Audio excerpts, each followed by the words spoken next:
Chapter 1. An Unexpected Party. In a hole in the ground there lived a hobbit. Not a nasty, dirty, wet hole filled with the ends of worms and an oozy smell, nor yet a dry, bare, sandy hole with nothing in it to sit down on or to eat. It was a hobbit hole, and that means comfort. It had a perfectly round door like a porthole painted green, with a shiny yellow brass knob in the exact middle. The door opened onto a tube-shaped hall like a tunnel, a very comfortable tunnel without smoke, with paneled walls and floors tiled and carpeted, provided with polished chairs and lots of pegs for hats and coats. The hobbit was very fond of visitors. The tunnel wound on and on, going fairly but not quite straight into the side of the hill.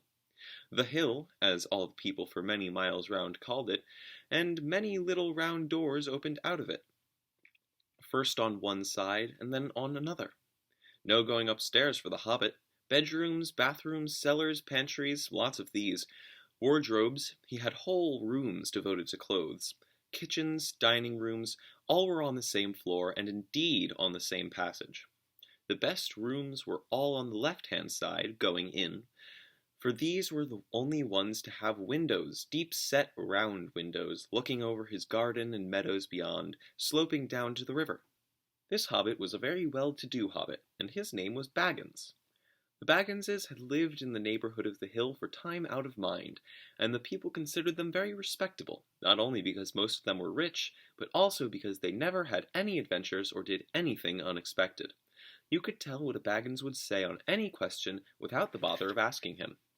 This is a story of how a Baggins had an adventure, and found himself doing and saying things altogether unexpected.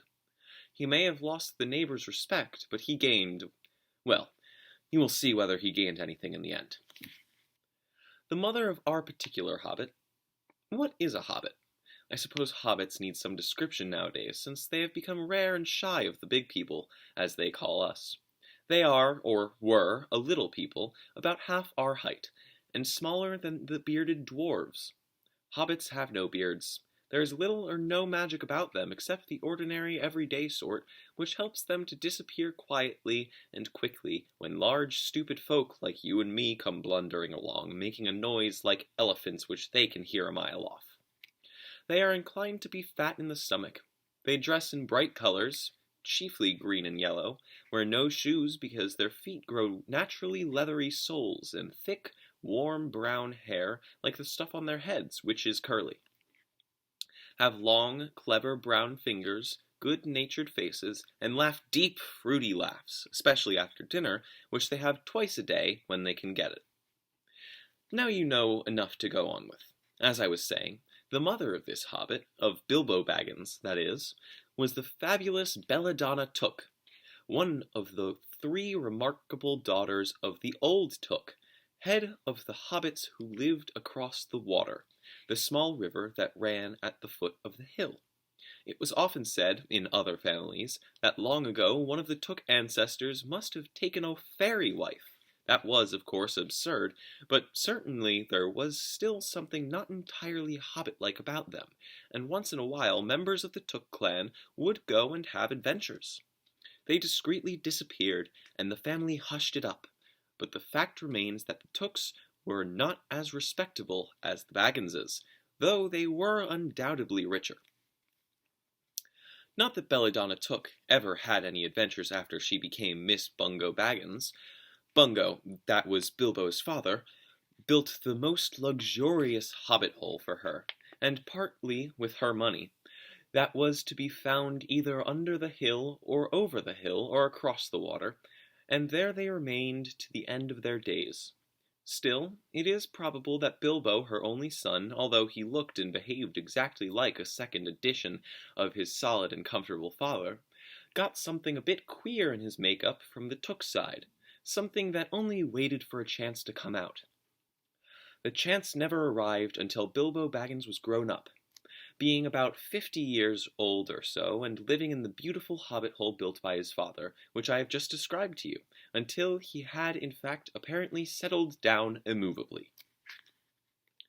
By some curious chance one morning long ago in the quiet of the world, When there was less noise and more green, and the hobbits were still numerous and prosperous, and Bilbo Baggins was standing at his door after breakfast, smoking an enormous long wooden pipe that reached nearly down to his woolly toes, neatly brushed, Gandalf came by. Gandalf! If you had heard only a quarter of what I have heard about him, and I have heard only very little of all there is to hear, you would be prepared for any sort of remarkable tale. Tales and adventures sprouted up all over the place wherever he went, in the most extraordinary fashion. He had not been down that way under the hill for ages and ages, not since his friend the old Took died, in fact, and the hobbits had almost forgotten what he looked like. He had been away over the hill and across the water on business of his own since they were all small hobbit boys and hobbit girls. All that the unsuspecting Bilbo saw that morning was an old man with a staff. He had a tall, pointed blue hat, a long grey cloak, a silver scarf over which a white beard hung down below his waist, and immense black boots. "Good morning," said Bilbo, and he meant it. The sun was shining, and the grass was very green, but Gandalf looked at him from under long bushy eyebrows that stuck out further than the brim of his shady hat. "What do you mean?" he said. "Do you wish me a good morning, or mean that it is a good morning whether I want it or not, or that you feel good this morning, or that it is a morning to be good on?" "All of them at once," said Bilbo, "and a very fine morning for a pipe of tobacco out of doors, into the bargain. If you have a pipe about you, sit down and have a fill of mine. There's no hurry, we have all the day before us." Then Bilbo sat down on a seat by his door, crossed his legs, and blew out a beautiful grey ring of smoke that sailed into the air without breaking and floated away over the hill.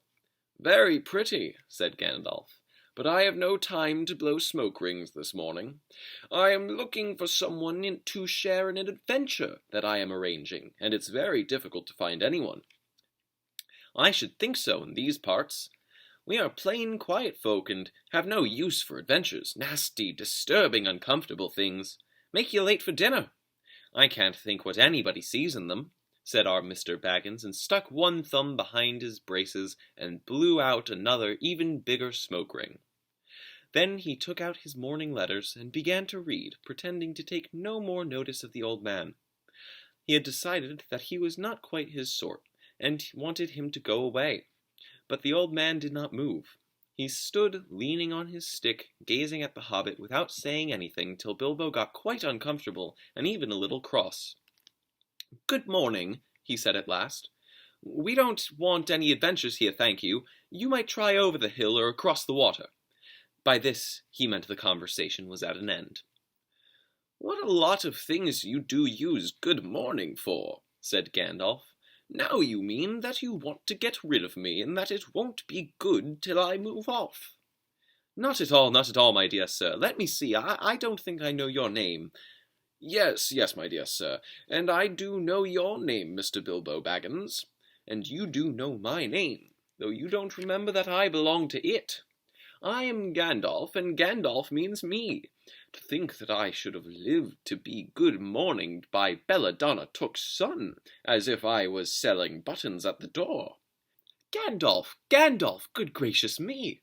Not the wandering wizard that gave old Took a pair of magic diamond studs that fastened themselves and never came undone till ordered.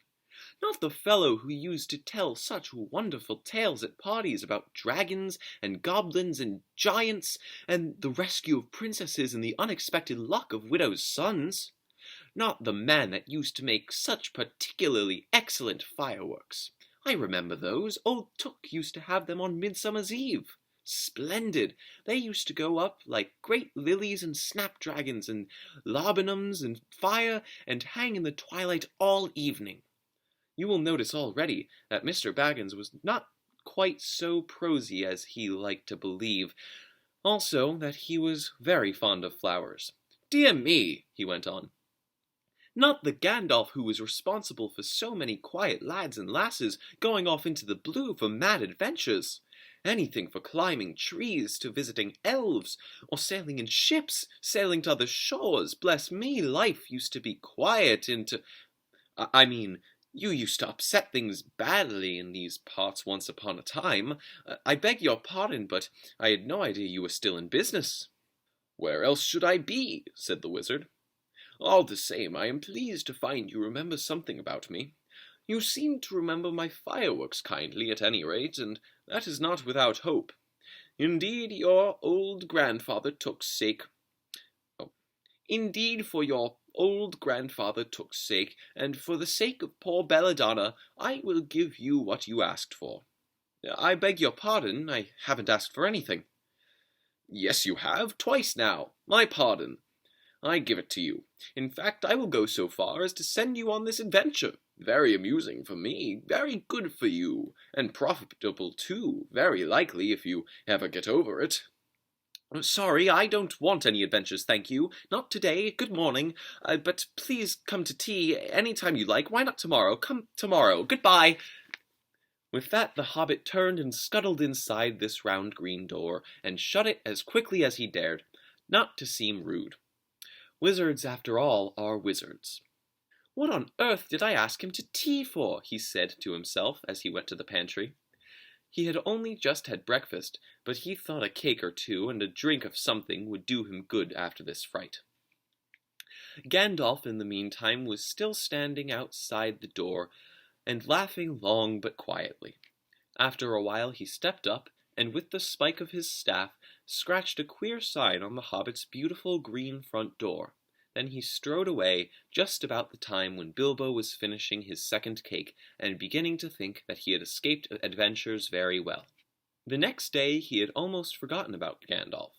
He did not remember things very well unless he put them down on his engagement table, like this: Gandalf Tea Wednesday. Yesterday had been too flustered to do anything of the kind. Just before tea time, there came a tremendous ring on the front door bell, and then he remembered. He rushed and put on the kettle, and put out another cup and saucer and an extra cake or two, and ran to the door. "I am so sorry to keep you waiting," he was going to say, when he saw that it was not Gandalf at all. It was a dwarf with a blue beard tucked into a golden belt, and very bright eyes under his dark green hood. As soon as the door was opened, he pushed inside, just as if he had been expected. He hung his hooded cloak on the nearest peg, and "Dwalin, at your service," he said, with a low bow. "Bilbo Baggins at yours," said the hobbit, too surprised to ask any questions for the moment. When the silence that followed had become uncomfortable, he added, "I am just about to take tea. Pray come and have some with me." A little stiff, perhaps, but he meant it kindly. And what would you do if an uninvited dwarf came and hung his things up in your hall without a word of explanation? They had not been at table long. In fact, they had hardly reached the third cake, when there came an even louder ring at the bell. "Excuse me," said the hobbit, and off he went to the door. "So you have got here at last," was what he was going to say to Gandalf this time. But it was not Gandalf. Instead, there was a very old-looking dwarf on the step with a white beard and a scarlet hood. And he too hopped inside as soon as the door was open, just as if he had been invited. "I see they have begun to arrive already," he said when he caught sight of Dwalin's green hood hanging up. He hung his red one next to it, and "Balin at your service," he said with his hand on his breast. "Thank you," said Bilbo with a gasp. It was not the correct thing to say, but "they have begun to arrive" had flustered him badly. He liked visitors, but he liked to know them before they arrived, and he preferred to ask them himself. He had a horrible thought that the cakes might run short, and then he, as the host, he knew his duty and stuck to it however painful. He might have to go without. "Come along in and have some tea," he managed to say after taking a deep breath. "A little beer would suit me better, if it is all the same to you, my good sir," said Balin with the white beard. "But I don't mind some cake. Seed cake, if you have any." "Lots," Bilbo found himself answering, to his own surprise, and he found himself scuttling off, too, to the cellar to fill a pint beer mug, and to the pantry to fetch 2 beautiful round seed cakes which he had baked that afternoon for his after-supper morsel. When he got back, Balin and Dwalin were talking at the table like old friends. As a matter of fact, they were brothers. Bilbo plumped down the beer and the cake in front of them, when loud came a ring at the bell again, and then another ring. Gandalf for certain this time, he thought as he puffed along the passage, but it was not. It was 2 more dwarves, both with blue hoods, silver belts, and yellow beards, and each of them carried a bag of tools and a spade. In they hopped as soon as the door began to open. Bilbo was hardly surprised at all. "What can I do for you, my dwarves?" he said. "Keely, at your service," said the one. "and Feely," added the other, and they both swept off their blue hoods and bowed. "At yours and your families," replied Bilbo, remembering his manners this time. "Dwalin and Balin here already, I see," said Keely. "Let us join the throng." "Throng?" thought Mr. Baggins. "I don't like the sound of that. I really must sit down for a minute and collect my wits and have a drink." He had only just had a sip in the corner while the 4 dwarves around the table and talked about mines and gold and troubles with the goblins and the depredations of dragons and lots of other things which he did not understand and did not want to, for they sounded much too adventurous, when, ding-dong-a-ling-dang, his bell rang again, as if some naughty little hobbit boy was trying to pull the handle off. "Someone at the door," he said, blinking. "Some 4, I should say by the sound," said Feely. "Besides, we saw them coming along behind us in the distance." The poor little hobbit sat down in the hall and put his head in his hands and wondered what had happened and what was going to happen and whether they would all stay to supper. Then the bell rang again louder than ever, and he had to run to the door. It was not 4 after all. It was 5. Another dwarf had come along while he was wandering in the hall. He had hardly turned the knob before they were all inside, bowing and saying, "At your service," one after another. Dory, Nori, Ori, Owen, and Glowin were their names. And very soon 2 purple hoods, a grey hood, a brown hood, and a white hood, were hanging on the pegs, and off they marched with their broad hands stuck in their gold and silver belts to join the others. Already it had become a throng. Some called for ale, some called for porter, and one for coffee, and all of them for cakes. So the hobbit was kept very busy for a while. A big jug of coffee had just been set in the hearth, the seed cakes were gone, and the dwarfs were starting on a round of buttered scones, when there came a loud knock. Not a ring, but a hard rat-tat on the hobbit's beautiful green door. Somebody was banging with a stick. Bilbo rushed along the passage, very angry, and altogether bewildered and bewuthered. This was the most awkward Wednesday he ever remembered. He pulled open the door with a jerk, and they all fell in, one on top of the other. More dwarves, 4 more, and there was Gandalf behind, leaning on his staff and laughing. He had made quite a dent in the beautiful door. He had also, by the way, knocked out the secret mark that he had put there the morning before. "Carefully, carefully," he said. "It's not like you, Bilbo, to keep friends waiting on the mat and then open the door like a pop-gun. Let me introduce Bifur, Bofur, Bombur, and especially Thorin." "At your service," said Bifur, Bofur, and Bombur, standing in a row. Then they hung up 2 yellow hoods and a pale green one, and also a sky blue one with a long silver tassel. This last belonged to Thorin, an enormously important dwarf, in fact, no other than the great Thorin Oakenshield himself, who was not at all pleased at falling flat on Bilbo's mat with Bifur, Bofur, and Bombur on top of him. For one thing, Bombur was immensely fat and heavy. Thorin indeed was very haughty, and said nothing about service, but poor Mr. Baggins said he was sorry so many times that at last he grunted, "Pray don't mention it," and stopped frowning. "Now we are all here," said Gandalf, looking at the row of 13 hoods, the best detachable party hoods, and his own hat hanging on the pegs. "Quite a merry gathering. I hope there is something left for the late comers to eat and drink. What's that? Tea? No, thank you. A little red wine, I think, for me." "And for me," said Thorin.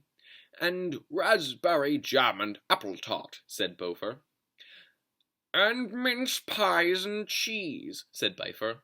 And pork pie and salad, said Bombur. And more cakes and ale, and coffee if you don't mind, called the other dwarfs through the door. Put on a few eggs, that's a good fellow, Gandalf called after him as the hobbits stumped off to the pantries. And just bring out the cold chicken and pickles. Seems to know as much about the inside of my larders as I do myself, thought Mr. Baggins, who was feeling positively flummoxed, and was beginning to wonder whether a most wretched adventure had not come right into his house. By the time he had got all the bottles and dishes and knives and forks and glasses and plates and spoons and things piled up on big trays, he was getting very hot and red in the face and annoyed. Confusticate and bother these dwarves, he said aloud. Why don't they come and lend a hand? Lo and behold, there stood Balin and Dwalin at the door of the kitchen, and Fili and Kili behind them, and before he could say knife, they had whisked the trays and a couple of small tables into the parlor and set out everything afresh. Gandalf sat at the head of the party with the 13 dwarves all round, and Bilbo sat on a stool at the fireside, nibbling at a biscuit. His appetite was quite taken away, and trying to look as if this was all perfectly ordinary and not in the least an adventure. The dwarves ate and talked, and time got on.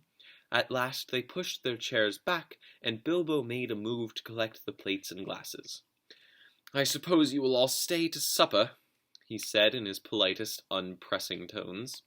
Of course, said Thorin, and after. We shan't get through the business till late, and we must have some music first. Now to clean up. Thereupon the 12 dwarfs, not Thorin, he was too important and stayed talking to Gandalf, jumped to their feet and made tall piles of all things. Off they went, not waiting for trays, balancing columns of plates, each with a bottle on top, with one hand, while the hobbit ran after them, almost squeaking with fright. Please be careful, and please don't trouble, I can manage. But the dwarves only started to sing. Chip the glasses and crack the plates, blunt the knives and bend the forks. That's what Bilbo Baggins hates. Smash the bottles and burn the corks. Cut the cloth and tread on the fat. Pour the milk on the pantry floor. Leave the bones on the bedroom mat. Splash the wine on every door. Dump the crocks in a boiling bowl. Pound them up with a thumping pole. And when you've finished, if any are whole, send them down the hall to roll. That's what Bilbo Baggins hates, so carefully, carefully with the plates. And of course they did none of these dreadful things, and everything was cleaned and put away safe as quick as lightning, while the hobbit was turning round and round in the middle of the kitchen, trying to see what they were doing. Then they went back and found Thorin with his feet on the fender smoking a pipe. He was blowing the most enormous smoke rings, and wherever he told one to go, it went. Up the chimney, or behind the clock on the mantelpiece, or under the table, or round and round the ceiling. But wherever it went, it was not quick enough to escape Gandalf. Pop! He sent a smaller smoke ring from his short clay pipe straight through each one of Thorin's. Then Gandalf's smoke ring would go green and come back and hover over the wizard's head.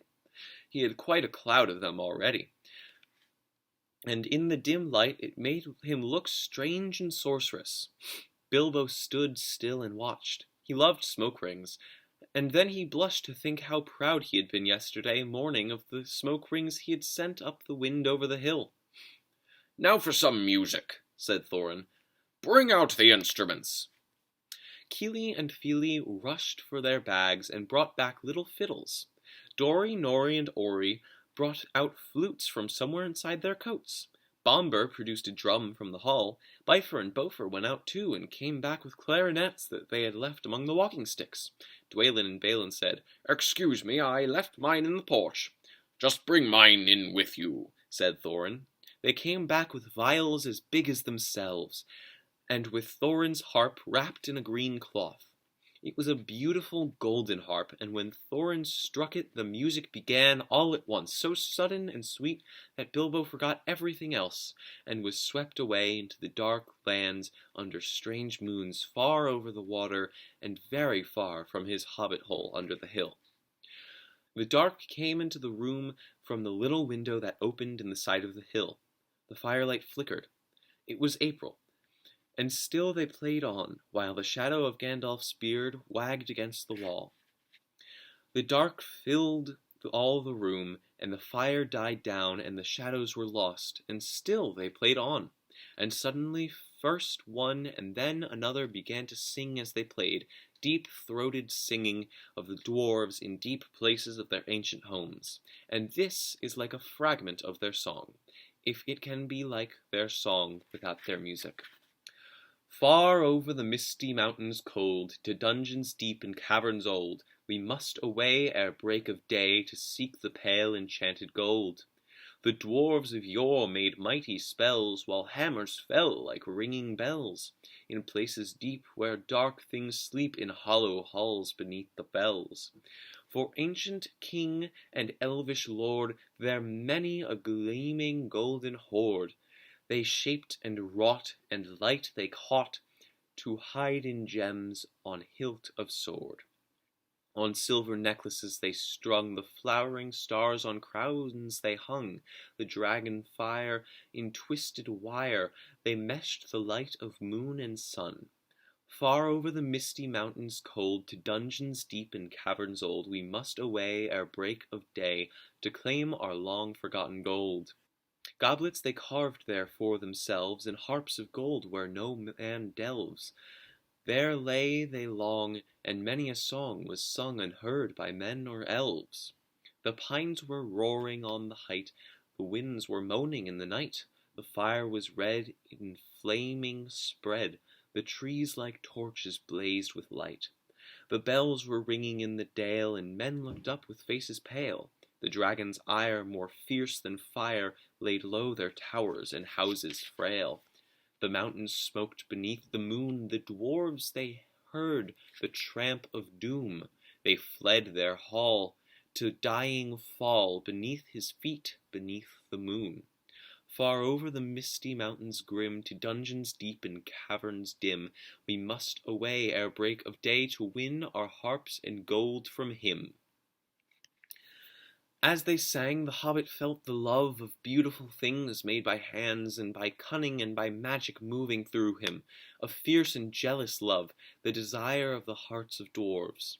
Then something tookish woke up inside him, and he wished to go see the great mountains, and hear the pine trees and the waterfalls, and explore the caves, and wear a sword instead of a walking stick. He looked out of the window. The stars were out in a dark sky above the trees. He thought of the jewels of the dwarves shining in dark caverns. Suddenly, in the wood beyond the water, a flame leapt up, probably somebody lighting a wood fire, and he thought of plundering dragons settling on his quiet hill, and kindling it all to flames. He shuddered, and very quickly he was plain Mr. Baggins of Bag End under hill again. He got up trembling. He had less than half a mind to fetch the lamp, and more than half a mind to pretend to, and go and hide behind the beer barrels in the cellar, and not come out again till all the dwarfs had gone away. Suddenly he found that the music and the singing had stopped, and they were all looking at him with eyes shining in the dark. "Where are you going?" said Thorin in a tone that seemed to show that he guessed both halves of the hobbit's mind. What about a little light?" said Bilbo apologetically. "We like the dark," said the dwarves. "Dark for dark business. There are many hours before dawn." "Of course," said Bilbo, and sat down in a hurry. He missed the stool and sat in the fender, knocking over the poker and shovel with a crash. "Hush," said Gandalf. "Let Thorin speak." And this is how Thorin began. "Gandalf, dwarves, and Mr. Baggins, we are not together in the house of our friend and fellow conspirator, this most excellent and audacious hobbit. May the hair on his toes never fall out, all praise to his wine and ale." He paused for breath and for a polite remark from the hobbit, but the compliments were quite lost on Bilbo Baggins, who was wagging his mouth in protest at being called audacious, and worst of all, fellow conspirator. Though no noise came out, he was so flummoxed. So Thorin went on. "We are met to discuss our plans, our ways, means, policy, and devices. We shall soon, before the break of day, start on our long journey, a journey from which some of us, or perhaps all of us, except our friend and counselor, the ingenious wizard Gandalf, may never return. It is a solemn moment. Our object is, I take it, well known to us all. To the estimable Mr. Baggins, and perhaps to one or two of the younger dwarves, I think I should be right in naming Keely and Feely, for instance. The exact situation at the moment may require a brief explanation. This was Thorin's style. He was an important dwarf. If he had been allowed, he would probably have gone on like this until he was out of breath, without telling anyone there anything that was not known already. But he was rudely interrupted. Poor Bilbo couldn't bear it any longer. At "may never return," he began to feel a shriek coming up inside, and very soon it burst out like the whistle of an engine coming out of a tunnel. All the dwarves sprang up, knocking over the table. Gandalf struck a blue light on the end of his magic staff, and in its firework glare the poor little hobbit could be seen kneeling on the hearthrug, shaking like a jelly that was melting. Then he fell flat on the floor, and kept on calling out, struck by lightning, over and over again, and that was all they could get out of him for a long time. So they took him and laid him out of the way on the drawing-room sofa, with a drink at his elbow, and they went back to their dark business. "Excitable little fellow," said Gandalf as they sat down again. Gets funny queer fits, but he is one of the best, as fierce as a dragon in a pinch. If you have ever seen a dragon in a pinch, you will realize that this was only poetical exaggeration applied to any hobbit, even to old Took's great-granduncle Bullroarer, who was so huge for a hobbit that he could ride a horse. He charged the ranks of the goblins of Mount Graham in the Battle of Green Fields, and knocked their king, Golfinbull's head clean off with a wooden club. It sailed 100 yards through the air, and went down a rabbit hole, and in this way the battle was won, and the game of golf was invented at the same time. In the meanwhile, however, Bullroar's gentler descendant was reviving in the drawing-room. After a while and a drink, he crept nervously to the door of the parlor. This is what he heard, Glowin speaking. "Humph!" or some snort more or less like that. "Will he do, do you think? It is all very well for Gandalf to talk about this hobbit being fierce, but one shriek like that in a moment of excitement would be enough to wake the dragon and all his relatives and kill the lot of us. I think it sounded more like fright than excitement. In fact, if it had not been for the sign on the door, I should have been sure we had come to the wrong house. As soon as I clapped my eyes on the little fellow bobbing and puffing on the mat, I had my doubts. He looks more like a grocer than a burglar." Then Mr. Baggins turned the handle and went in. The Took side had won. He suddenly felt he would go without bed and breakfast to be thought fierce. As for little fellow bobbing on the mat, it almost made him really fierce. Many a time afterwards, the Baggins part regretted what he did now, and he said to himself, "Bilbo, you were a fool. You walked right in and put your foot in." "Pardon me," he said, "if I have overheard words that you were saying.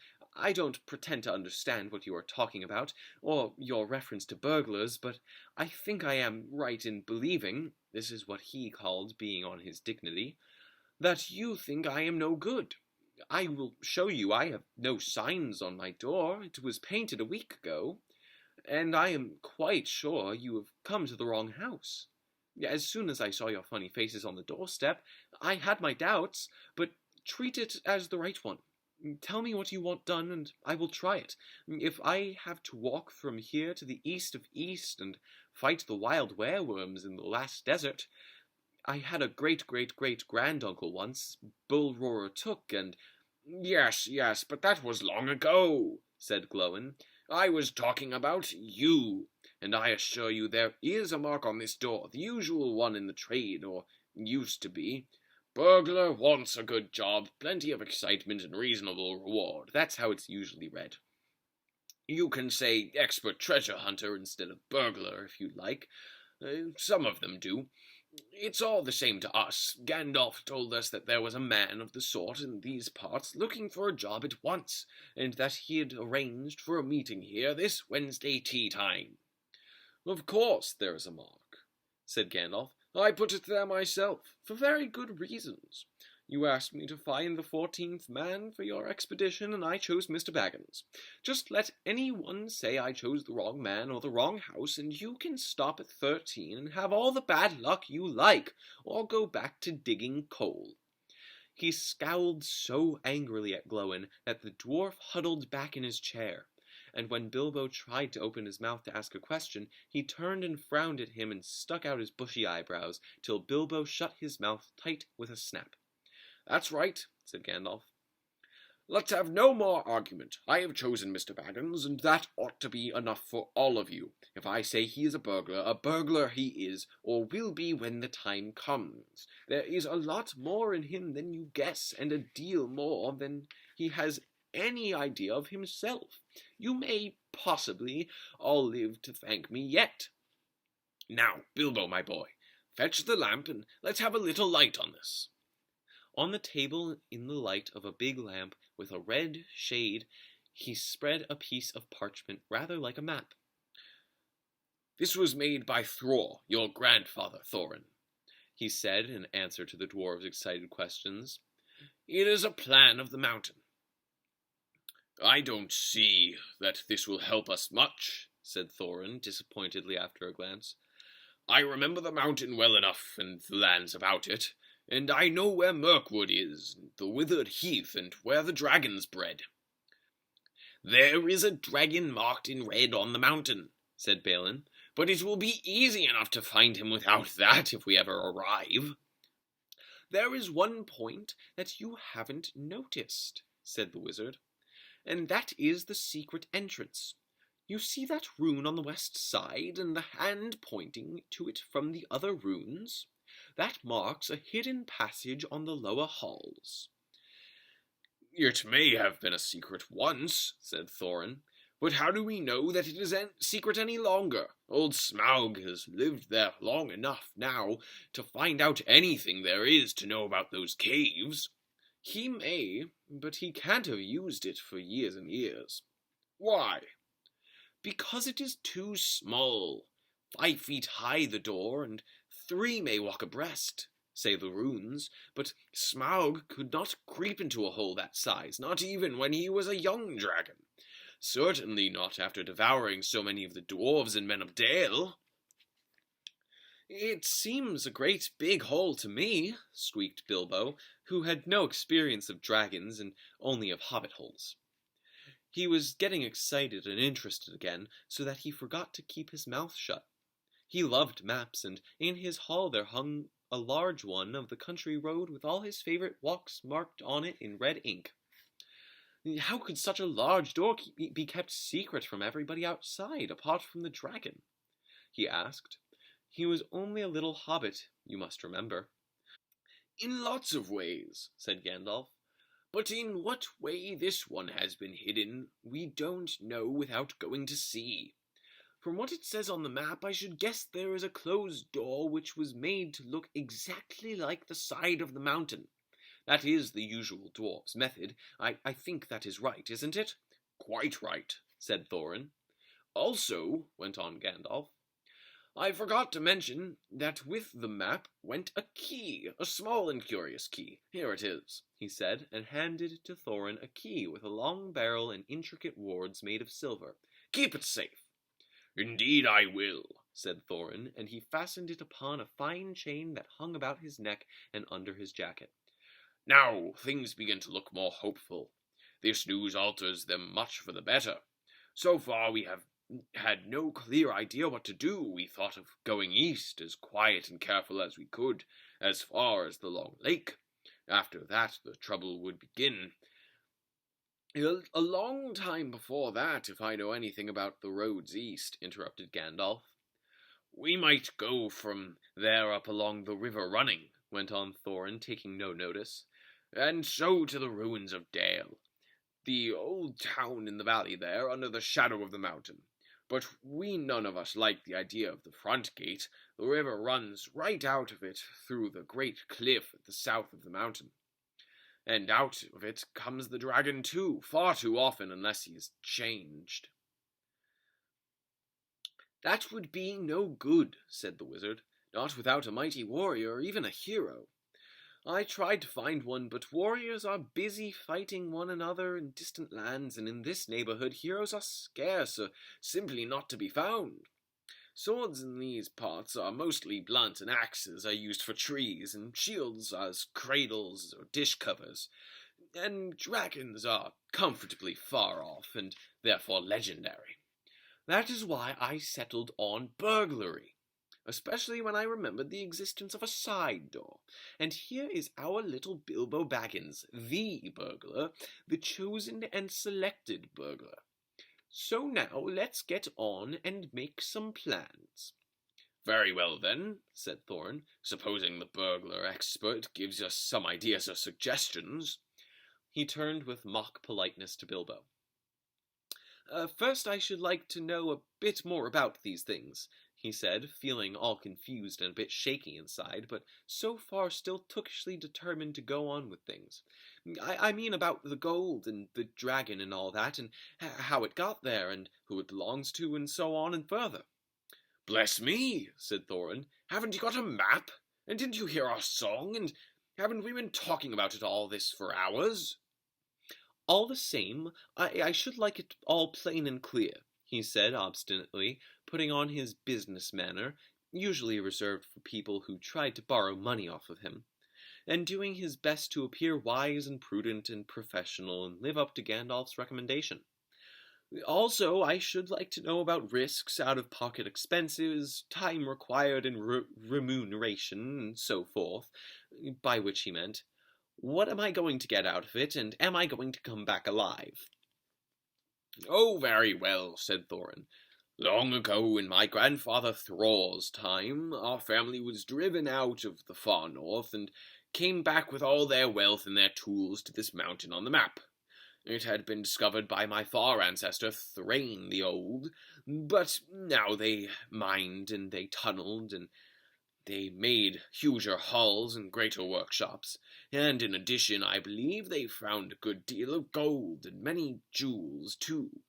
Anyway, they grew immensely rich and famous, and my grandfather was king under the mountain, again and treated with great reverence by the mortal men who lived to the south, and were gradually spreading up the running river as far as the valley overshadowed by the mountain. They built the merry town of Dale there in those days. Kings used to send for our smiths, and reward even the least skilful most richly. Fathers would beg us to take their sons as apprentices, and pay us handsomely, especially in food supplies, which we never bothered to grow or find for ourselves. Although those were good days for us, and the poorest of us had money to spend and to lend, and leisure to make things just for the fun of it, not to speak of the most marvellous and magical toys, the like of which is not to be found in the world nowadays. So my grandfather's halls became full of armour and jewels and carvings and cups, and the toy market of Dale was the wonder of the north. Undoubtedly, that was what brought the dragon. Dragons steal gold and jewels, you know, from men and elves and dwarves, wherever they can find them, and they guard their plunder as long as they live, which is practically forever unless they are killed, and never enjoy a brass ring of it. Indeed, they hardly know a good bit of work from a bad, though they usually have a good notion of the current market value, and they can't make a thing for themselves, not even mend a little loose scale of their armor.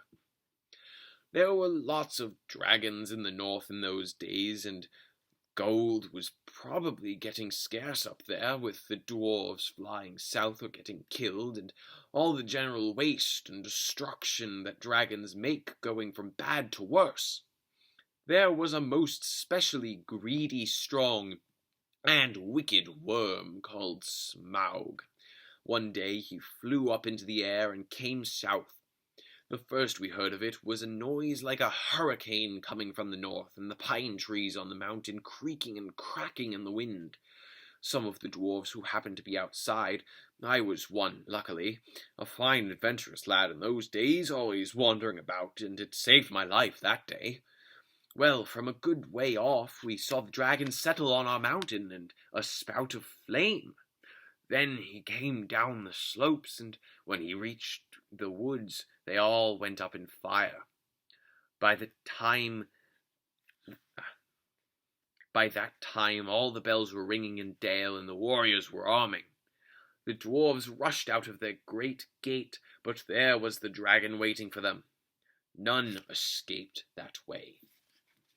The river rushed up in the stream, and a fog fell on Dale, and in the fog the dragon came on them and destroyed most of the warriors. The usual unhappy story. It was only too common in those days. Then he went back and crept in through the front gate and routed out all the halls and lanes and tunnels, alleys, cellars, mansions, and passages. After that, there were no dwarves left alive inside, and he took all their wealth for himself. Probably, for that is the dragon's way, he has piled it all up in a great heap far inside and sleeps on it for a bed. Later he used to crawl out of the great gate and come by night to Dale and carry away people, especially maidens, to eat, until Dale was ruined and all the people dead or gone. What goes on there now, I don't know for certain, but I don't suppose anyone lives nearer to a mountain than the far edge of the long lake nowadays. The few of us that were well outside sat and wept in hiding and cursed Smaug. And there we were unexpectedly joined by my father and my grandfather with singed beards. They looked very grim, but they said very little. When I asked how they had got that way, they told me to hold my tongue, and said that one day in the proper time I should know. After that we went away, and we have had to earn our livings as best we could up and down the lands, often enough sinking as low as blacksmith work or even coal mining. But we have never forgotten our stolen treasure. And even now, when I will allow we have a good bit laid by and are not so badly off. Here Thorin stroked the gold chain round his neck. We still mean to get it back, and to bring our curses home to Smaug, if we can. I have often wondered about my father's and grandfather's escape. I see now they must have had a private side door which only they knew about, but apparently they made a map, and I should like to know how Gandalf got a hold of it, and why it did not come down to me, the rightful heir. I did not get a hold of it, I was given it, said the wizard. Your grandfather Thror was killed, you remember, and in the mines of Moria by Azog the Goblin.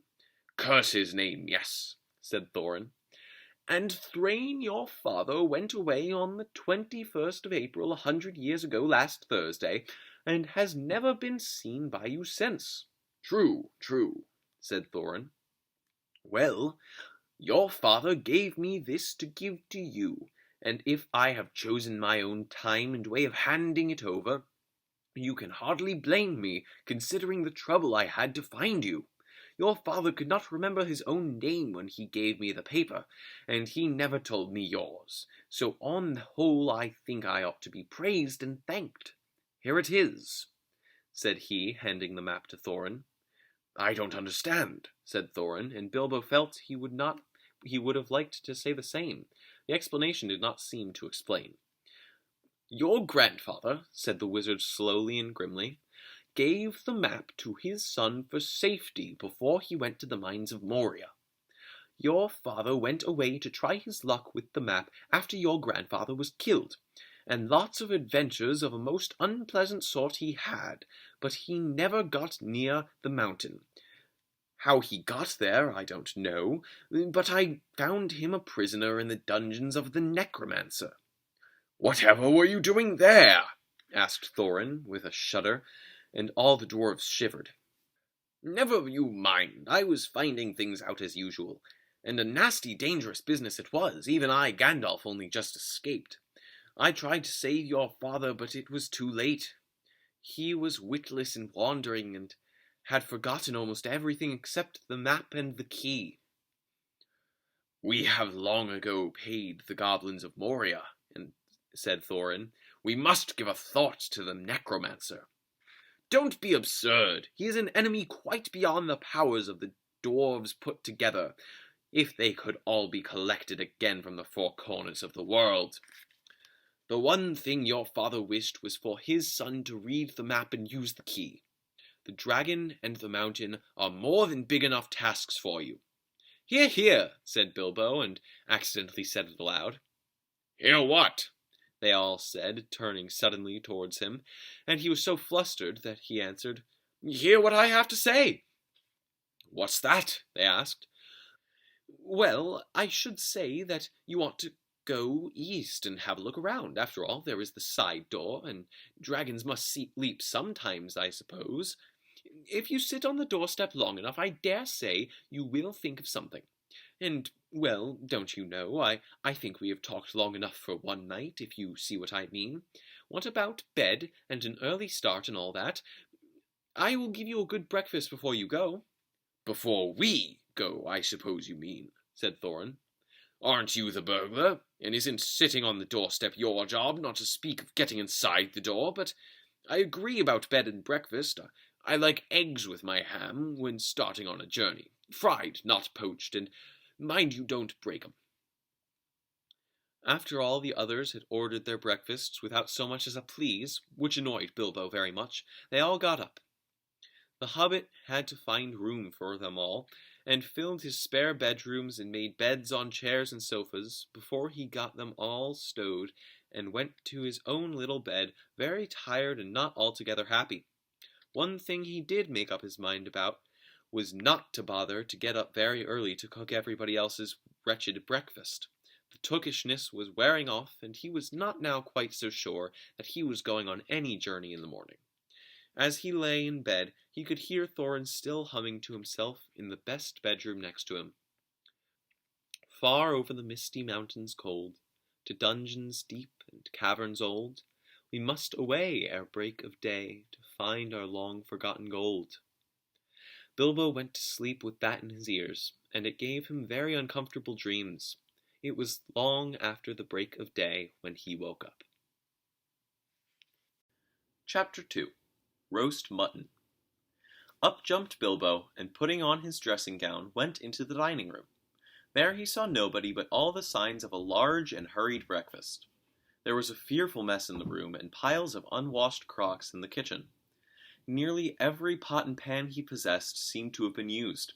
The washing up was so dismally real that Bilbo was forced to believe that the party of the night before had not been a part of his bad dreams, as he had rather hoped.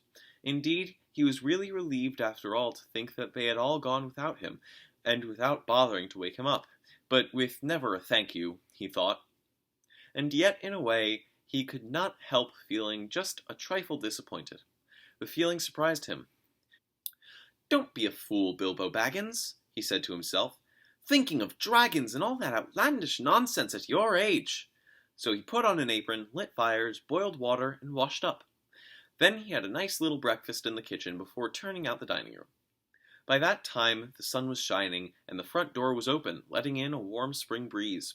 Bilbo began to whistle loudly and forgot about the night before. In fact, he was just sitting down to a nice little second breakfast in the dining room by the open window when in walked Gandalf. "My dear fellow," he said, "whenever are you going to come? What about an early start? And here you are having breakfast, or whatever you call it, at 10:30. They left you a message because they could not wait." "What message?" said poor Baggins, all in a fluster.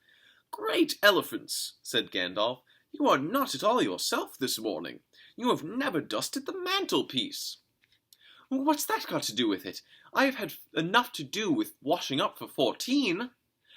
"If you had dusted the mantelpiece, you would have found this just under the clock," said Gandalf, handing Bilbo a note, written, of course, on his own notepaper. This is what he read. "Thorin and Company to Burglar Bilbo greeting. For your hospitality, our sincerest thanks, and for your offer of professional assistance, our grateful acceptance. Terms: cash on delivery up to and not exceeding 1/14 of total profits, if any, all traveling expenses guaranteed in any event, funeral expenses to be defrayed by us or our representatives, if occasion arises, and the matter is not otherwise arranged for. Thinking it unnecessary to disturb your esteemed repose, we have proceeded in advance to make requisite preparations, and shall await your respected person at the Green Dragon Inn, Bywater, at 11 a.m. sharp, trusting that you will be punctual. We have the honor to remain yours deeply, Thorin and Co. That leaves you just 10 minutes. You will have to run, said Gandalf. But, said Bilbo. No time for it, said the wizard. But, said Bilbo again. No time for that either. Off you go. To the end of his days, Bilbo could never remember how he found himself outside without a hat, walking stick, or any money, or anything that he usually took when he went out, leaving his second breakfast half finished and quite unwashed up, pushing his keys into Gandalf's hands and running as fast as his furry feet could carry him down the lane, past the great mill across the water, and then on for a whole mile or more. Very puffed he was when he got to Bywater just on the stroke of 11, and found he had come without a pocket-handkerchief. Bravo, said Balin, who was standing at the inn door, looking out for him. Just then, all the others came round the corner of the road from the village. They were on ponies, and each pony was slung about with all kinds of baggages, packages, parcels, and paraphernalia. There was a very small pony, apparently for Bilbo. Up you two get, and off we go, said Thorin. I'm awfully sorry, said Bilbo, but I have come without my hat, and I have left my pocket-handkerchief behind, and I haven't got any money. I didn't get your note until after 10:45, to be precise. Don't be precise, said Dwalin, and don't worry. You will have to manage without pocket-handkerchiefs and a good many other things before you get to the journey's end. As for a hat, I've got a spare hood and cloak in my luggage. That's how they all came to start, jogging off from the inn one fine morning just before May on laden ponies, and Bilbo was wearing a dark green hood, a little weather-stained, and a dark green cloak borrowed from Dwalin. They were too large for him, and he looked rather comic. What his father Bungo would have thought of him, I daren't think. His only comfort was he couldn't be mistaken for a dwarf, as he had no beard. They had not been riding very long when up came Gandalf very splendid on a white horse. He had brought a lot of pocket-handkerchiefs and Bilbo's pipe and tobacco, so after the party went along very merrily, and they told stories or sang songs as they rode forward all day, except, of course, when they stopped for meals. These didn't come quite as often as Bilbo would have liked them, but still he began to feel that adventures were not so bad after all. At first they had passed through Hobbit lands, a wild, respectable country inhabited by decent folk, with good roads, an inn or two, and now and then a dwarf or a farmer ambling by on business. Then they came to lands where people spoke strangely and sang songs Bilbo had never heard before. Now they had gone on far into the lone lands, where there were no people left, no inns, and the roads grew steadily worse. Not far ahead were dreary hills rising higher and higher, dark with trees. On some of them were old castles with an evil look, as if they had been built by wicked people. Everything seemed gloomy, for the weather that day had taken a nasty turn. Mostly it had been as good as May can be, even in merry tales, but now it was cold and wet. In the lone lands they had to camp when they could, but at least it had been dry. To think it will soon be June, grumbled Bilbo as he splashed along behind the others in a very muddy track. It was after tea time. It was pouring with rain, and had been all day. His hood was dripping into his eyes. His cloak was full of water. The pony was tired and stumbled on stones. The others were too grumpy to talk. And I'm sure the rain has got into the dry clothes and into the food bags, thought Bilbo. Bother burgling and everything to do with it. I wish I was home in my nice hole by the fire, with the kettle just beginning to sing. It was not the last time that he wished that. Still the dwarves jogged on, never turning round or taking any notice of the hobbit. Somewhere behind the grey clouds, the sun must have gone down, for it began to get dark. Wind got up, and the willows along the river bank bent and sighed. I don't know what river it was, a rushing red one, swollen with the rains of the last few days that came down from the hills and the mountains in front of them. Soon it was nearly dark. The winds broke up the grey clouds, and a waning moon appeared above the hills between the flying rags. Then they stopped, and Thorin muttered something about supper, and where shall we get a dry patch to sleep on? Not until then did they notice that Gandalf was missing. So far he had come all the way with them, never saying if he was in the adventure or merely keeping them company for a while. He had eaten most, talked most, and laughed most, but now he simply was not there at all. "Just when a wizard would have been most useful too," groaned Dori and Nori, who shared the hobbits' views about regular meals, plenty and often. They decided in the end that they would have to camp where they were. So far they had not camped before on this journey, and though they knew that they would soon have to camp regularly when they were among the misty mountains and far from the lands of respectable people, it seemed a bad wet evening to begin on. They moved to a clump of trees, and though it was drier under them, the wind shook and the rain off the leaves, and the drip, drip was most annoying. Also, the mischief seemed to have gotten into the fire. Dwarves can make a fire almost anywhere out of almost anything, wind or no wind, but they could not do it that night, not even Owen and Glóin, who were specially good at it. Then one of the ponies took fright at nothing and bolted.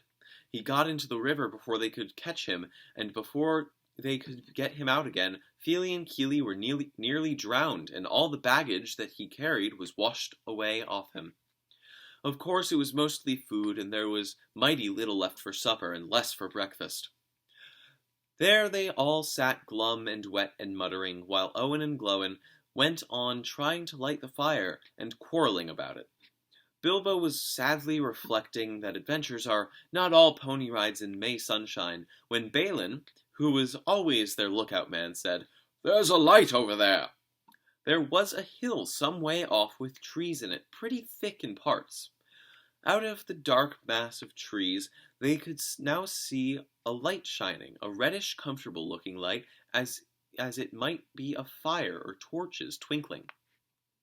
When they had looked at it for some while, they fell to arguing. Some said no, and some said yes. Some said they could go and see, and anything was better than little supper, less breakfast, and wet clothes all night. Others said, "These parts are none too well known, and are too near the mountains. Travelers seldom come this way now. The old maps are no use. Things have changed for the worse, and the road is unguarded. They have seldom even heard of the king round here, and the less inquisitive you are as you go along, the less trouble you are likely to find." Some said, "After all, there are 14 of us." Others said, "Where's Gandalf got to?" This remark was repeated by everybody. Then the rain began to pour down worse than ever, and Owen and Glóin began to fight. That settled it.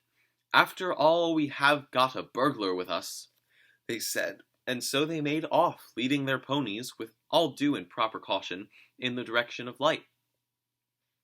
They came to the hill and were soon in the wood. Up the hill they went, but there was no proper path to be seen, such as might lead to a house or a farm, and do what they could. They made a deal of rustling and crackling and creaking, and a good deal of grumbling and dratting, as they went through the trees in the pitch dark. Suddenly the red light shone out very bright through the tree trunks not far ahead.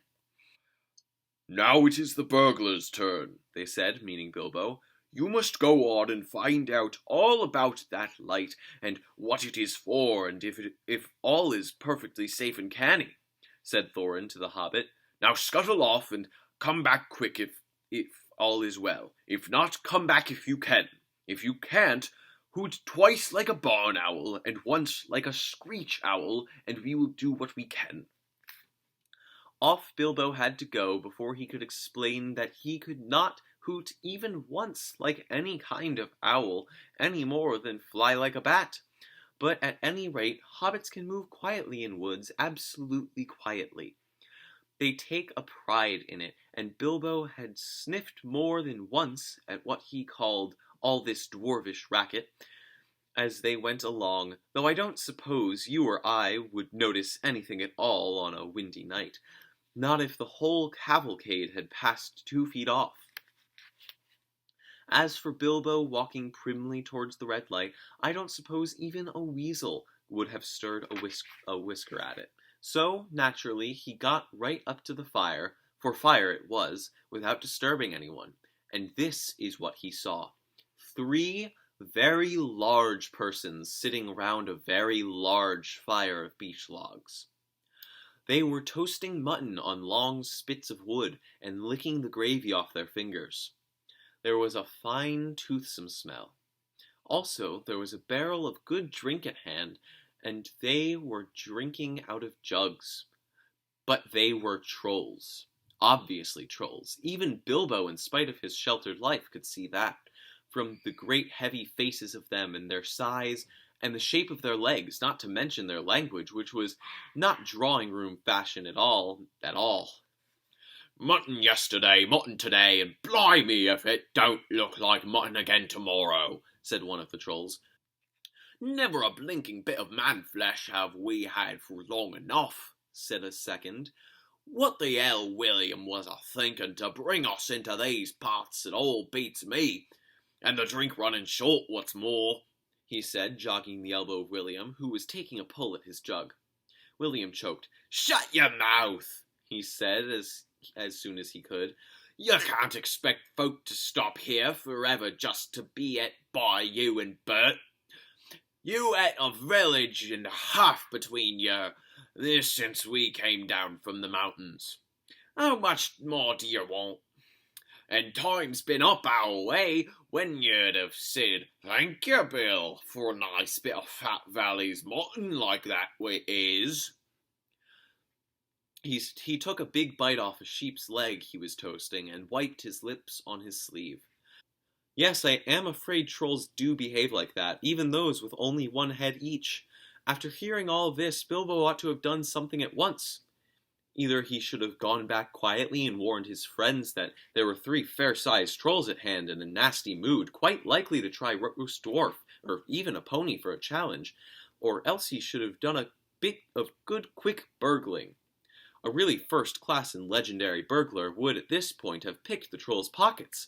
It is nearly always worthwhile if you can manage it.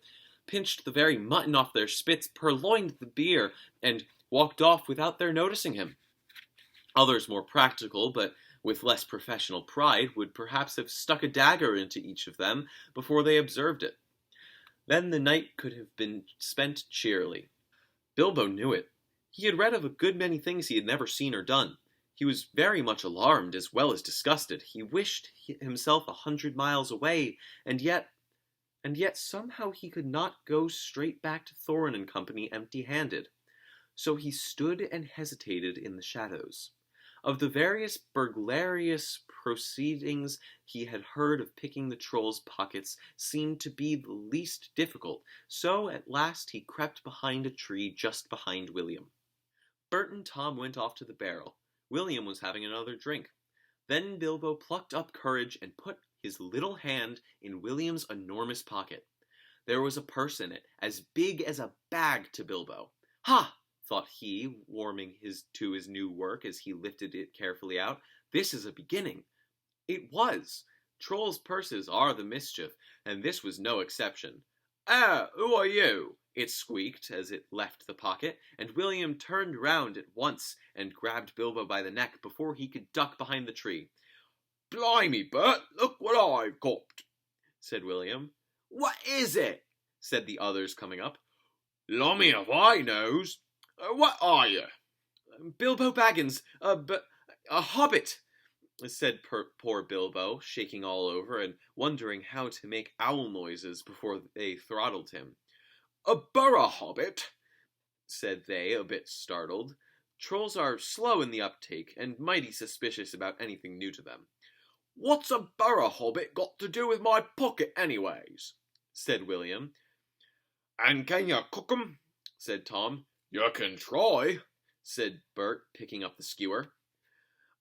What it make above a mouthful, said William, who had already had a fine supper. Not when he was skinned and boned. Perhaps there are more like him round about, and we might make a pie, said Bert. Here you, are there any more of your sort of sneaking in these woods, you nasty little rabbit?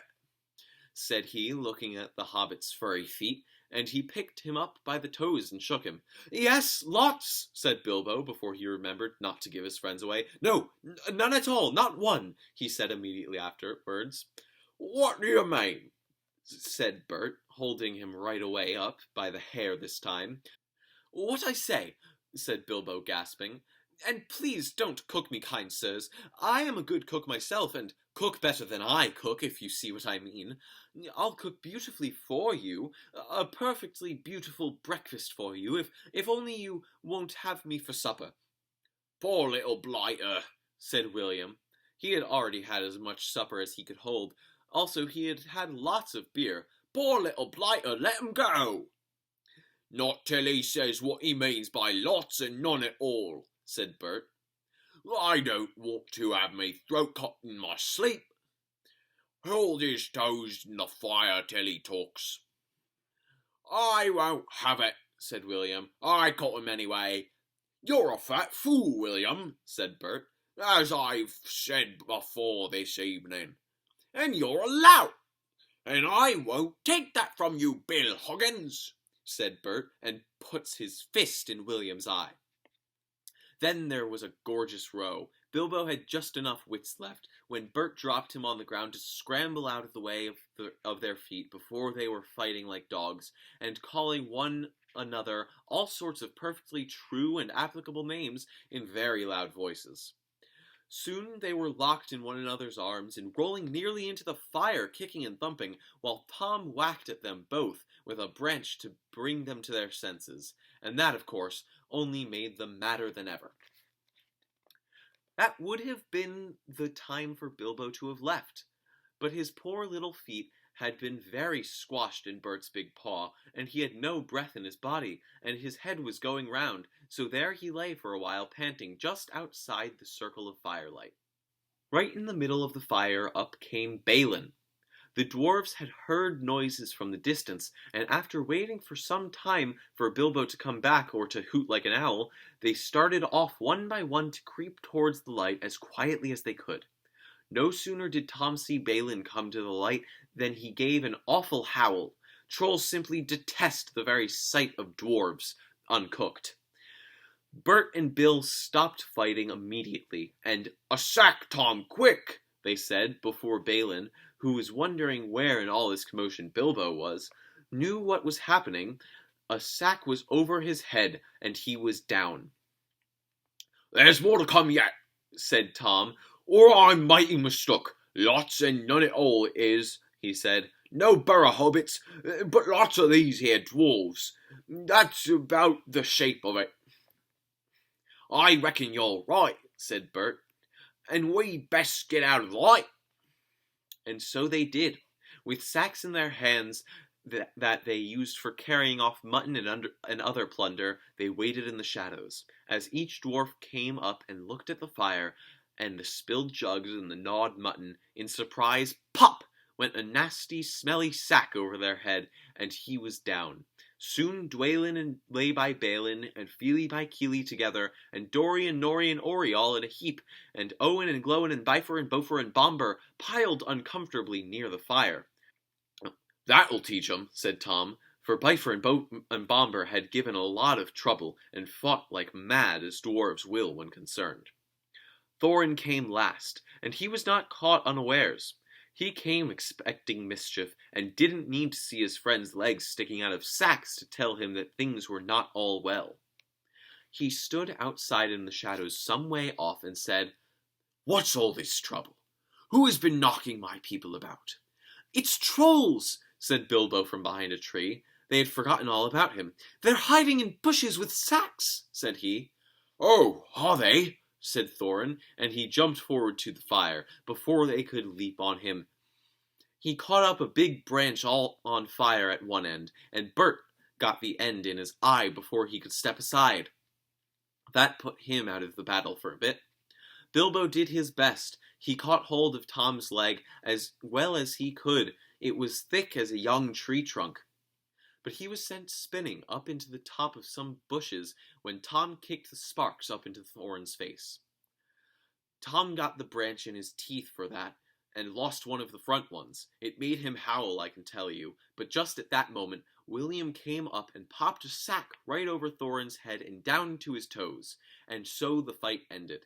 A nice pickle they were all in now, all neatly tied up in sacks, with 3 angry trolls and 2 with burns and bashes to remember, sitting by them, arguing whether they should roast them slowly or mince them fine and boil them, or just sit on them one by one and squash them into jelly.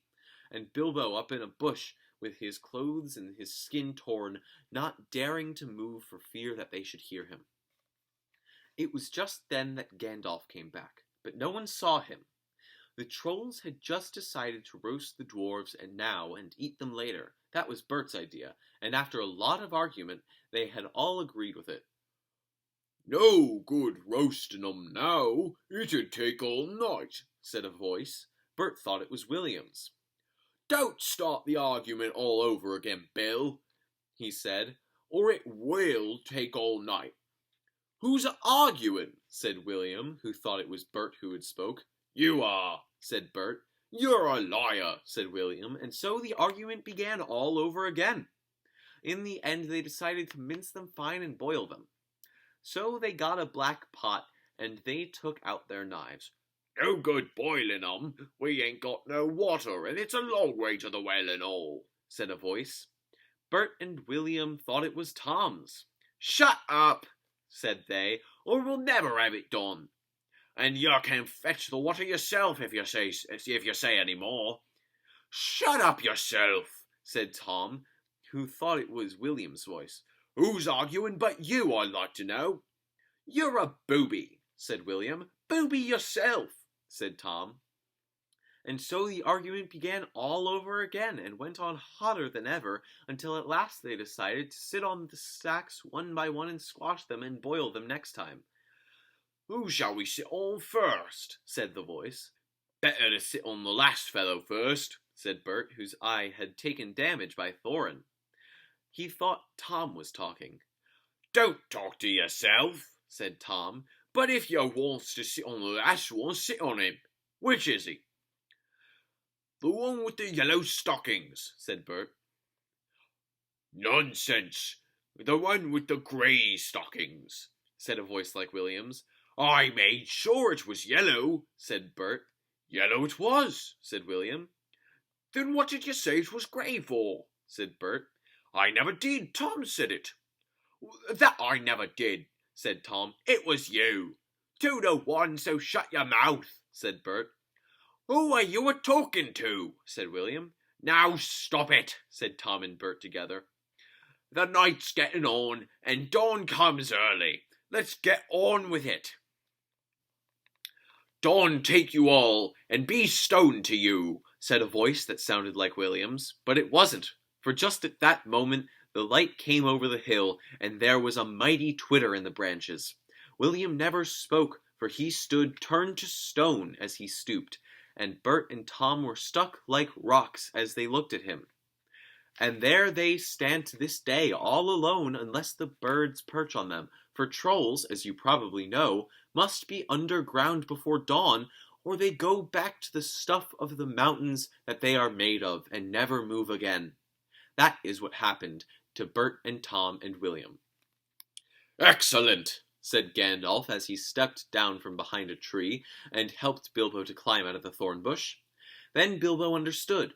It was the wizard's voice that had kept the trolls bickering and quarreling until the light came up and made an end of them. The next thing was to untie the sacks and let out the dwarves. They were nearly suffocated and very annoyed. They had not at all enjoyed lying there listening to the trolls making plans for roasting them and squashing them and mincing them.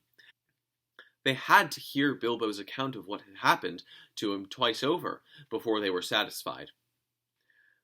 "Silly time to go practicing pinching and pocket-picking," said Bomber, "when what we wanted was fire and food." And that's just what you wouldn't have got of those fellows without a struggle in any case, said Gandalf. Anyhow, you're wasting time now. Don't you realize that the trolls must have a cave or a hole somewhere near to hide from the sun in? We must look into it. They searched about and soon found the marks of trolls' stony boots going away through the trees. They followed the tracks up the hill until hidden by bushes they came on a big door of stone leading into a cave. But they could not open it, not though they pushed all while Gandalf tried various incantations. "Would this be any good?" said Bilbo when they were getting tired and angry. "I found it on the ground where the trolls had their fight."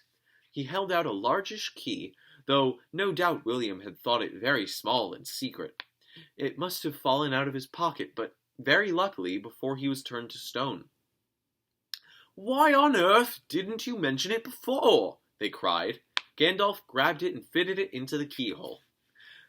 Then the stone door swung back with one big push, and they all went inside. There were bones on the floor, and a nasty smell was in the air, but there was a good deal of food jumbled carelessly on shelves and on the ground among an untidy litter of plunder, of all sorts from brass buttons to pots full of gold coins standing in a corner. There were lots of clothes, too, hanging on the walls, too small for trolls. I am afraid they belonged to victims, and among them were several swords of various makes, shapes, and sizes. Two caught their eyes particularly because of their beautiful scabbards and jeweled hilts. Gandalf and Thorin each took one of these, and Bilbo took a knife in a leather sheath. It would have been made only a tiny pocket knife for a troll, but it was as good as a short sword for the hobbit. "These look like good blades," said the wizard, half drawing them and looking at them curiously. "They were not made by any troll nor any smith among men in these parts and days. But when we can read the runes on them, we shall know more about them." "Let's get out of the horrible smell," said Fili. So they carried out pots of coins and such food as was untouched and looked fit to eat. Also one barrel of ale, which was still full. By that time they felt like breakfast, and being very hungry, they did not turn up their noses at what they had got from the troll's larder. Their own provisions were very scanty. Now they had bread and cheese and plenty of ale and bacon to toast on the embers of the fire. After that they slept, for their night had been disturbed, and they did nothing more till the afternoon. Then they brought up their ponies and carried away the pots of gold and buried them very secretly not far from the track by the river, putting a great many spells over them just in case they ever had a chance to come back and recover them. When that was done, they all mounted once more and jogged along again on the path towards the east. "Where did you go to, if I may ask?" said Thorin to Gandalf as they rode along. "To look ahead," said he. "And what brought you back in the nick of time?" "Looking behind," said he. "Exactly," said Thorin. "But could you be more plain?" "I went on to spy out our road. It will soon become dangerous and difficult. Also, I was anxious about replenishing our small stock of provisions. I had not gone very far, however, when I met a couple of friends of mine from Rivendell." "Where's that?" said Bilbo. "Don't interrupt," said Gandalf. "You will get there in a few days now, if we're lucky, and find out all about it. As I was saying, I met two of Elrond's people. They were hurrying along for fear of the trolls. It was they who told me that 3 of them had come down from the mountains and settled in the woods not far from the road. They had frightened everyone away from the district, and they waylaid strangers. I immediately had a feeling that I was wanted back. Looking behind, I saw fire in the distance and made for it. So now you know. Please be more careful next time, or we shall never get anywhere." "Thank you," said Thorin. Chapter 3. A Short Rest. They did not sing or tell stories that day, not even though the weather improved, nor the next day, nor the day after. They had begun to feel that danger was not far away on either side.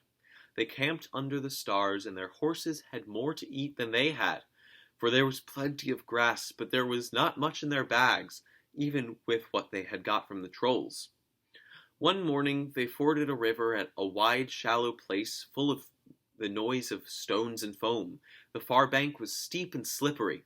When they got to the top of it, leading their ponies, they saw that the great mountains had marched down very near to them. Already they seemed only a day's easy journey from the feet of the nearest. Dark and drear it looked, though there were patches of sunlight on its brown sides, and behind its shoulders where the tips of snow peaks gleamed. "Is that the mountain?" asked Bilbo in a solemn voice, looking at it with round eyes. He had never seen a thing that looked so big before. "Of course not," said Balin.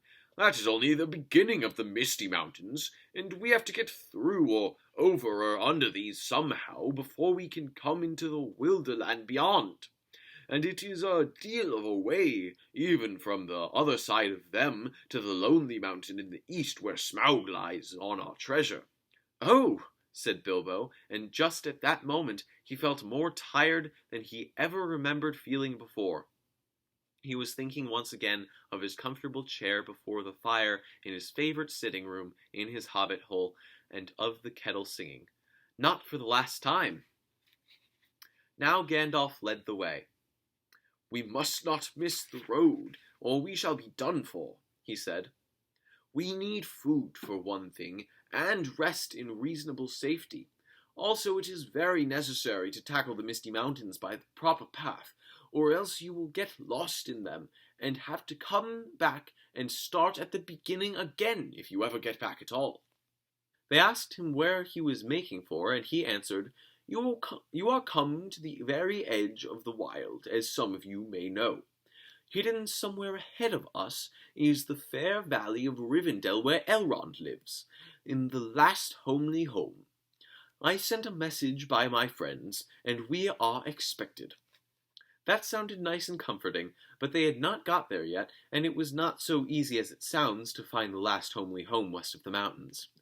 There seemed to be no trees and no valleys and no hills to break up the ground in front of them, only one vast slope going slowly up and up to meet the feet of the nearest mountain, a wide land the color of heather and crumbling rock, with patches and slashes of green grass and moss green showing where water might be.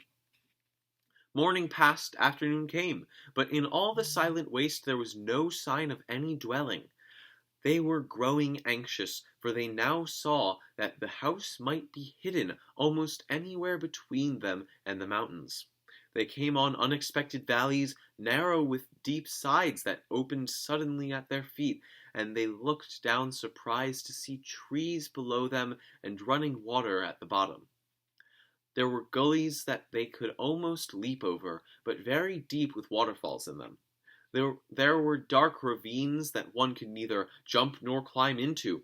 There were bogs, some of them green, pleasant places to look at, with flowers growing bright and tall, but a pony that walked there with a pack on its back would never come out again. It was indeed a much wider land from the ford to the mountains than ever you would have guessed. Bilbo was astonished. The only path was marked with white stones, some of which were small, and others half covered with moss or heather. Altogether, it was a very slow business following the track, even guided by Gandalf, who seemed to know his way about pretty well. His head and beard wagged this way and that as he looked for the stones, and they followed his head. But they seemed no nearer to the end of the search when the day began to fail. Tea time had long gone by, and it seemed supper time would soon do the same. There were moths fluttering about, and the light became very dim, for the moon had not risen. Bilbo's pony began to stumble over roots and stones. They came to the edge of a steep fall in the ground so suddenly that Gandalf's horse nearly slipped down the slope. "Here it is at last," he called, and the others gathered round him and looked over the edge. They saw a valley far below. They could hear the voice of hurrying water in a rocky bed at the bottom. The scent of trees was in the air, and there was a light on the valley side across the water. Bilbo never forgot the way they slithered and slipped the dusk down the steep zigzag path into the secret valley of Rivendell. The air grew warmer as they got lower, and the smell of the pine trees made him drowsy, so that every now and again he nearly nodded and fell off, or bumped his nose on the pony's neck. Their spirits rose as they went down and down. The trees changed from beech to oak, and there was a comfortable feeling in the twilight. The last green had almost faded out of the grass when they came at length to an open glade not far above the banks of the stream. It smells like elves, thought Bilbo, and he looked up at the stars. They were burning bright and blue. Just then there came a burst of song-like laughter in the trees. "Oh, what are you doing, and where are you going? Your ponies need shoeing, the river is flowing. Oh, tra-la-la-la-lee, here down in the valley. Oh, what are you seeking, and what are you making? The faggots are reeking, the bannocks are baking. Oh, trill-lil-lil-lolly, the valley is jolly, ha-ha! Oh, where are you going with beards all a-wagging? No knowing what brings Mr. Baggins and Balin and Dwalin down into the valley in June, ha-ha! Oh, will you be staying, or will you be flying? Your ponies are straying, this daylight is dying. To fly would be folly, to stay would be jolly, and listen and hark till the end of the dark to our tune, ha-ha!" So they laughed and sang in the trees, and pretty fair nonsense, I dare say you think. Not that they would care, they would only laugh all the more if you told them so. They were elves, of course. Soon Bilbo caught glimpses of them as darkness deepened. He loved elves, though he seldom met them. But he was a little frightened of them, too. Dwarves don't get on well with them. Even decent enough dwarves like Thorin and his friends think them foolish, which is a very foolish thing to think, or get annoyed with them. For some elves tease them and laugh at them, and most of all their beards. "Well, well," said a voice, "just look! Bilbo the Hobbit on a pony, my dear! Isn't it delicious?" "Most astonishing, wonderful." Then off they went into another song as ridiculous as the one I have written down in full. At last a tall young fellow, came out from the trees and bowed to Gandalf and to Thorin. "Welcome to the valley," he said. "Thank you," said Thorin a bit gruffly, but Gandalf was already off his horse and among the elves, talking merrily with them. "You are a little out of your way," said the elf. "That is, if you are making for the only path across the water and the house beyond. We will set you right, but you had best get on foot until you are over the bridge. Are you going to stay a bit and sing with us, or will you go straight on? Supper is preparing over there," he said. "I can smell the wood fires for the cooking." Tired as he was, Bilbo would have liked to stay a while. Elvish singing is not a thing to miss in June under the stars, not if you care for such things. Also, he would have liked to have a few private words with these people that seemed to know him by name and all about him, although he had never seen them before. He thought their opinion of his adventure might be interesting. Elves know a lot and are wondrous folk for news, and know what is going on among the peoples of the land, as quick as water flows or quicker. But the dwarves were all for supper as soon as possible, just then, and would not stay. On they all went, leading their ponies, till they were brought to a good path, and so at last to the very bank of the river. It was flowing fast and noisily, as mountain streams do of a summer evening, when sun has been all day on the snow far above. There was only a narrow bridge of stone without a parapet, as narrow as a pony could well walk on. And over that they had to go, slow and careful, one by one, each leading his pony by the bridle. The elves had brought bright lanterns to the shore, and they sang a merry song as the party went across. "Don't dip your beard in the foam, father," they cried to Thorin, who was bent almost on his hands and knees. "It is long enough without watering it." "Mind Bilbo doesn't eat all the cakes," they cried. "He is too fat to get through keyholes yet." "Hush, hush! Good people, and good night," said Gandalf, who came at last. "Valleys have ears, and some elves have over-merry tongues. Good night."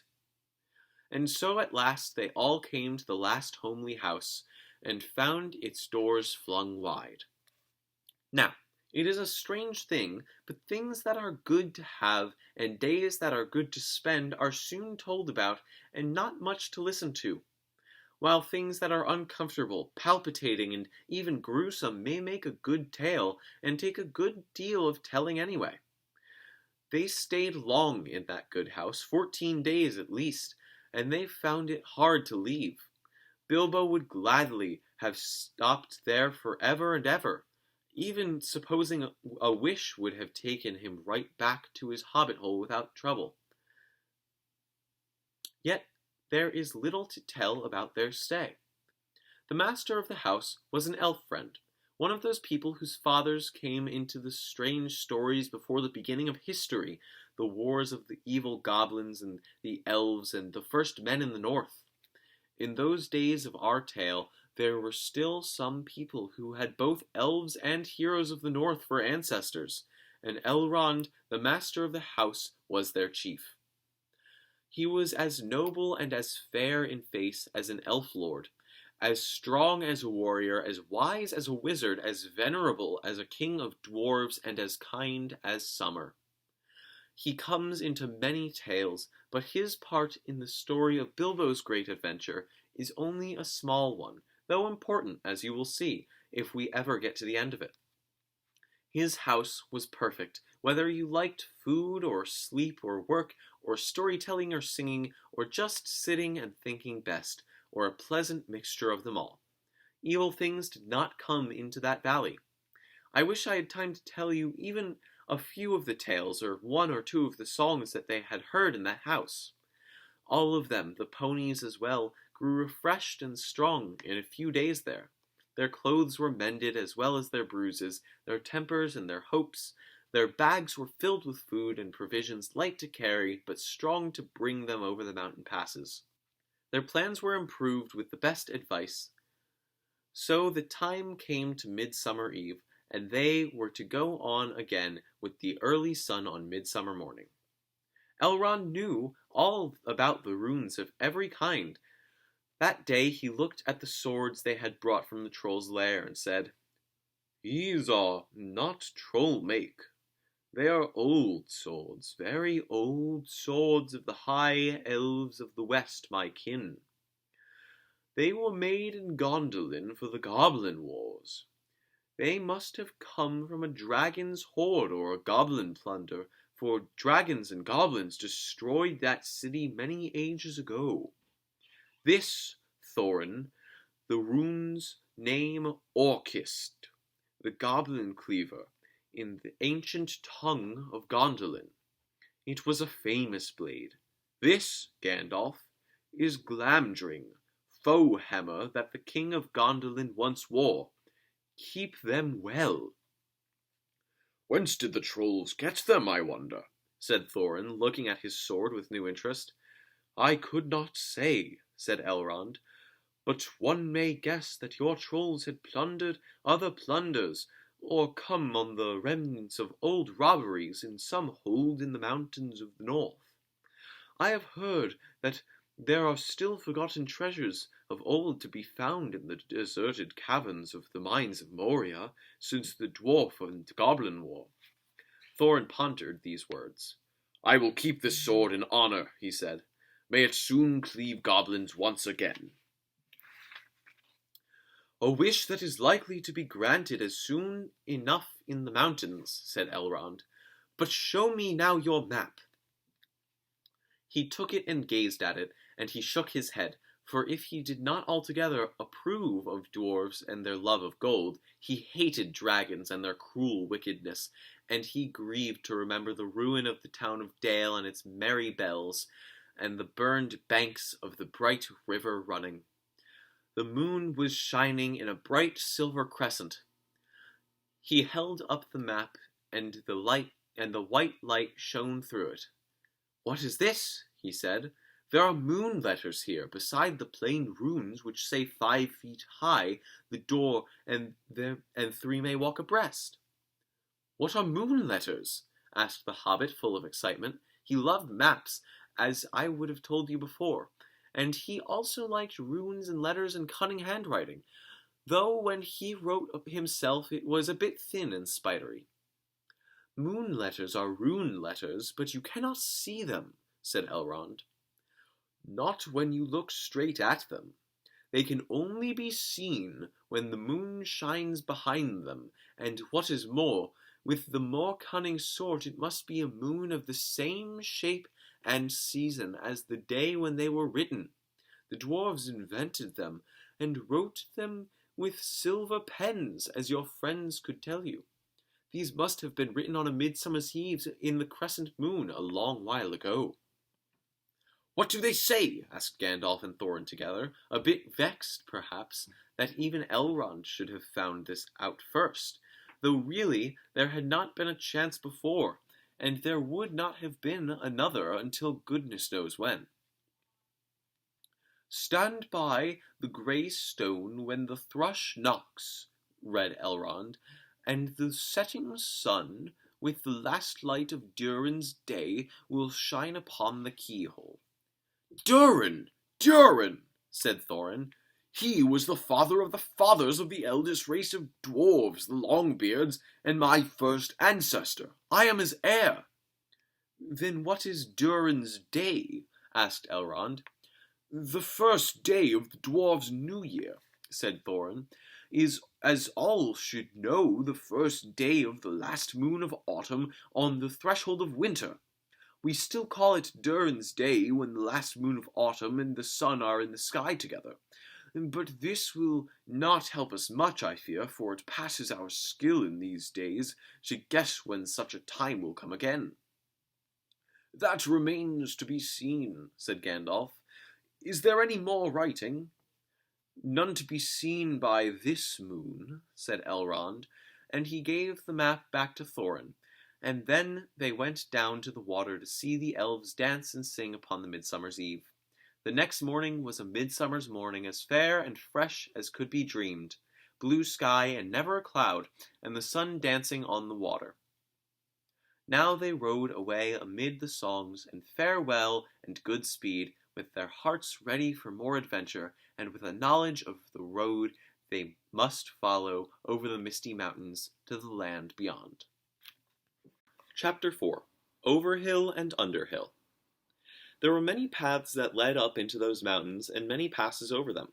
But most of the paths were cheats and deceptions and led nowhere or to bad ends, and most of the passes were infested by evil things and dreadful dangers. The dwarves and the Hobbit, helped by the wise advice of Elrond and the knowledge and memory of Gandalf, took the right road to the right pass. Long days after they had climbed out of the valley and left the last homely house miles behind, they were still going up and up and up. It was a hard path and a dangerous path, a crooked way and a lonely and long. Now they could look back over the lands they had left, laid out behind them far below. Far, far away in the west, where things were blue and faint, Bilbo knew there lay his own country of safe and comfortable things and his little hobbit hole. He shivered. It was getting bitter cold up here, and the wind came shrill among the rocks. Boulders, too, at times came galloping down the mountainsides, let loose by midday sun upon the snow, and passed among them, which was lucky, or over their heads, which was alarming. The nights were comfortless and chill, and they did not dare to sing or talk too loud, for the echoes were uncanny, and the silence seemed to dislike being broken, except by the noise of water and the wail of wind and the crack of stone. "The summer is getting on down below," thought Bilbo, "and haymaking is going on, and picnics. They will be harvesting and blackberrying before we even begin to get down to the other side at this rate." And the others were thinking equally gloomy thoughts, although when they had said goodbye to Elrond in the high hopes of a midsummer morning, they had spoken gaily of the passage of the mountains, and of riding swift across the lands beyond. They had thought of coming to the secret door in the lonely mountain, perhaps that very next first moon of autumn, and perhaps it will be Durin's day, they had thought. Only Gandalf had shaken his head and said nothing. Dwarves had not passed that way for many years, but Gandalf had, and he knew how evil and danger had grown and thriven in the wild, since the dragons had driven men from the lands, and the goblins had spread in secret after the battle of the mines of Moria. Even the good plans of wise wizards like Gandalf and of good friends like Elrond go astray sometimes when you are off on dangerous ventures over the edge of the wild, and Gandalf was a wise enough wizard to know it. He knew that something unexpected might happen, and he hardly dared to hope that they would pass without fearful adventure over those great tall mountains with lonely peaks and valleys where no king ruled. They did not. All was well, until one day they met a thunderstorm. More than a thunderstorm, a thunder battle. You know how terrific a really big thunderstorm can be down in the land and in a river valley, especially at times when two great thunderstorms meet and clash. More terrible still are thunder and lightning in the mountains at night when storms come up from east and west and make war. The lightning splinters on the peaks and rocks shiver, and great crashes split the air and go rolling and tumbling into every cave and hollow, and the darkness is filled with overwhelming noise and sudden light. Bilbo had never seen or imagined anything of the kind. They were high up in a narrow place with a dreadful fall into a dim valley at one side of them. There they were, sheltering under a hanging rock for the night, and he lay beneath a blanket and shook from head to toe. When he peeped out in the lightning flashes, he saw that across the valley the stone giants were out and were hurling rocks at one another for game, and catching them and tossing them down into the darkness where they smashed among the trees far below or splintered into little bits with a bang. Then came a wind and a rain, and the wind whipped the rain and the hail about in every direction, so that an overhanging rock was no protection at all. Soon they were getting drenched, and their ponies were standing with their heads down and their tails between their legs, and some of them were whinnying with fright. They could hear the giants guffawing and shouting all over the mountainsides. "This won't do at all," said Thorin. "If we don't get blown off or drowned or struck by lightning, we shall be picked up by some giant and kicked high for a football." "Well, if you know of anywhere better, take us there," said Gandalf, who was feeling very grumpy and was far from happy about the giants himself. The end of their argument was that they sent Fili and Kili to look for a better shelter. They had very sharp eyes, and being the youngest of the dwarves by some 50 years, they usually got these sort of jobs, when everybody could see that it was absolutely no use sending Bilbo. There's nothing like looking if you want to find something, or so Thorin said to the dwarves. You certainly usually find something if you look, but it is not always quite the something you are after. So it proved on this occasion. Soon Fili and Kili came crawling back, holding onto the rocks in the wind. "We have found a dry cave," they said, "not far round the next corner, and ponies and all could get inside." "Have you thoroughly explored it?" said the wizard, who knew that caves up in the mountains were seldom unoccupied. Yes, they said, though everybody knew they could not have been long about it. They had come back too quick. "It isn't all that big, and it does not go far back." That, of course, is the dangerous part about caves. You don't know how far they go back sometimes, or where a passage may lead to, or what is waiting for you inside. But now Fili and Kili's news seemed good enough, so they all got up and prepared to move. The wind was howling and the thunder still growling, and they had a business getting themselves and their ponies along.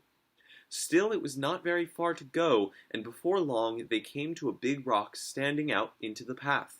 If you stepped behind, you found a low arch in the side of the mountain. There was just room to get the ponies through with a squeeze when they had been unpacked and unsaddled. As they passed under the arch, it was good to hear the wind and the rain outside instead of all about them, and to feel safe from the giants and their rocks. But the wizard was taking no risks. He lit up his wand, as he did that day in Bilbo's dining room that seemed so long ago, if you remember. and by its light they explored the cave from end to end.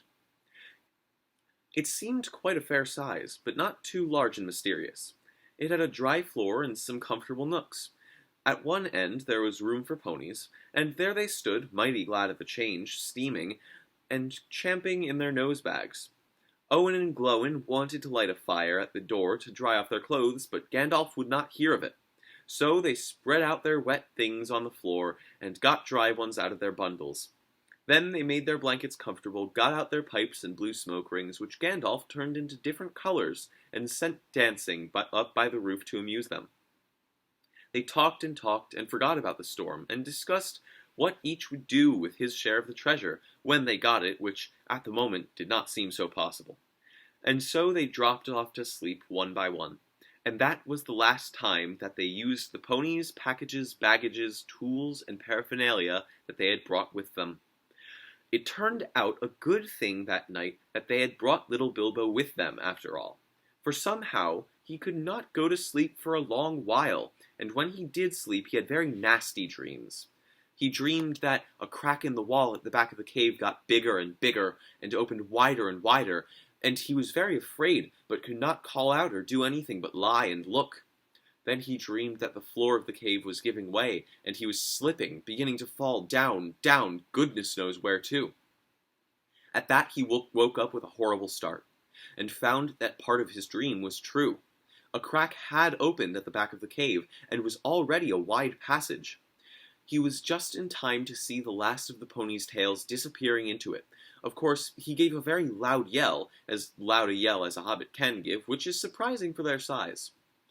Out jumped the goblins, big goblins, great ugly-looking goblins, lots of goblins, before you could say rocks and blocks. There were 6 to each dwarf at least, and 2 even for Bilbo, and they were all grabbed and carried through the crack, before you could say tinder and flint. But not Gandalf. Bilbo's yell had done that much good. It had wakened him up wide in a splintered second, and when goblins came to grab him, there was a terrible flash like lightning in the cave, a smell of gunpowder, and several of them all fell dead. The crack closed with a snap, and Bilbo and the dwarves were on the wrong side of it. Where was Gandalf? On that neither they nor the goblins had any idea, and the goblins did not wait to find out. It was deep, deep, dark, such as only goblins that have taken to living in the heart of the mountains can see through. The passages there were crossed and tangled in all directions, but the goblins knew their way, as well as you do, to the nearest post office. And the way they went down, and it was most horribly stuffy. The goblins were very rough, and pinched unmercifully, and chuckled and laughed in their horrible stony voices, and Bilbo was more unhappy even then, when the troll had picked him up by his toes. He wished again and again for his nice hobbit hole, not for the last time. Now there came a glimmer of red light before them. The goblins began to sing, or croak, keeping time with the flap of their flat feet on the stone, and shaking their prisoners as well. Clap, snap, and black crack, grip, grab, pinch, nab, and down, down to Goblin Town you go, my lad. Clash, crash, crush, smack, hammer and tongs, knocker and gongs, pound, pound, far underground, ho, ho, my lad. Swish, smack, whip, crack, batter and beat, yammer and bleat, work, work, nor dare to shriek, while goblins quaff and goblins laugh, round and round far underground, below, my lad. It sounded truly terrifying. The walls echoed to this clap, snap, and the crush, smash, and to the ugly laughter of their ho, ho, my lad. The general meaning of the song was only too plain, for now the goblins took out whips and whipped them with a swish, smack, and set them running as fast as they could in front of them, and more than one of the dwarves were already yammering and bleeding like anything when they stumbled into a big cavern. It was lit by a great red fire in the middle, and by torches along the walls, and it was full of goblins. They all laughed and stamped and clapped their hands when the dwarves, with poor little Bilbo at the back and nearest to the whips, came running in, while the goblin drivers whooped and cracked their whips behind. The ponies were already huddled in a corner, and there were all the baggages and packages lying broken open and being rummaged by goblins, and smelt by goblins, and fingered by goblins, and quarreled over by goblins. I am afraid that was the last they ever saw those excellent little ponies, including a jolly sturdy little white fellow that Elrond had lent to Gandalf, since his horse was not suitable for the mountain paths. For goblins eat horses and ponies and donkeys and other much more dreadful things, and they are always hungry. Just now, however, the prisoners were thinking only of themselves. The goblins chained their hands behind their backs and linked them all together in a line, and dragged them to the far end of the cavern, with little Bilbo tugging at the end of the row. There in the shadows, on a large flat stone, sat a tremendous goblin with a huge head, and armed goblins were standing round him carrying axes and the bent swords that they use. Now goblins are cruel, wicked, and bad-hearted. They make no beautiful things, but they make many clever ones. They can tunnel and mine as well as any but the most skilled dwarves when they take the trouble, though they are usually untidy and dirty. Hammers, axes, swords, daggers, pickaxes, tongs, and also instruments of torture they make very well, or get other people to make to their design, prisoners and slaves that have to work till they die for want of air and light. It is not unlikely that they invented some of the machines that have since troubled the world, especially the ingenious devices for killing large numbers of people at once, for wheels and engines and explosions always delighted them, and also not working with their own hands more than they could help. But in those days and those wild parts they had not advanced, as it is called, so far. They did not hate dwarves especially, no more than they hated everybody and everything, and particularly the orderly and prosperous, in some parts wicked dwarves had even made alliances with them. But they had a special grudge against Thorin's people, because of the war which you have heard mentioned, but which does not come into this tale. And anyway, goblins don't care who they catch, as long as it is done smart and secret, and the prisoners are not able to defend themselves. "Who are these miserable persons?" said the great goblin. "Dwarves, and this," said one of the drivers, pulling at Bilbo's chain so that he fell forward onto his knees. "We found them sheltering on our front porch." "What do you mean by it?" said the great goblin, turning to Thorin. "Up to no good, I'll warrant. Spying on the private business of my people, I guess. Thieves, I shouldn't be surprised to learn. Murderers and friends of elves, not unlikely. Come, what have you got to say?" "Thorin the dwarf at your service," he replied. It was merely a polite nothing. "Of the things which you suspect and imagine we had no idea at all. We sheltered from a storm in what seemed a convenient cave and unused.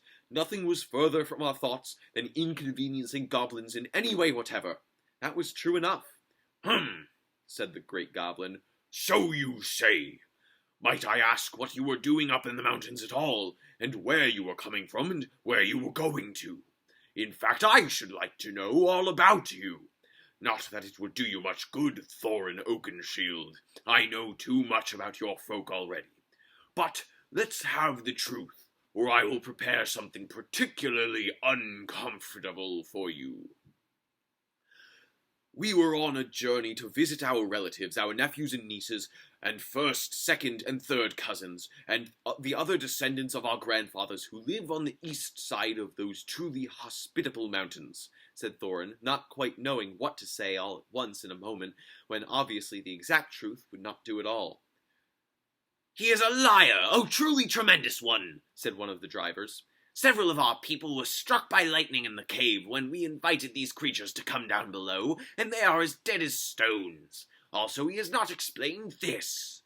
He held out the sword which Thorin had worn, the sword which came from the troll's lair.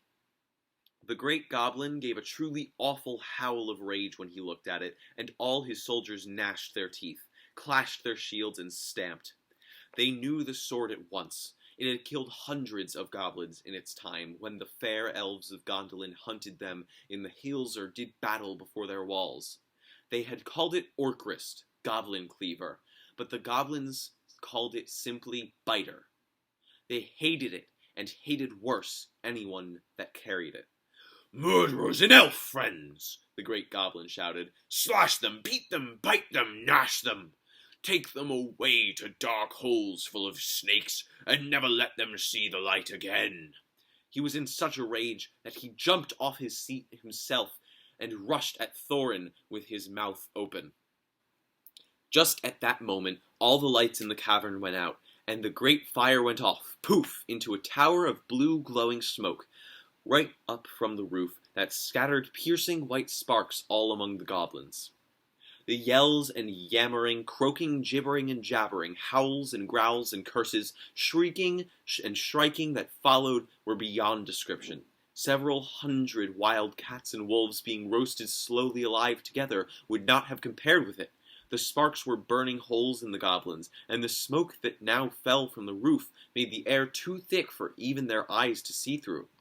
Soon they were falling over one another and rolling in heaps on the floor, biting and kicking and fighting as if they had all gone mad. Suddenly a sword flashed in its own light. Bilbo saw it go right through the great goblin as he stood dumbfounded in the middle of his rage. He fell dead, and the goblin soldiers fled before the sword, shrieking into darkness. The sword went back into its sheath. "Follow me quick," said a voice fierce and quiet, and before Bilbo understood what had happened, he was trotting along again, as fast as he could trot, at the end of the line, down more dark passages with the yells of the goblin hall growing fainter behind him. A pale light was leading them on. "Quicker, quicker," said the voice. "the torches will soon be relit." "Half a minute," said Dory, who was at the back next to Bilbo, and a decent fellow. He made the hobbit scramble onto his shoulders as best he could with his tied hands, and then off they all went at a run, with a clink of the chains and many a stumble, since they had no hands to steady themselves with. Not for a long while did they stop, and by that time they must have been right down in the very mountain's heart. Then Gandalf lit up his wand.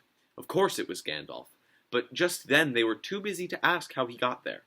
He took out his sword again, and again it flashed in the dark by itself. It burned with a rage that made it gleam if the goblins were about. Now it was bright as blue flame for delight in the killing of the great lord of the cave. It made no trouble whatever of cutting through the goblin chains, and setting all the prisoners free as quickly as possible. This sword's name was Glamdring the Foehammer, if you remember. The goblins just called it Beater, and hated it worse than Biter if possible. Orcris too had been saved, for Gandalf had brought it along as well, snatching it from one of the terrified guards. Gandalf thought of most things, and though he could not do everything, he could do a great deal for friends in a tight corner. "Are we all here?" said he, handing his sword back to Thorin with a bow. "Let me see. 1, that's Thorin. 2, 3, 4, 5, 6, 7, 8, 9, 10, 11. Where are Keely and Feely? Here they are. 12, 13, and here's Mr. Baggins. 14. Well, well. It might be worse, and then again, it might be a good deal better. No ponies, and no food, and no knowing quite where we are, and hordes of angry goblins just behind. On we go!" On they went. Gandalf was quite right. They began to hear goblin noises and horrible cries far behind in the passages they had come through. That sent them on faster than ever, and as poor Bilbo could not possibly go half as fast, for dwarves can roll along at a tremendous pace, I can tell you, when they have to, they took it in turn to carry him on their backs. Still, goblins go faster than dwarves, and these goblins knew the way better. They had made the paths themselves, and were madly angry, so that, do what they could, the dwarves heard the cries and howls getting closer and closer. Soon they could hear even the flap of the goblin feet, many, many feet, which seemed only just round the last corner.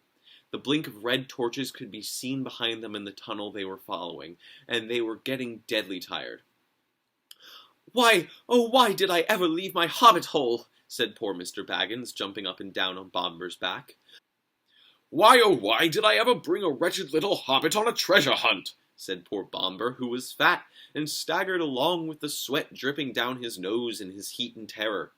At this point Gandalf fell behind, and Thorin with him. They turned a sharp corner. "About turn!" he shouted. "Draw your sword, Thorin!" There was nothing else they could do, and the goblins did not like it. They came scurrying round the corner in full cry, and found Goblin Cleaver and Foehammer shining cold and bright right in their astonished eyes. The ones in front dropped their torches and gave one yell before they were killed. The ones behind yelled still more and leaped back, knocking over those that were running after them.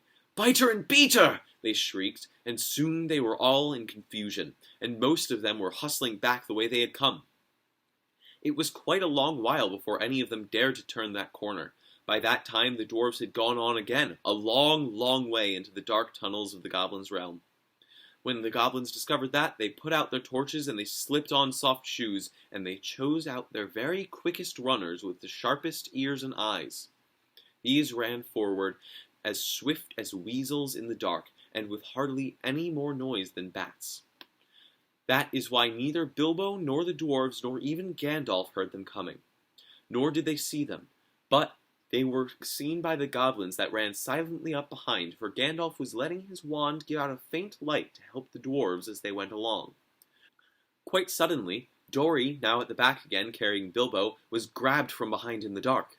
He shouted and fell, and the hobbit rolled off his shoulders into the blackness, bumped his head on a hard rock, and remembered nothing more. Chapter 5. Riddles in the Dark. When Bilbo opened his eyes, he wondered if he had, for it was just as dark with them shut. No one was anywhere near him. Just imagine his fright. He could hear nothing, see nothing, and he could feel nothing except for the stone of the floor. Very slowly he got up and groped about on all fours till he touched the wall of the tunnel, but neither up nor down it could he find anything. Nothing at all, no sign of goblins, no sign of dwarves. His head was swimming, and he was far from certain even of the direction they had been going when he had his fall. He guessed as well as he could and crawled along for a good way, till suddenly his hand met what felt like a tiny ring of cold metal lying on the floor of the tunnel. It was a turning point in his career, but he did not know it. He put the ring in his pocket almost without thinking. Certainly it did not seem of any particular use at the moment. He did not go much further, but sat down on the cold floor and gave himself up to complete miserableness for a long while. He thought of himself frying bacon and eggs in his own kitchen at home, for he could feel inside that it was high time for some meal or other. But that only made him miserabler. He could not think what to do, nor could he think what had happened, or why he had been left behind, or why, if he had been left behind, the goblins had not caught him, or even why his head was so sore. The truth was, he had been lying quiet, out of sight and out of mind, in a very dark corner for a long while. After some time he felt for his pipe. It was not broken, and that was something.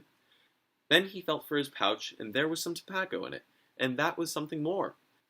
Then he felt for matches, and he could not find any at all, which shattered his hopes completely, just as well for him as he agreed when he came to his senses. Goodness knows what the striking of matches and smell of tobacco would have brought on him out of dark holes in that horrible place. Still at the moment he felt very crushed, but in slapping all his pockets and feeling all round himself for matches, his hand came on the hilt of his little sword, the little dagger that he had got from the trolls, and that he had quite forgotten, nor did the goblins seem to have noticed it, as he wore it inside his breeches. Now he drew it out. It shone pale and dim before his eyes. So it is an elvish blade too, he thought, and goblins are not very near, and yet not far enough.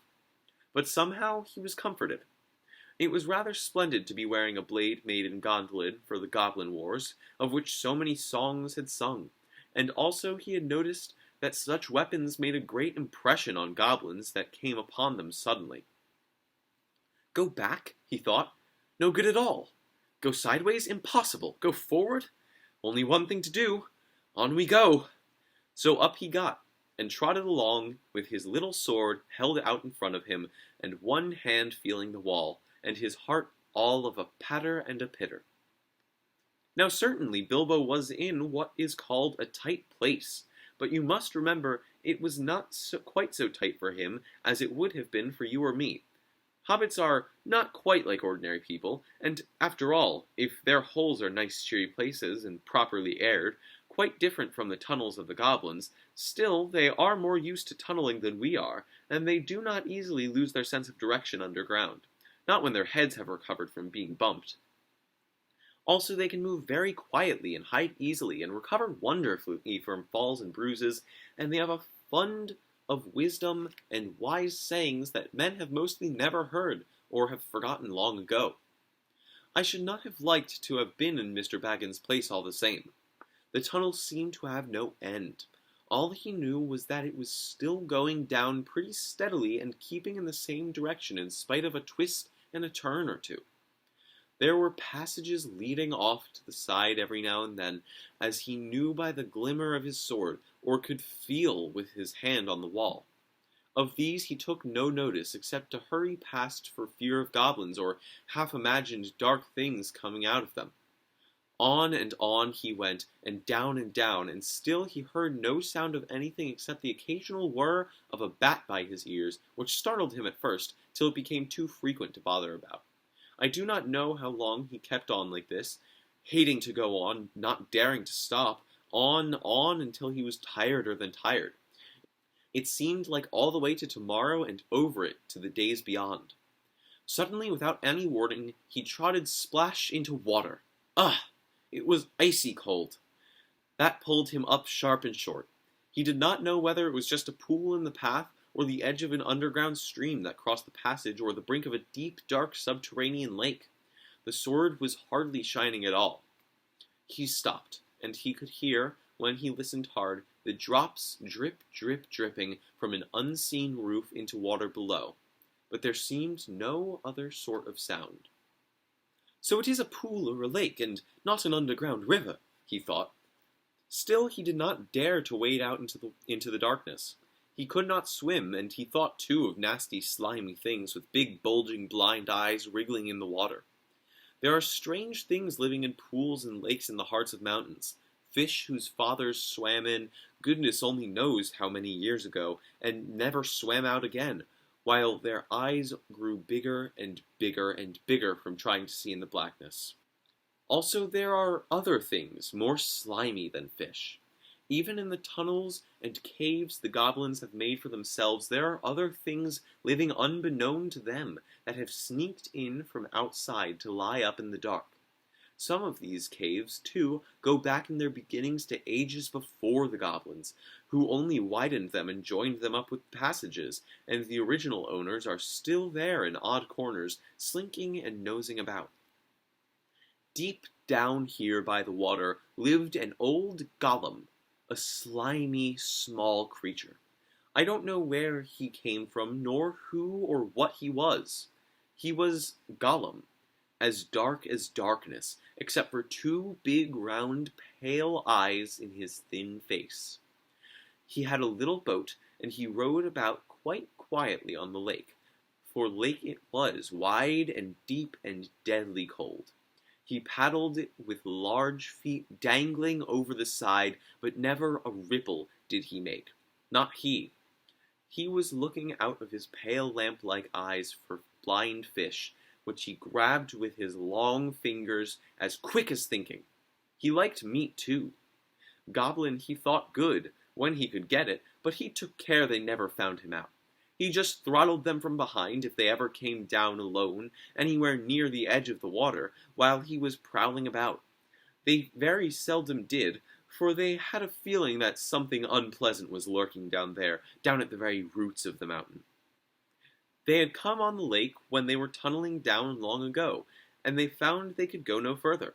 So there their road ended in that direction, and there was no reason to go that way, unless the great goblin sent them. Sometimes he took a fancy for fish from the lake, and sometimes neither goblin nor fish came back. Actually, Gollum lived on a slimy island of a rock in the middle of the lake. He was watching Bilbo now from the distance with his pale eyes like telescopes. Bilbo could not see him, but he was wondering a lot about Bilbo, for he could see that he was no goblin at all. Gollum got into his boat and shot off from the island, while Bilbo was sitting on the brink altogether flummoxed and at the end of his way and his wits. Suddenly up came Gollum and whispered and hissed, bless us and splash us, my precious. I guess it's a choice feast, at least a tasty morsel. It'd make us gurgle. And when he said Gollum, he made a horrible swallowing noise in his throat. That is how he got his name, though he always called himself my precious. The hobbit jumped nearly out of his skin when the hiss came in his ears, and he suddenly saw the pale eyes sticking out at him. "Who are you?" he said, thrusting his dagger in front of him. What is he, my precious? Whispered Gollum, who always spoke to himself, though never having anyone else to speak to. This is what he had come to find out, for he was not really very hungry at the moment, only curious. Otherwise, he would have grabbed first and whispered afterwards. "I am Mr. Bilbo Baggins. I have lost the dwarves, and I have lost the wizard, and I don't know where I am, and I don't want to know, if only I can get away." What's he got in his hands? Said Gollum, looking at the sword, which he did not quite like. "A sword, a blade which came out of Gondolin," said Gollum, and became quite polite. Perhaps he sits here and chats with a Bitsy, my precious. It likes riddles, perhaps it does it? He was anxious to appear friendly, at any rate for the moment, and until he found out more about the sword and the hobbit, whether he was quite alone really, whether he was good to eat, and whether Gollum was really hungry. Riddles were all he could think of. Asking them, and sometimes guessing them, had been the only game he had ever played with other funny creatures sitting in their holes in the long, long ago, before he lost all his friends and was driven away alone, and crept down, down into the dark under the mountains. "Very well," said Bilbo, who was anxious to agree, until he found out more about the creature. Whether he was quite alone, whether he was fierce or hungry, and whether he was a friend of the goblins. "You ask first," he said, because he had not had time to think of a riddle. So Gollum hissed. What has roots as nobody sees, is taller than the trees.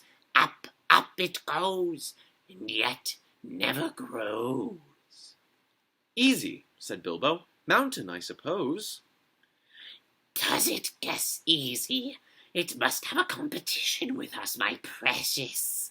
If Precious asks, and it doesn't answer, we eats it, my precious. If it asks us and we doesn't answer, then we does what it wants, eh? We shows it the way out, yes. "All right," said Bilbo, not daring to disagree, and nearly bursting his brain to think of riddles that could save him from being eaten. 30 white horses on a red hill, first they champ, then they stamp, then they stand still." That was all he could think of to ask. The idea of eating was rather on his mind, and it was rather an old one too, and Gollum knew the answer as well as you do. Chestnuts, chestnuts, he hissed. Teeth, teeth, my precious, but we has only 6. Then he asked his second.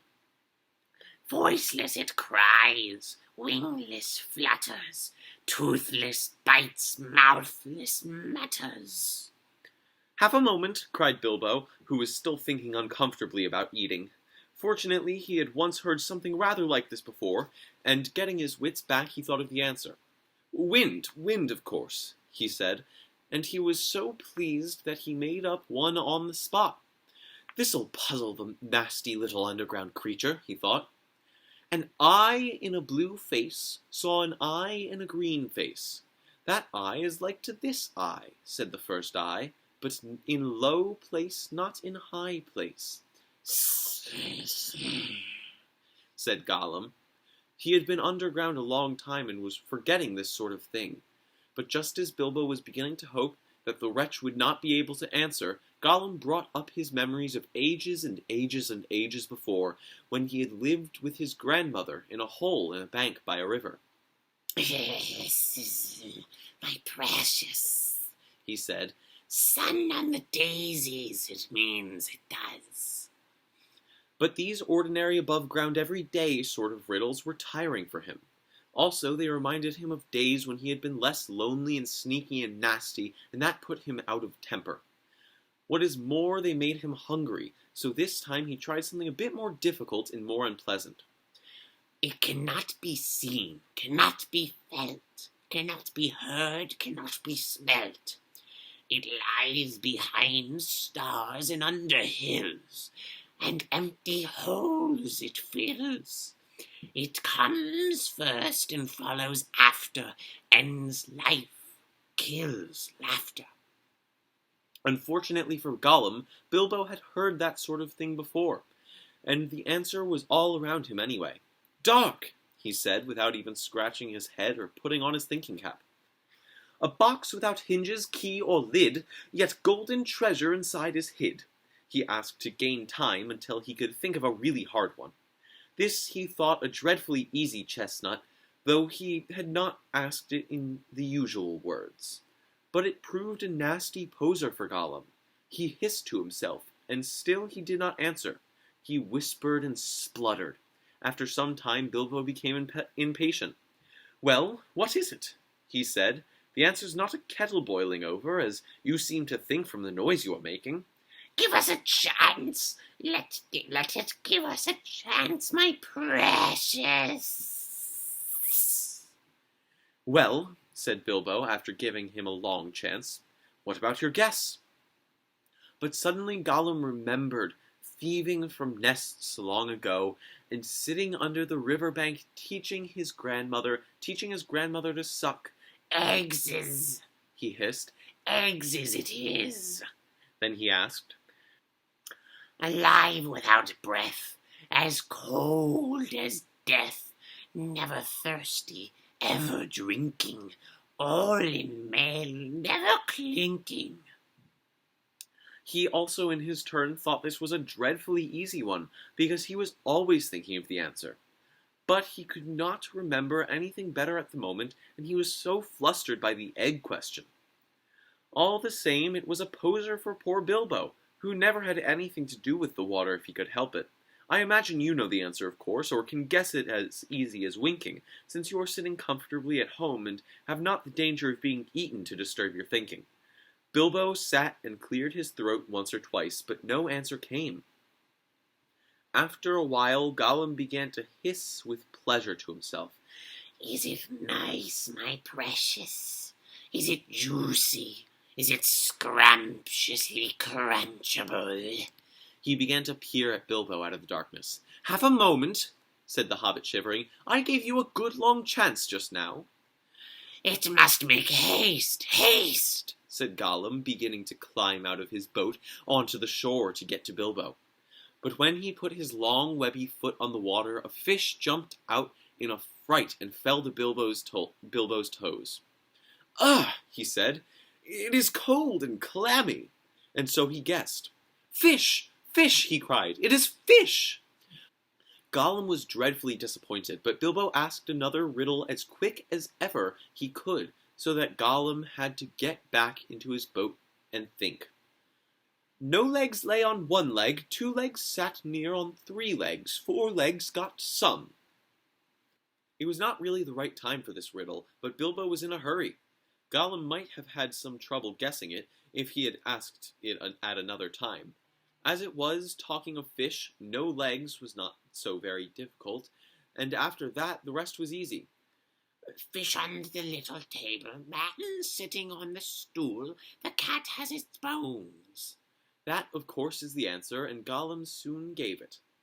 Then he thought the time had come to ask something hard and horrible. This is what he said.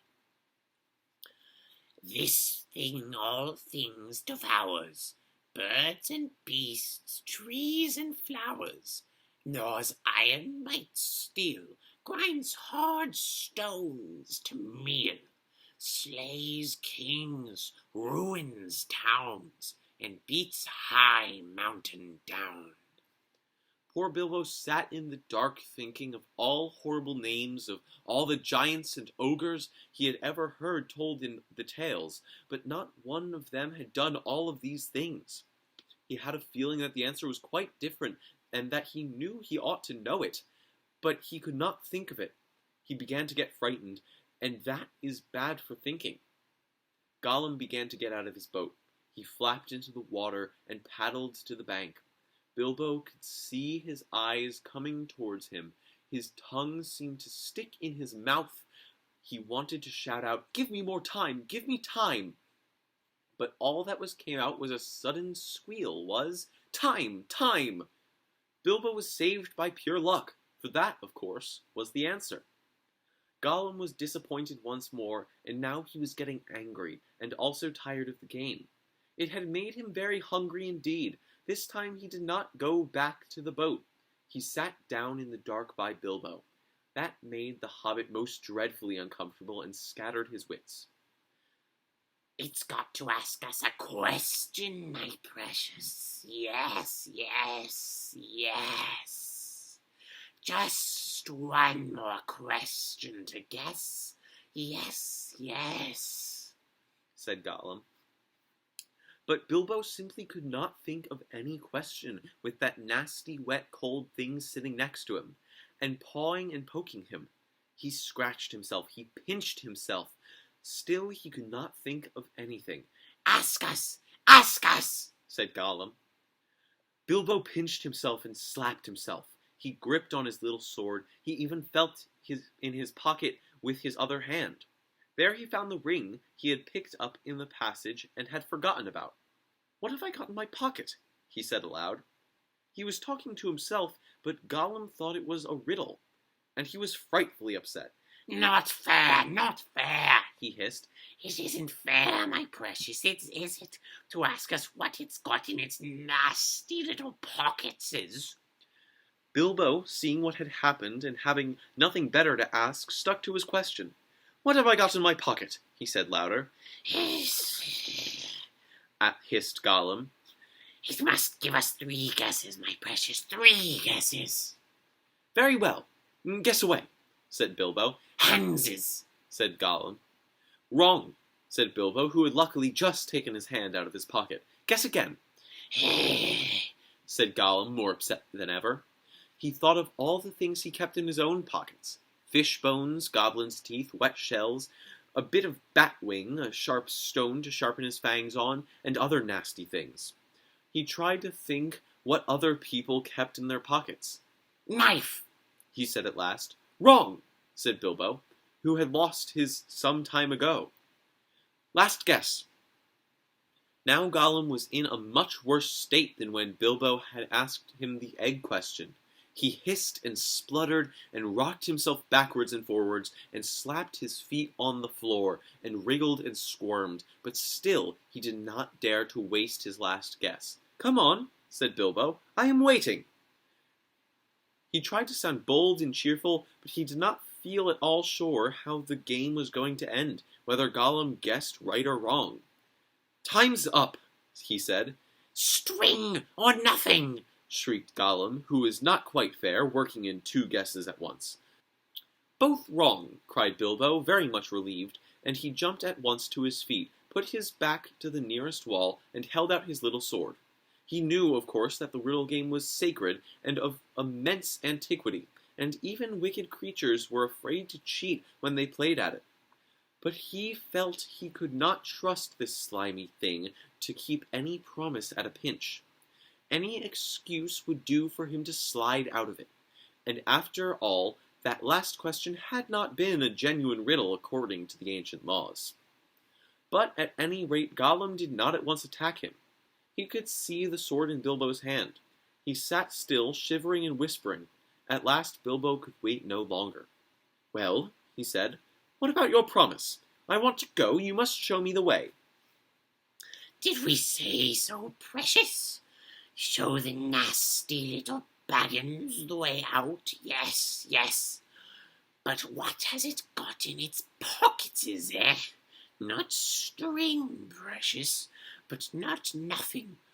Oh, no! Grr. "Never you mind," said Bilbo. "A promise is a promise." "Cross it is impatient, precious," hissed Gollum. "But it must wait, yes it must. We can't go up the tunnels so hasty. We must go and get some things first, yes, things to help us."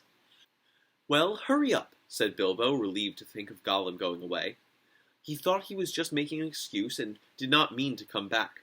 What was Gollum talking about? What useful thing could he keep out in the dark lake? But he was wrong. Gollum did mean to come back. He was angry now and hungry. And he was a miserable, wicked creature, and already he had a plan. Not far away was his island, of which Bilbo knew nothing, and there in his hiding place he kept a few wretched oddments, and one very beautiful thing, very beautiful, very wonderful. He had a ring, a golden ring, a precious ring. My birthday present, He whispered to himself, as he had often done in the endless dark days. that's what we want now. Yes, we wants it. He wanted it because it was a ring of power, and if you slipped that ring on your finger, you were invisible. Only in the full sunlight could you be seen, and then only by your shadow, and that would be shaky and faint. My birthday present. It came to me on my birthday, my precious. So he had always said to himself. But who knows how Gollum came by that present ages ago in the old days when such rings were still at large in the world. Perhaps even the master who ruled them could not have said. Gollum used to wear it at first, till it tired him, and then he kept it in a pouch next his skin, till it galled him, and now he usually hid it in a hole in the rock on his island, and was always going back to look at it, and still sometimes he put it on when he could not bear to be parted from it any longer, or when he was very, very hungry and tired of fish. Then he would creep along the dark passages looking for stray goblins. He might even then venture into places where the torches were lit and made his eyes blink and smart. For he would be safe. Oh yes, quite safe. No one would see him, no one would notice him, till he had his fingers on their throat. Only a few hours ago he had worn it, and caught a small goblin imp. How it squeaked! He still had a bone or two left to gnaw, but he wanted something softer. Quite safe, yes, he whispered to himself. It won't see us, will it, my precious? No, it won't see us, and its nasty little sword will be useless. Yes, quite. That is what was in his wicked little mind, as he slipped suddenly from Bilbo's side and flapped back to his boat, and went off into the dark. Bilbo thought he had heard the last of him. Still he waited a while, for he had no idea how to find his way out alone. Suddenly he heard a screech. It sent a shiver down his back. Gollum was cursing and wailing away in the gloom, not very far off by the sound of it. He was on his island, scrabbling here and there, searching and seeking in vain. Where is it? Where is it? Bilbo heard him crying. Lost it is, my precious. Lost, lost. Curse us and crush us. My precious is lost. What's the matter? Bilbo called. What have you lost? It mustn't ask us, shrieked Gollum. Not its business, no. Burn. It's lost. Burn, burn, burn. Well, so am I, cried Bilbo, and I want to get unlost, and I won the game and you promised, so come along. Come and let me out, and then go on with your looking. Utterly miserable as Gollum sounded, Bilbo could not find much pity in his heart, and he had a feeling that anything Gollum wanted so much could hardly be something good. Come along, he shouted. No, not yet. Precious, Gollum answered. We must search for it. It's lost. But you never guessed my last question, and you promised, said Bilbo. Never guessed, said Gollum. Then suddenly out of the gloom came a sharp hiss. What has it got in its pockets? Tell us that. It must tell us first. As far as Bilbo knew, there was no particular reason why he should tell. Gollum's mind had jumped to a guess quicker than his. Naturally, for Gollum had brooded for ages on this one thing, and he was always afraid of its being stolen. But Bilbo was annoyed at the delay. After all, he had won the game pretty fairly at a horrible risk. Answers were to be guessed, not given, he said. But it wasn't a fair question, said Gollum. Not a riddle, precious, no. Oh, well, if it's a matter of ordinary questions, Bilbo replied, then I asked one first. What have you lost? Tell me that. What has it got in its pockets?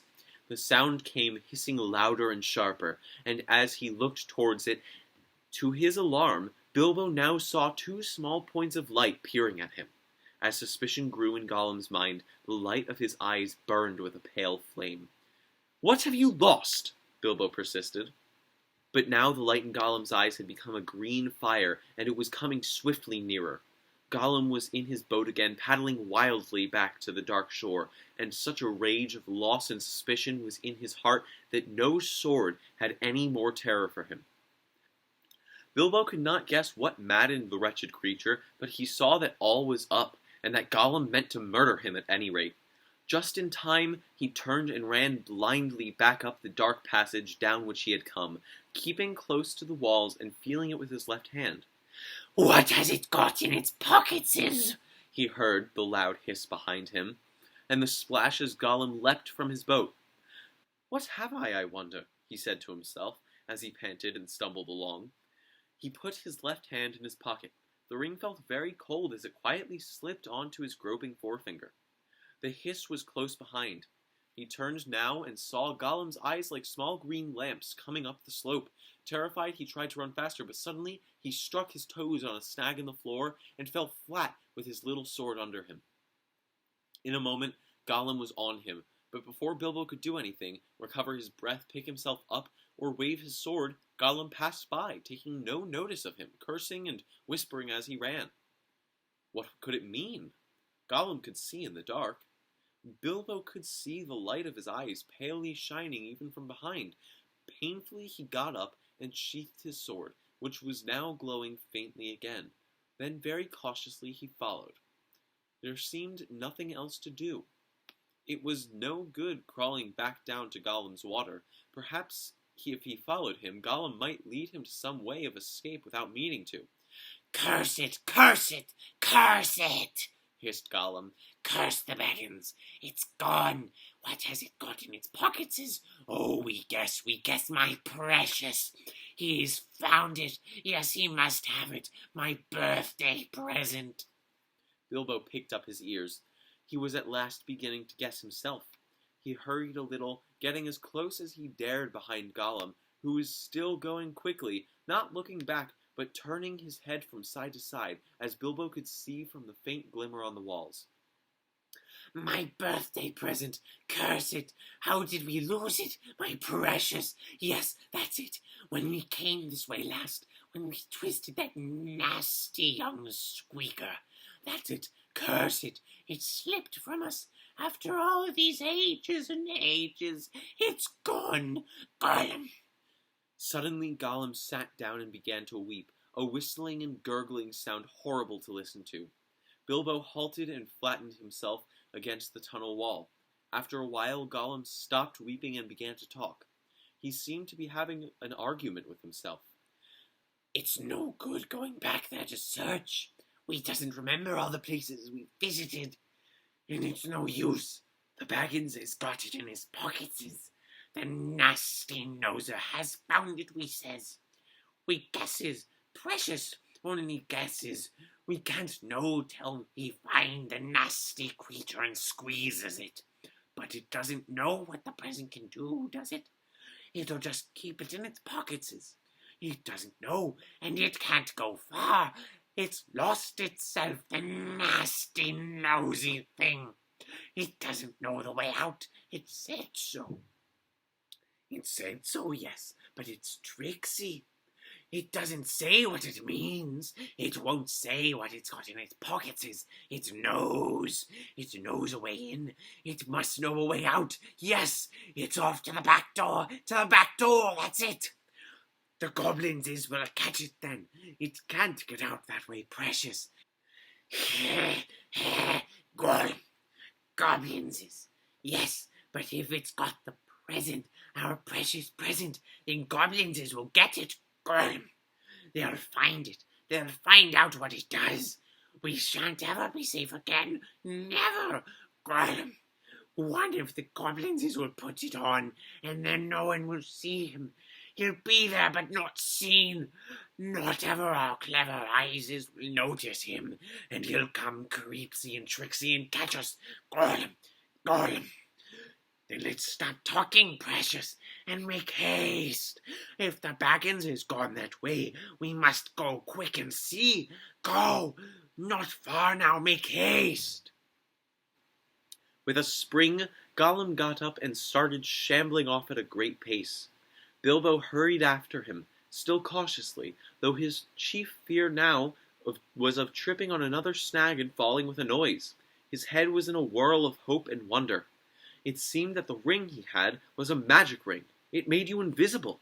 He had heard of such things, of course, in old tales, but it was hard to believe that he really had found one, by accident.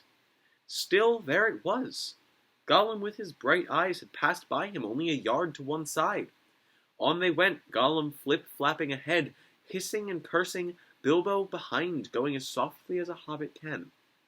Soon they came to places where, as Bilbo had noticed on the way down, side passages opened this way and that. Gollum began at once to count them. 1 left, yes. 1 right, yes. 2 right, yes, yes. 2 left, yes, yes. And so on and on. As the count grew, he slowed down, and he began to get shaky and weepy, for he was leaving the water further and further behind, and he was getting afraid. Goblins might be about, and he had lost his ring. At last he stopped by a low opening on their left as they went up. 7 right, yes. 6 left, yes, he whispered. This is it. This is the way to the back door. Yes, here's the passage. He peered in and shrank back. But we durstn't go in, precious. No, we don't. Goblins is down there. Lots of goblins as we smell them. What shall we do? Curse them and crush them? We must wait here, precious. Wait a bit and see. So they came to a dead stop. Gollum had brought Bilbo to the way out after all, but Bilbo could not get in. There was Gollum sitting humped up right in the opening, and his eyes gleamed cold in his head as he swayed it from side to side between his knees. Bilbo crept away from the wall more quietly than a mouse, but Gollum stiffened at once and sniffed, and his eyes went green. He hissed softly but menacingly. He could not see the hobbit, but now he was on alert, and he had other senses that the darkness had sharpened, hearing and smell. He seemed to be crouched right down with his flat hands splayed on the floor, and his head thrust out, nose almost to the stone. Though he was only a black shadow in the gleam of his own eyes, Bilbo could see or feel that he was tense as a bowstring gathered for a spring. Bilbo almost stopped breathing and went stiff himself. He was desperate. He must get away, out of this horrible darkness, while he had any strength left. He must fight. He must stab the foul thing, put its eyes out, kill it. He meant to kill him. No, not a fair fight. He was invisible now. Gollum had no sword. Gollum had not actually threatened to kill him or tried to yet. And he was miserable, alone, lost. A sudden understanding, a pity mixed with horror, welled up in Bilbo's heart. A glimpse of endless, unmarked days without light or hope of betterment, hard stone, cold fish sneaking and whispering. All these thoughts passed in a flash of a second. He trembled, and then, quite suddenly in another flash, as if lifted by a new strength and resolve, he leaped. No great leap for a man, but a leap in the dark. Straight over Gollum's head he jumped 7 feet forward and 3 in the air. Indeed, had he known it, he only just missed cracking his skull on the low arch of the passage. Gollum threw himself backwards, and grabbed as the hobbit flew over him, but too late. His hands snapped on thin air, and Bilbo, falling fair on his sturdy feet, sped off down the new tunnel. He did not turn to see what Gollum was doing. There was a hissing and cursing, almost at his heels at first. Then it stopped. All at once, there came a blood-curdling shriek, filled with hatred and despair. Gollum was defeated. He dared go no further. He had lost. Lost his prey, and lost too the only thing he had ever cared for, his precious. The cry brought Bilbo's heart to his mouth, but still he held on. Now faint as an echo, but menacing, the voice came behind. Thief! Thief! Thief! Baggins! We hates it! We hates it! We hates it forever! Then there was silence, but that too seemed menacing to Bilbo. If goblins are so near that he smelt at them, he thought, then they'll have heard his shrieking and cursing. Careful now, or this way will lead you to worse things. The passage was low and roughly made. It was not too difficult for the hobbit, except when, in spite of all care, he stubbed his poor toes again several times on nasty, jagged stones in the floor.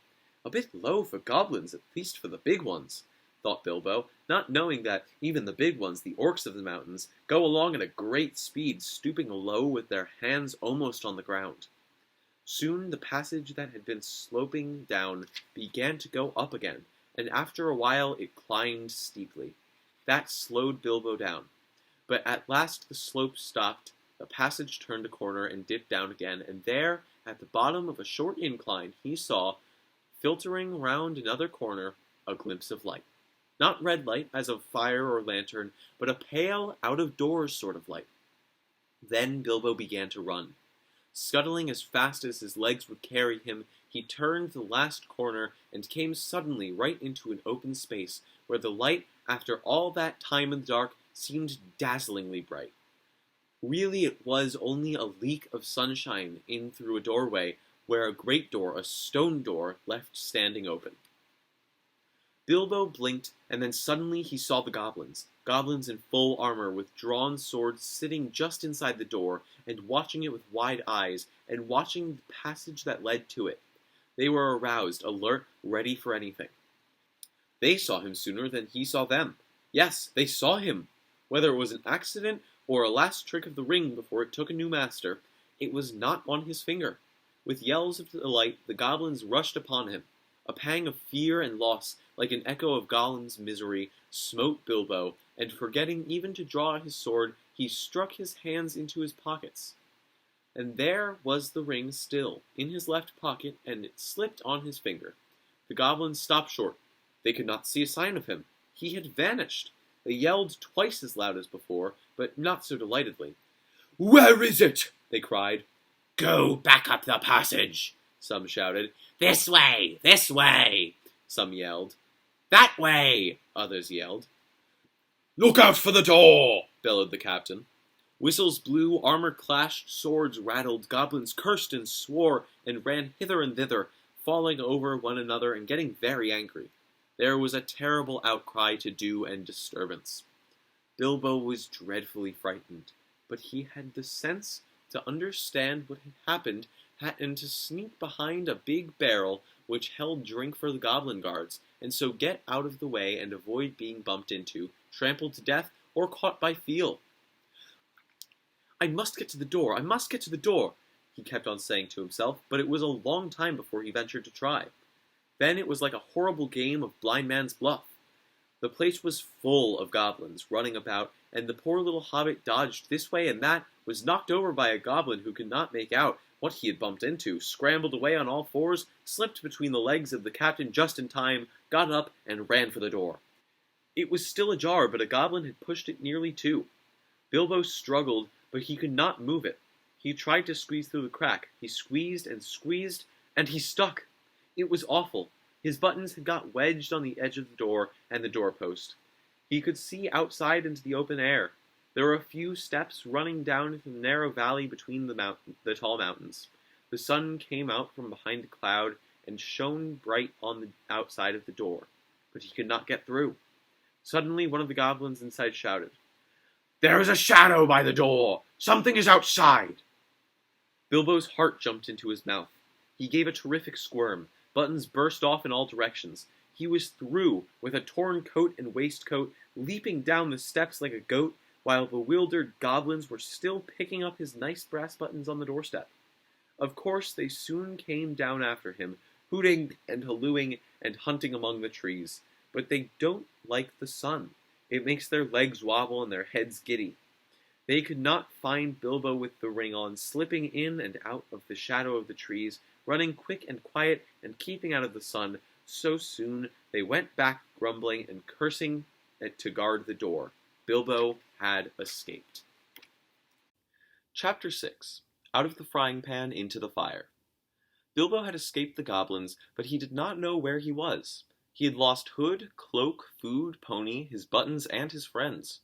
He wandered on till the sun began to sink westwards, behind the mountains. Their shadows fell across Bilbo's path, and he looked back. Then he looked forward and could see before him only ridges and slopes falling towards lowlands and plains glimpsed occasionally between the trees. "Good heavens!" he exclaimed. "I seem to have got right to the other side of the misty mountains, right to the edge of the land beyond. Where, oh where, can Gandalf and the dwarfs have got to? I only hope to goodness they are not still back there in the power of the goblins." He still wandered on, out of the little high valley, over its edge, and down the slopes beyond. But all the while a very uncomfortable thought was growing inside him. He wondered whether he ought not, now he had the magic ring, to go back into the horrible, horrible tunnels and look for his friends. He had just made up his mind that it was his duty, that he must turn back, and very miserable he felt about it, when he heard voices. He stopped and listened. It did not sound like goblins, so he crept forward carefully. He was on a stony path winding downwards with a rocky wall on the left hand. On the other side, the ground sloped away, and there were dells below the level of the path, overhung with bushes and low trees. In one of these dells, under the bushes, people were talking. He crept still nearer, and suddenly he saw peering between two big boulders a head with a red hood on. It was Balin doing lookout. He could have clapped and shouted for joy, but he did not. He had still got the ring on for fear of meeting something unexpected and unpleasant, and he saw that Balin was looking straight at him without noticing him. "I will give them all a surprise," he thought, as he crawled into the bushes at the edge of the dell. Gandalf was arguing with the dwarves. They were discussing all that had happened to them in the tunnels, and wondering and debating what they were to do now. The dwarves were grumbling, and Gandalf was saying that they could not possibly go on their journey, leaving Mr. Baggins in the hands of the goblins without trying to find out if he was alive or dead, and without trying to rescue him. "After all, he is my friend," said the wizard, "and not a bad little chap. I feel responsible for him. I wish to goodness you had not lost him." The dwarves wanted to know why he had ever been brought at all, and why he could not stick to his friends and come along with them, and why the wizard had not chosen someone with more sense. "He has been more trouble than use so far," said one. "If we have got to go back now into those abominable tunnels to look for him, then drat him, I say." Gandalf answered angrily, "I brought him, and I don't bring things that are of no use. Either you help me to look for him, or I go and leave you here to get out of the mess as best you can yourselves. If we can only find him again, you will thank me before all is over. Whatever did you want to go and drop him for, Dory?" "You would have dropped him," said Dory, "if a goblin had suddenly grabbed your leg from behind in the dark, tripped up your feet, and kicked you in the back." "Then why didn't you pick him up again?" "Good heavens! Can you ask? Goblins fighting and biting in the dark, everybody falling over bodies and hitting one another. You nearly chopped off my head with Glamdring, and Thorin was stabbing here, there, and everywhere with Orcrist. All of a sudden, you gave one of your blinding flashes, and we saw the goblins running back yelping. You shouted, 'Follow me, everybody,' and everybody ought to have followed. We thought everybody had. There was no time to count, as you know quite well, till we had dashed through the gate guards, out the lower door, and helter-skelter down here. And here we are now, without the burglar, confusticate him." "And here's the burglar," said Bilbo, stepping down into the middle of them and slipping off the ring. Bless me, how they jumped! Then they shouted with surprise and delight. Gandalf was as astonished as any of them, but probably more pleased than all the others. He called to Balin and told him what he thought of a lookout man who let people walk right into them like that without warning. It is a fact that Bilbo's reputation went up a very great deal with the dwarves after this. If they had still doubted that he was really a first-class burglar, in spite of Gandalf's words, they doubted no longer. Balin was the most puzzled of all, but everyone said it was a very clever bit of work. Indeed, Bilbo was so pleased with their praise that he just chuckled inside and said nothing whatever about the ring. And when they asked how he did it, he said, "Oh, just crept along, very carefully and quietly." "Well, it is the first time that even a mouse has crept along carefully and quietly under my nose and not been spotted," said Balin. "And I take off my hood to you," which he did. "Balin, at your service," he said. "Your servant, Mr. Baggins," said Bilbo. Then they wanted to know all about his adventures after they had lost him, and he sat down and told them everything, except the finding of the ring. Not just now, he thought. They were particularly interested in the riddle competition, and shuddered most appreciatively at his description of Gollum. "And then I couldn't think of any other questions with him sitting beside me," ended Bilbo, "so I said, 'What's in my pocket?' And he couldn't guess in 3 goes, so I said, 'What about your promise? Show me the way out.' But he came at me to kill me, and I ran and fell over, and he missed me in the dark. Then I followed him because I heard him talking to himself. He thought I really knew the way out, and so he was making for it, and then he sat down in the entrance, and I could not get by, so I jumped over him and escaped and ran down to the gate." "What about the guards?" they asked. "Weren't there any?" "Oh yes, lots of them, but I dodged them. I stuck in the door, which was only open a crack, and I lost lots of buttons," he said, sadly looking down at his torn clothes. "But I squeezed through all right, and here I am." The dwarves looked at him with quite a new respect when he talked about dodging guards, jumping over Gollum, and squeezing through as if it was not very difficult or very alarming. "What did I tell you?" said Gandalf, laughing. "Mr. Baggins has more about him than you guess." He gave Bilbo a queer look from under his bushy eyebrows as he said this, and the hobbit wondered if he had guessed at the part of his tale that he had left out. Then he had questions of his own to ask, for if Gandalf had explained it all by now to the dwarves, Bilbo had not heard it. He wanted to know how the wizard had turned up again, and where they had all got to now. The wizard, to tell the truth, never minded explaining his cleverness more than once, so now he had told Bilbo that both he and Elrond had been well aware of the presence of evil goblins in that part of the mountains. But their main gate used to come out on a different pass, one more easy to travel by, so that they often caught people benighted near their gates. Evidently, people had given up going that way, and the goblins must have opened their new entrance at the top of the pass the dwarves had taken, quite recently, because it had been found quite safe up to now. "I must see if I can't find a more or less decent giant to block it up again," said Gandalf, "or soon there will be no getting over the mountains at all." As soon as Gandalf heard Bilbo's yell, he realized what had happened. In the flash which killed the goblins that were grabbing him, he had nipped inside the crack just as it snapped to. He followed after the drivers and prisoners right to the edge of the great hall, and there he sat down and worked up the best magic he could in the shadows. "Very ticklish business it was," he said. "Touch and go." But of course Gandalf had made a special study of bewitchments with fire and lights. Even the old Hobbit never forgotten the magic and fireworks at Old Took's Midsummer Eve parties, as you remember. The rest we all know, except that Gandalf knew all about the back door, as the goblins called the lower gate, where Bilbo lost his buttons. As a matter of fact, it was well known to anybody who was acquainted with this part of the mountains, but it took a wizard to keep his head in the tunnels and guide them into the right direction. "They made the gate ages ago," he said, "partly for a way of escape if they needed one, partly as a way out into the lands beyond, where they still come in the dark and do great damage. They guard it always, and no one has ever managed to block it up. They will guard it doubly after this," he laughed. All the others laughed too. After all, they had lost a good deal, but they had killed the great goblin, and a great many others besides, and they had all escaped, so they might be said to have had the best of it so far. But the wizard called them to their senses. "We must be getting on at once, now we are a little rested," he said. "They will be out after us in hundreds when night comes on, and already shadows are lengthening. They can smell our footsteps for hours and hours after we have passed. We must be miles on before dusk. There will be a bit of moon if it keeps fine, and that is lucky. Not that they mind the moon much, but it will give us a little light to steer by." "Oh yes," he said in answer to more questions from the Hobbit. "You lose track of time inside goblin tunnels. Today's Thursday, and it was Monday night or Tuesday morning that we were captured. We have gone miles and miles, and come right down through the heart of the mountain, and are now on the other side, quite a short cut. But we are not at the point to which our pass would have brought us.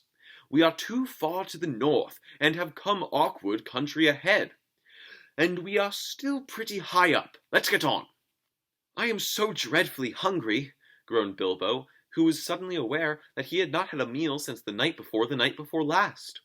Just think of that for a hobbit. His stomach felt all empty and loose, and his legs all wobbly now that excitement was over. "Can't help it," said Gandalf. "Unless you like to go back and ask the goblins nicely to let you have your pony back and your luggage." "No, thank you," said Bilbo. "Very well, then. We must just tighten our belts and trudge on, or we shall be made into supper, and that will be much worse than having none ourselves." As they went on, Bilbo looked from side to side for something to eat, but the blackberries were still only in flower, and of course there were no nuts, nor even hawthorn berries. He nibbled a bit of sorrel, and drank from a small mountain stream that crossed the path, and he ate 3 wild strawberries that he found on its bank, but it was not much good. They still went on and on. The rough path disappeared, the bushes and the long grasses between the boulders, the patches of rabbit-cropped turf, the thyme and the sage and the marjoram, and the yellow rock roses all vanished, and they found themselves at the top of a wide, steep slope on fallen stones, the remains of a landslide. When they began to go down this, rubbish and small pebbles rolled away from their feet. Soon larger bits of split stone went clattering down and started other pieces below them slithering and rolling. Then lumps of rocks were disturbed and bounded off, crashing down with the dust and a noise. Before long, the whole slope above and below them seemed on the move, and they were sliding away, huddled all together in a fearful confusion of slipping, rattling, cracking slabs and stones. It was the trees at the bottom that saved them. They slid into the edge of a climbing wood of pines that here stood right up the mountain slope from the deeper, darker forests of the valleys below. Some caught hold of the trunks and swung themselves into lower branches. Some, like the little hobbit, got behind a tree to shelter from the onslaught of the rocks. Soon the danger was over, the slide had stopped, and the last faint crashes could be heard as the largest of the disturbed stones went bounding and spinning among the bracken and the pine roots far below. "Well, that has got us on a bit," said Gandalf, "and even goblins tracking us will have a job to come down here quietly." "I dare say," grumbled Bombur, "but they won't find it difficult to send stones bouncing down on our heads." The dwarves and Bilbo were feeling far from happy, and were rubbing their bruised and damaged legs and feet. "Nonsense! We are going to turn aside here out of the path of the slide. We must be quick. Look at the light!"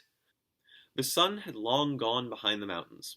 Already the shadows were deepening about them, though far away through the trees and over the black tops of those growing lower down they could still see the evening lights on the plains beyond. They limped along now as fast as they were able down the gentle slopes of a pine forest and a slanting path leading steadily southwards. At times they were pushing through a sea of bracken, with tall fronds rising right above the hobbit's head. At times they were marching along quiet as quiet over a floor of pine needles. And all the while the forest gloom got heavier and the forest silence deeper. There was no wind that evening to bring even a sea sighing into the branches of the trees. "Must we go any further?" asked Bilbo, when it was so dark that he could only just see Thorin's beard wagging beside him, and so that he could hear the dwarves breathing like a loud noise. "My toes are all bruised and bent, and my legs ache, and my stomach is wagging like an empty sack." "A bit further," said Gandalf. After what seemed ages further, they came suddenly to an opening where no trees grew. The moon was up and was shining in the clearing. Somehow it struck all of them as not at all a nice place, although there was nothing wrong to see. All of a sudden they heard a howl away down a hill, a long, shuddering howl. It was answered by another away to the right and a good deal nearer to them. Then by another, not too far away to the left. It was wolves howling at the moon, wolves gathering together. There were no wolves living near Mr. Baggins' hole at home, but he knew that noise. He had had it described to him often enough in tales. One of his elder cousins, on the Took side, who had been a great traveller, used to imitate it to frighten him. To hear it out in the forest under the moon was too much for Bilbo. Even magic rings are not much use against wolves, especially against the evil packs that lived under the shadow of the goblin-infested mountains, over the edge of the wild on the borders of the unknown. Wolves of that sort smell keener than goblins, and do not need to see you to catch you. "What shall we do? What shall we do?" he cried. "Escaping goblins to be caught by wolves," he said, and it became a proverb, though we now say out of the frying pan into the fire in the same sort of uncomfortable situations. "Up the trees, quick!" cried Gandalf, and they ran to the trees at the edge of the glade, hunting for those that had branches fairly low or were slender enough to swarm up. They found them as quick as ever they could, you can guess, and up they went as high as ever they could trust the branches. You would have laughed from a safe distance if you had seen the dwarves sitting up in trees with their beards dangling down like old gentlemen gone cracked and playing at being boys. Fili and Kili were at the top of a tall larch like an enormous Christmas tree. Dori, Nori, Ori, Owen, and Glowin were more uncomfortable in a huge pine with regular branches sticking out at intervals like the spokes of a wheel. Bifer, Bofer, Bomber, and Thorin were in another. Dwalin and Balin had swarmed up a tall, slender fir with a few branches and were trying to find a place to sit in the greenery of the topmost boughs. Gandalf, who was a good deal taller than the others, had found a tree into which they could not climb, a large pine standing at the very edge of the glade. He was quite hidden in its boughs, but you could see his eyes gleaming in the moon as he peeped out. And Bilbo? He could not get into any tree, and was scuttling about from trunk to trunk like a rabbit that has lost its hole and has a dog after it. "You've left the burglar behind again," said Nori to Dori, looking down. "I can't always be carrying burglars on my back," said Dori, "down tunnels and up trees. What do you think I am, a porter?" "He'll be eaten if we don't do something," said Thorin, for there were howls all round them now, getting nearer and nearer. "Dori!" he said, for Dori was lowest down in the easiest tree. "Be quick, and give Mr. Baggins a hand up." Dori was really a decent fellow in spite of his grumbling. Poor Bilbo could not reach his hand even when he climbed down to the bottom branch and hung his arm down as far as ever he could. So Dori actually climbed out of the tree and let Bilbo scramble up and stand on his back. Just at that moment, the wolves trotted howling into the clearing. All of a sudden, there were hundreds of eyes looking at them. Still, Dori did not let Bilbo down. He waited till he had clambered off his shoulders into the branches, and then he jumped for the branch himself. Only just in time. A wolf snapped at his cloak as he swung up, and nearly got him. In a minute there was a whole pack of them yelping all round the tree, and leaping up at the trunk, with eyes blazing and tongues hanging out. But even the wild wargs, for so the evil wolves at the edge of the wild were named, cannot climb trees. For a time they were safe. Luckily it was warm and not windy. Trees are not very comfortable to sit in for long at any time, but in the cold and the wind, with wolves all around below you waiting, then they can be perfectly miserable places. This glade in the ring of trees was evidently a meeting place of the wolves. More and more kept coming in. They left guards at the front of the tree in which Dori and Bilbo were, and then went sniffing about till they had smelt out every tree that had anyone in it. These they guarded too, while all the rest, hundreds and hundreds it seemed, went and sat in a great circle in the glade, and in the middle of the circle was a great grey wolf. He spoke to them in the dreadful language of the wargs. Gandalf understood it. Bilbo did not, but it sounded terrible to him, and as if all their talk was about cruel and wicked things, as it was. Every now and then, all the wargs in the circle would answer their grey chief altogether, and their dreadful clamber almost made the hobbit fall out of his pine tree. I will tell you what Gandalf heard, though Bilbo did not understand it. The wargs and the goblins often helped one another in wicked deeds. Goblins do not usually venture very far from the mountains, unless they are driven out and are looking for new homes or marching to war, which I am glad to say has not happened for a long while. But in those days, they sometimes used to go on raids, especially to get food or slaves for work for them. Then they often got the wargs to help and shared the plunder with them. Sometimes they rode on wolves like men do on horses. Now it seemed that a great goblin raid had been planned for that very night. The wargs had come to meet the goblins, and the goblins were late. The reason, no doubt, was the death of the great goblin, and all the excitement caused by the dwarves and Bilbo and the wizard, for whom they were probably still hunting. In spite of the dangers of this far land, bold men had of late been making their way back into it from the south, cutting down trees and building themselves places to live in among the more pleasant woods in the valleys and along the river shores. There were many of them, and they were brave and well armed. And even the wargs dared not attack them if they were many together or in the bright day. But now they had planned with the goblins' help to come by night upon some of the villages nearest the mountains. If their plan had been carried out, there would have been none left there by next day. All would have been killed except the few goblins kept from the wolves and carried back as prisoners to their caves. This was dreadful talk to listen to, not only because of the brave woodmen and their wives and children, but also because of the danger which now threatened Gandalf and his friends. The wargs were angry and puzzled at finding them here in their very meeting place. They thought they were friends of the woodmen, and were come to spy on them, and would take news of their plans down into the valleys, and then the goblins and the wolves would have to fight a terrible battle instead of capturing prisoners and devouring people waked suddenly from their sleep. So the wargs had no intention of going away and letting the people up in the trees escape, at any rate not until morning.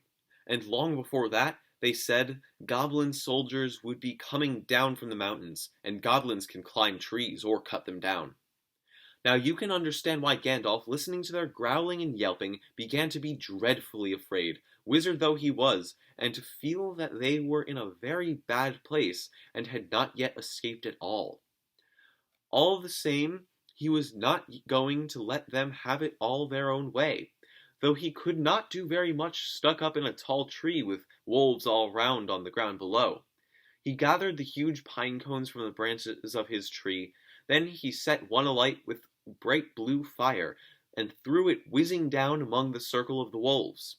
It struck one on the back, and immediately his shaggy coat caught fire, and he was leaping to and fro, yelling horribly.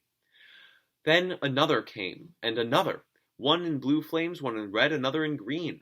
They burst on the ground in the middle of the circle, and went off in colored sparks and smoke. A specially large one hit the chief wolf on the nose, and it leaped in the air 10 feet, and then rushed round and round the circle, biting and snapping at the other wolves in his anger and fright.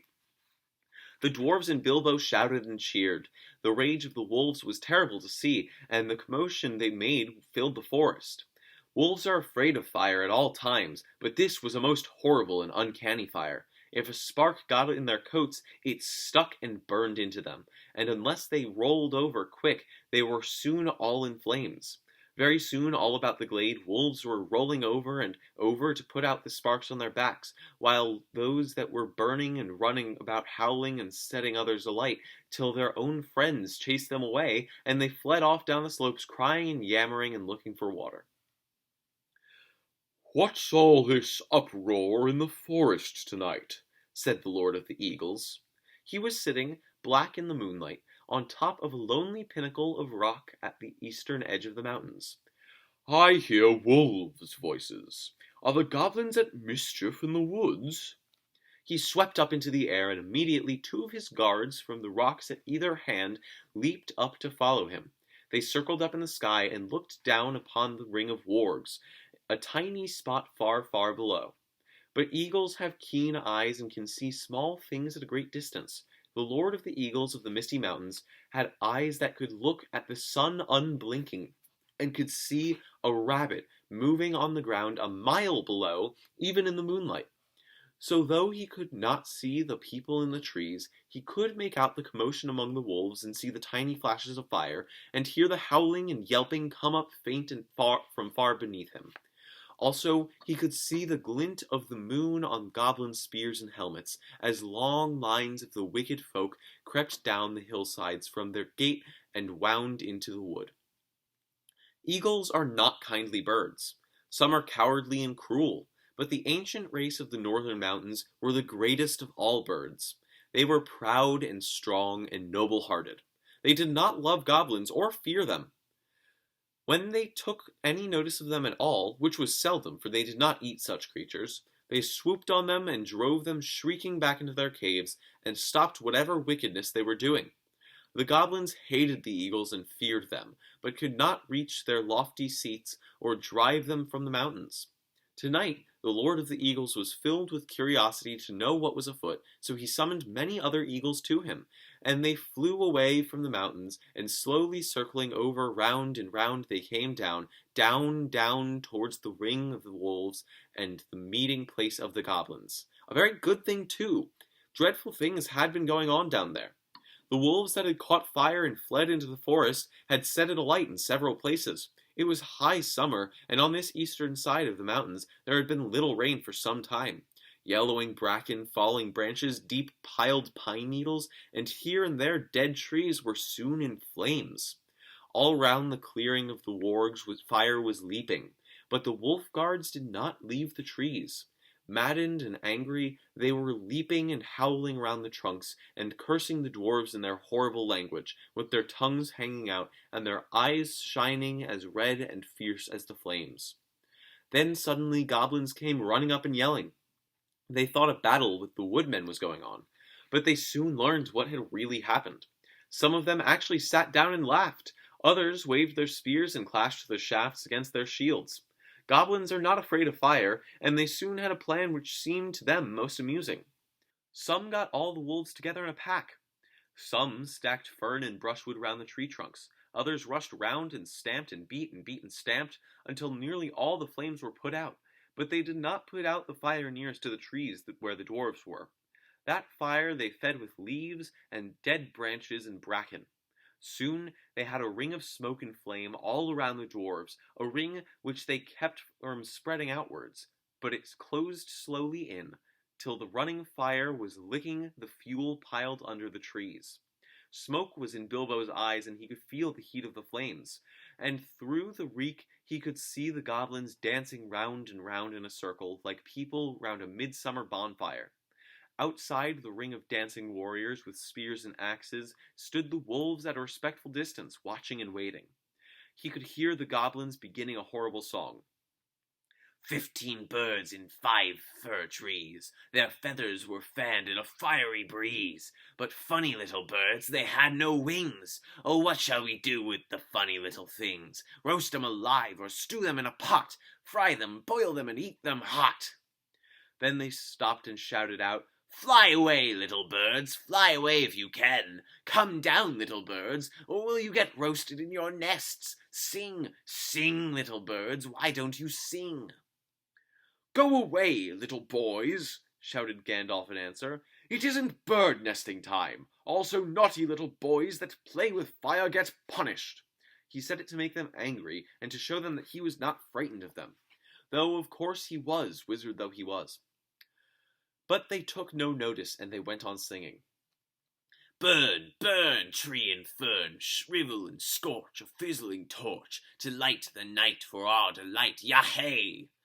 Bake and toast 'em, fry and roast 'em, till beards blaze and eyes glaze, till hair smells and skins crack, fat melts and bones black, in cinders lie beneath the sky, so dwarfs shall die, and light the night for our delight, yah-hey, yah-harry-hey! Yah-hoy! And with that yah-hoy, the flames were under Gandalf's tree. In a moment it spread to the others, the bark caught fire, the lower branches cracked. Then Gandalf climbed to the top of his tree. The sudden splendor flashed from his wand like lightning, as he got ready to spring down from on high, right among the spears of the goblins. That would have been the end of him, though he probably would have killed many of them as he came hurtling down like a thunderbolt. But he never leaped. Just at that moment, the Lord of the Eagles swept down from above, seized him in his talons, and was gone. There was a howl of anger and surprise from the goblins. Loud cried the Lord of the Eagles, to whom Gandalf had now spoken. Back swept the great birds that were with him, and down they came like huge black shadows. The wolves yammered and gnashed their teeth. The goblins yelled and stamped with rage, and flung their heavy spears in the air in vain. Over them swooped the eagles. The dark rush of their beating wings smote them to the floor, or drove them far away. Their talons tore at goblin faces. Other birds flew to the treetops and seized the dwarves, who were scrambling up now as far as they ever dared to go. Poor little Bilbo was very nearly left behind again. He just managed to catch hold of Dory's legs, as Dory was borne off last of all, and they went together above the tumult and the burning, Bilbo swinging in the air with his arms nearly breaking.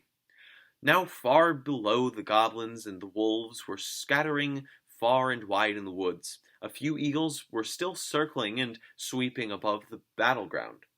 The flames about the trees sprang suddenly up above the highest branches. They went up in a crackling fire. There was a sudden flurry of sparks and smoke. Bilbo had escaped only just in time. Soon the light of the burning was faint below, a red twinkle on the back floor, and they were high up in the sky, rising all the time in strong, sweeping circles. Bilbo never forgot that flight, clinging onto Dory's ankles. He moaned, "My arms! My arms!" But Dory groaned, "My poor legs! My poor legs!" At the best of times, heights made Bilbo giddy. He used to turn queer if he looked over the edge of quite a little cliff, and he had never liked ladders, let alone trees, never having had to escape from wolves before. So you can imagine how his head swam now, when he looked down between his dangling toes and saw the dark lands opening wide underneath him, touched here and there with the light of the moon on the hillside rock or a stream in the plains. The pale peaks of the mountains were coming nearer, moonlit spikes of rock sticking out of black shadows. Summer or not, it seemed very cold. He shut his eyes and wondered if he could hold on any longer. Then he imagined what would happen if he did not. He felt sick. The flight ended only just in time for him, just before his arms gave way. He loosed Dory's ankles with a grasp and fell onto the rough platform of an eagle's eyrie. There he lay without speaking, and his thoughts were a mixture of surprise at being saved from the fire, and fear lest he fell off that narrow place into deep shadows on either side. He was feeling very queer indeed in his head by this time after the dreadful adventures of the last 3 days, with next to nothing to eat, and he found himself saying aloud, "Now I know what a piece of bacon feels like when it's suddenly picked up out of the pan on a fork and put on the shelf." "No, you don't," he heard Dory answering, "because the bacon knows that it will get back in the pan sooner or later, and it is to be hoped we shan't. Also, eagles aren't forks." "Oh, no, not a bit like forks, I mean," said Bilbo, sitting up and looking anxiously at the eagle who was perched close by. He wondered what other nonsense he had been saying, and if the eagle would think it rude. You ought to not be rude to an eagle, when you are only the size of a hobbit and are up in its eyrie at night. The eagle only sharpened its beak on a stone and trimmed his feathers and took no notice. Soon another eagle flew up. "The Lord of the Eagles bids you to bring your prisoners to the great shelf," he cried, and was off again. The other seized Dory in his claws and flew away with him into the night, leaving Bilbo all alone. He had just strength to wonder what the messenger had meant by prisoners, and to begin to think of being torn up for supper like a rabbit when his own turn came. The eagle came back, seized him in his talons by the back of his coat, and swooped off. This time he flew only a short way. Very soon Bilbo was laid down, trembling with fear, on a wide shelf of rock on the mountainside. There was no path down onto it save by flying, and no path down off it except by jumping over a precipice. There he found all the others sitting with their backs to the mountain wall. The Lord of the Eagles also was there and was speaking to Gandalf. It seemed that Bilbo was not going to be eaten after all. The wizard and the Eagle Lord appeared to know one another slightly, and even to be on friendly terms. As a matter of fact, Gandalf, who had often been in the mountains, had once remembered a service to the eagles and healed their lord from an arrow wound. So you see, prisoners had meant prisoners rescued from the goblins only, and not captives of the eagles. As Bilbo listened to the talk of Gandalf, he realized at last that they were going to escape really and truly from the dreadful mountains. He was discussing plans with the great eagle for carrying the dwarves and himself, and Bilbo far away and setting them down well on their journey across the plains below. The Lord of the Eagles would not take them anywhere near where men lived. "They would shoot at us with their great bows of yew," he said, "for they would think we were after their sheep, and at other times they would be right. No, we are glad to cheat the goblins for their sport, and glad to repay our thanks to you, but we will not risk ourselves for dwarves in the southward plains." "Very well," said Gandalf. "Take us where and as far as you will. We are already deeply obliged to you, but in the meantime we are famished with hunger." "I am nearly dead of it," said Bilbo in a weak little voice that nobody heard. "That can perhaps be mended," said the Lord of the Eagles. Later on you might have seen a bright fire on the shelf of rock and the figures of the dwarves round it cooking and making a fine roasting smell. The eagles had brought up dry boughs for fuel, and they had brought rabbits, hares, and a small sheep. The dwarves managed all the preparations.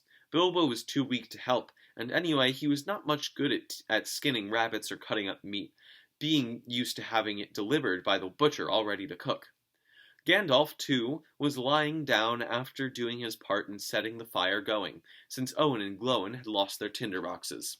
Dwarves have never taken to matches even yet. So ended the adventures of the Misty Mountains. Soon Bilbo's stomach was feeling full and comfortable again, and he felt he could sleep contentedly, though really he would have liked a loaf of butter better than bits of meat toasted on sticks. He slept curled up on the hard rock more soundly than ever he had done on his feather bed in his own little hole at home. But all night he dreamed of his own house and wandered in his sleep into all his different rooms looking for something that he could not find nor remember what it looked like. Chapter 7. Queer Lodgings. The next morning Bilbo woke up with the early sun in his eyes. He jumped up to look at the time and to go and put his kettle on, and found he was not home at all. So he sat down and wished in vain for a wash and a brush. He did not get either, nor tea, nor toast, nor bacon for his breakfast, only cold mutton and rabbit, and after that he had to get ready for a fresh start. This time he was allowed to climb onto an eagle's back and cling between its wings. The air rushed over him and he shut his eyes. The dwarves were crying farewells and promising to repay the Lord of the Eagles if ever they could, as off rose 15 great birds from the mountain's side. The sun was still close to the eastern edge of things. The morning was cool, and mists were in the valleys and hollows entwined here and there about the peaks and pinnacles of the hills. Bilbo opened an eye to peep, and saw that the birds were already high up, and the world was far away, and the mountains were falling back behind them into the distance. He shut his eyes again and held on tighter. "Don't pinch," said his eagle. "You need not be frightened like a rabbit, even if you look rather like one. It is a fair morning with little wind. What is finer than flying?" Bilbo would have liked to say, a warm bath and late breakfast on the lawn afterwards, but he thought it better to not say anything at all, and to let go his clutch just a tiny bit. After a good while, the eagles must have seen the point they were making for, even from their great height, for they began to go down, circling round in great spirals. They did this for a long while, and at last the hobbit opened his eyes again. The earth was much nearer, and below them were trees that looked like oaks and elms, and wide grasslands, and a river running through it all. But cropping out of the ground, right in the path of the stream which looped itself about it, was a great rock, almost a hill of stone, like a last outpost of the distant mountains, or a huge piece cast miles into the plain by some giant among giants. Quickly now to the top of this rock the eagles swooped one by one and set down their passengers.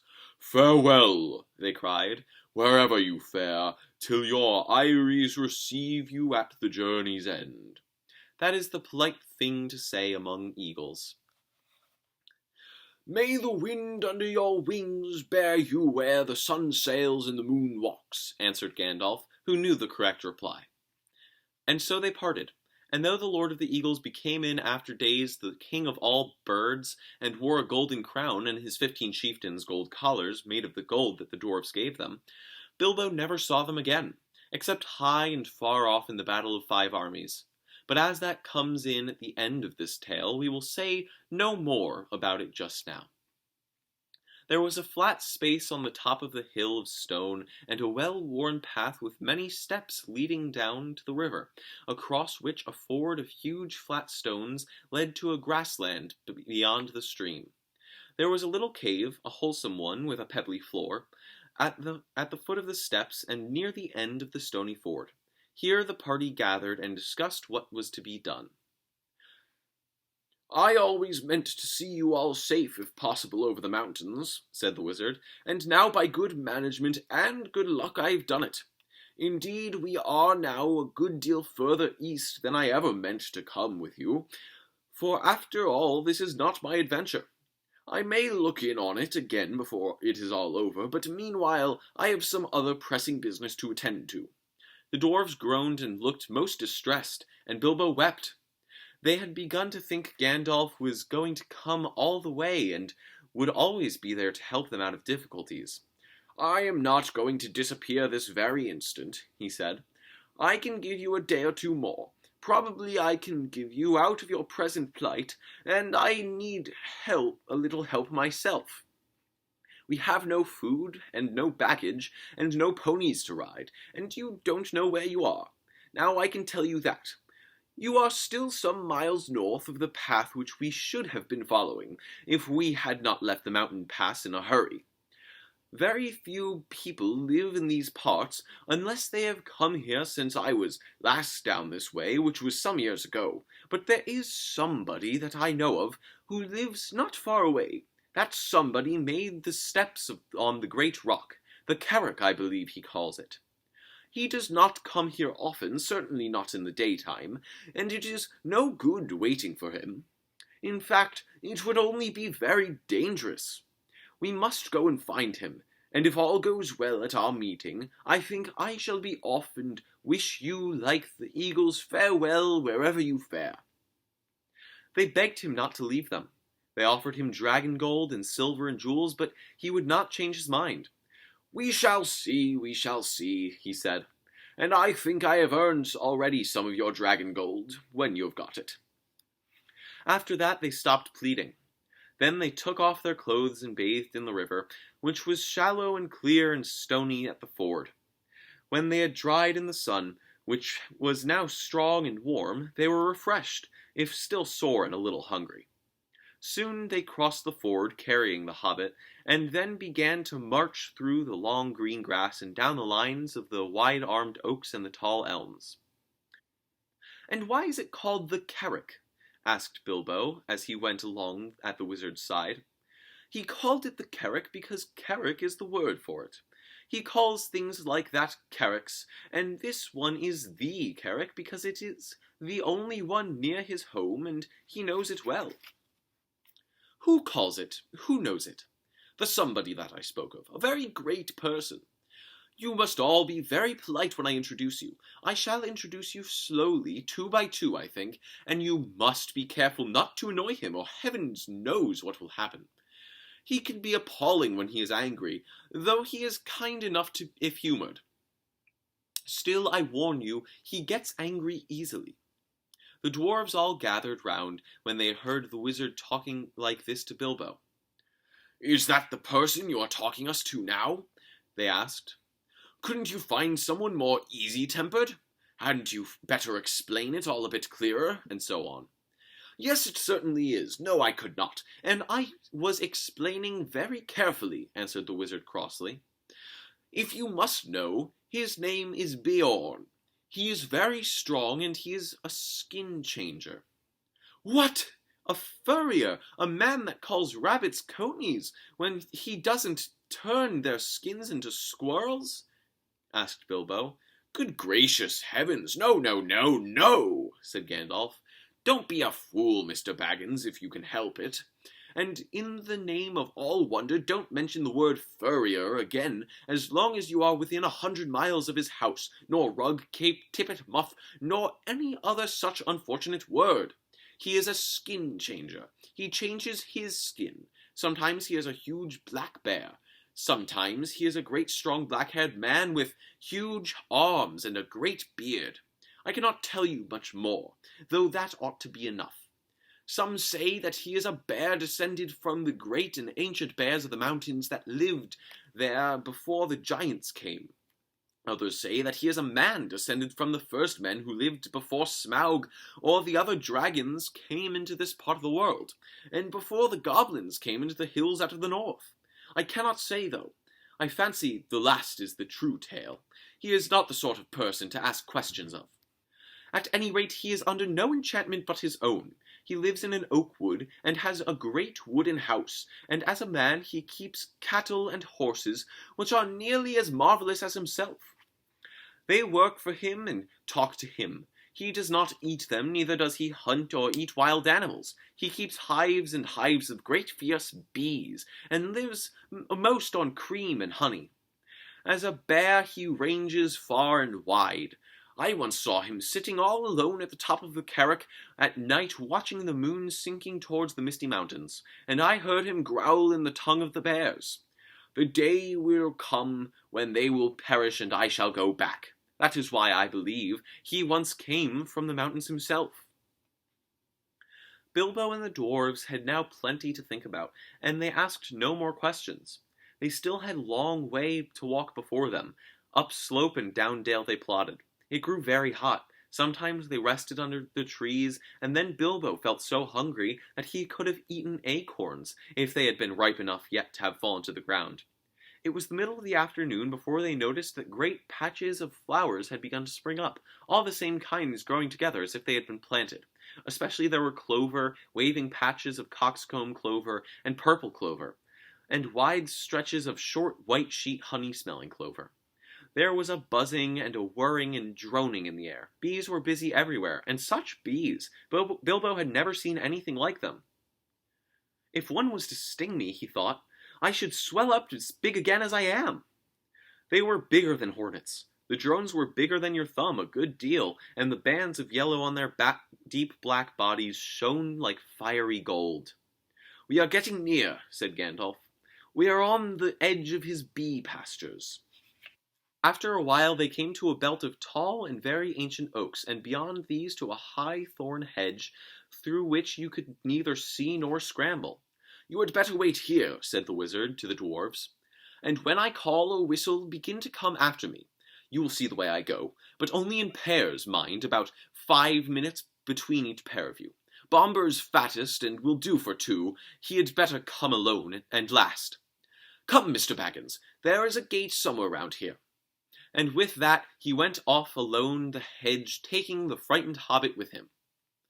They soon came to a wooden gate, high and broad, beyond which they could see gardens and cluster of low wooden buildings, some thatched and made of unshapen logs, barns, stables, sheds, and long low wooden house. Inside on the southward side of the great hedge were rows and rows of hives, with bell-shaped tops made of straw. The noise of the giant bees flying to and fro and crawling in and out filled all the air. The wizard and the hobbit pushed open the heavy creaking gate and went down a wide track towards the house. Some horses, very sleek and well-groomed, trotted up across the grass and looked at them very intently with intelligent faces. Then off they galloped to the buildings. They have gone to tell him of the arrival of strangers, said Gandalf. Soon they reached a courtyard, 3 walls of which were formed by wooden house and its 2 long wings. In the middle there was lying a great oak trunk with many lopped branches beside it. Standing near was a huge man with a thick black beard and hair, and great bare arms and legs with knotted muscles. He was clothed in a tunic of wool down to his knees, and was leaning on a large axe. The horses were standing by him with their noses at his shoulder. "Ah, here they are," he said to the horses. "They don't look dangerous. You can be off." He laughed a great rolling laugh, put his axe down, and came forward. "Who are you, and what do you want?" he asked gruffly, standing in front of them and towering tall above Gandalf. As for Bilbo, he could easily have trotted through his legs without ducking his head to miss the fringe of the man's brown tunic. "I am Gandalf," said the wizard. "Never heard of him," growled the man. "And what's the little fellow?" he said, stooping down to frown at the hobbit with his bushy eyebrows. "That is Mr. Baggins, a hobbit of good family and unimpeachable reputation," said Gandalf. Bilbo bowed. He had no hat to take off, and was painfully conscious of his many missing buttons. "I am a wizard," continued Gandalf. "I have heard of you, if you have not heard of me, but perhaps you have heard of my good cousin Radagast, who lives near the southern borders of Mirkwood." "Yes, not a bad fellow as wizards go, I believe. I used to see him now and again," said Beorn. "Well, now I know who you are, or who you say you are. What do you want?" "To tell you the truth, we have lost our luggage and nearly lost our way, and are rather in need of help, or at least advice. I may say we have had a rather bad time with goblins in the mountains." "Goblins?" said the man less gruffly. Oh, so you've been having trouble with them, have you? What did you go near them for?" "We did not mean to. They surprised us at night in a pass which we had to cross. We were coming out of the lands over west into these countries. It is a long tale." "Then you had better come inside and tell me some of it, if it won't take all day," said the man, leading the way through a dark door that opened out of the courtyard into his house. Following him, they found themselves in a wide hall with a fireplace in the middle. Though it was summer, there was a wood fire burning, and the smoke was rising to the blackened rafters in search of the way out through an opening in the roof. They passed through this dim hall, lit only by the fire and the hole above it, and came through another small door into a sort of veranda, propped on wooden ports made of single tree trunks. It faced south and was still warm and filled with the light of the westering sun which slanted into it, and fell golden on the garden, full of flowers that came right up to the steps. Here they sat on wooden benches while Gandalf began his tale, and Bilbo swung his dangling legs and looked at the flowers in the garden, wondering what their names could be, as he had never seen half of them before. "I was coming over the mountains with a friend or two," said the wizard. "Or two? I can only see one, and a little one at that," said Beorn. "Well, to tell you the truth, I did not like to bother you with a lot of us, until I found out if you were busy. I will give a call if I may." "Go on, call away." So Gandalf gave a long, shrill whistle, and presently Thorin and Dori came round the house by a garden path, and stood bowing low before them. "1 or 2 or 3 you meant, I see," said Beorn. "But these aren't hobbits, they are dwarves. Thorin Oakenshield at your service. Dori at your service," said the 2 dwarves, bowing again. "I don't need your service, thank you," said Beorn, "but I expect you need mine. I am not over fond of dwarves, but if it is true that you are Thorin, son of Thrain, son of Thror, I believe, and that your companion is respectable, and that you are enemies of goblins and are not up to any mischief in my lands, what are you up to, by the way?" "They are on their way to visit the land of their fathers, away east beyond Mirkwood," put in Gandalf, "and it is entirely an accident that we are in your lands at all. We were crossing by the high pass that should have brought us to the road that lies to the south of your country, when we were attacked by evil goblins, as I was about to tell you." "Go on telling them," said Beorn, who was never very polite. "There was a terrible storm. The stone giants were out hurling rocks, and at the head of the pass we took refuge in a cave. The hobbit and I had several of our companions." "Do you call 2 several?" Well, no. As a matter of fact, there were more than 2. Where are they? Killed, eaten, gone home? Well, no, they don't seem all to have come when I whistled. Shy, I expect. You see, we are very much afraid that we are rather a lot for you to entertain. Go on, whistle again. I am in for a party, it seems, and 1 or 2 more won't make much difference, growled Beorn. Gandalf whistled again, but Nori and Ori were there almost before he had stopped, for, if you remember, Gandalf had told them to come in pairs every 5 minutes. Hello, said Beorn. You came pretty quick. Where were you hiding? Come on, my jack-in-the-boxes. Nori at your service. Ori, they began, but Beorn interrupted them. Thank you. When I want your help, I will ask for it. Sit down and let's get on with this tale, or it will be supper time before it's ended. As soon as we were asleep, went on Gandalf, a crack at the back of the cave opened. Goblins came out and grabbed the Hobbit and the dwarves and our troop of ponies. Troop of ponies? What were you, a travelling circus?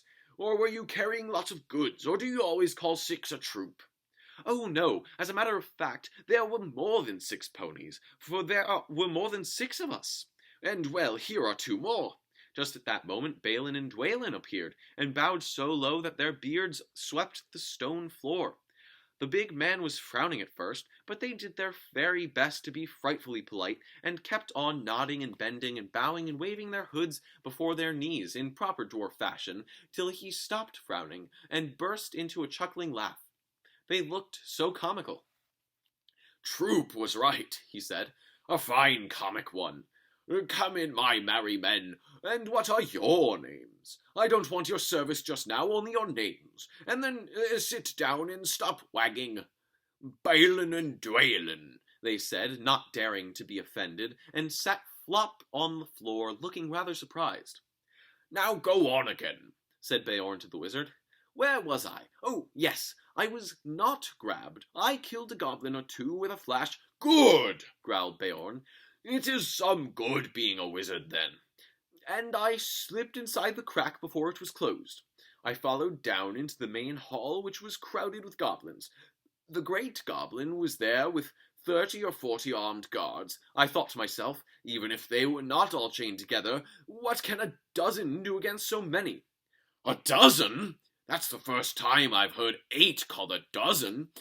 Or have you still got more jacks that you haven't yet come out of their boxes? Well, yes, there seem to be a couple more here now. Fili and Kili, I believe, said Gandalf, as these 2 now appeared and stood smiling and bowing.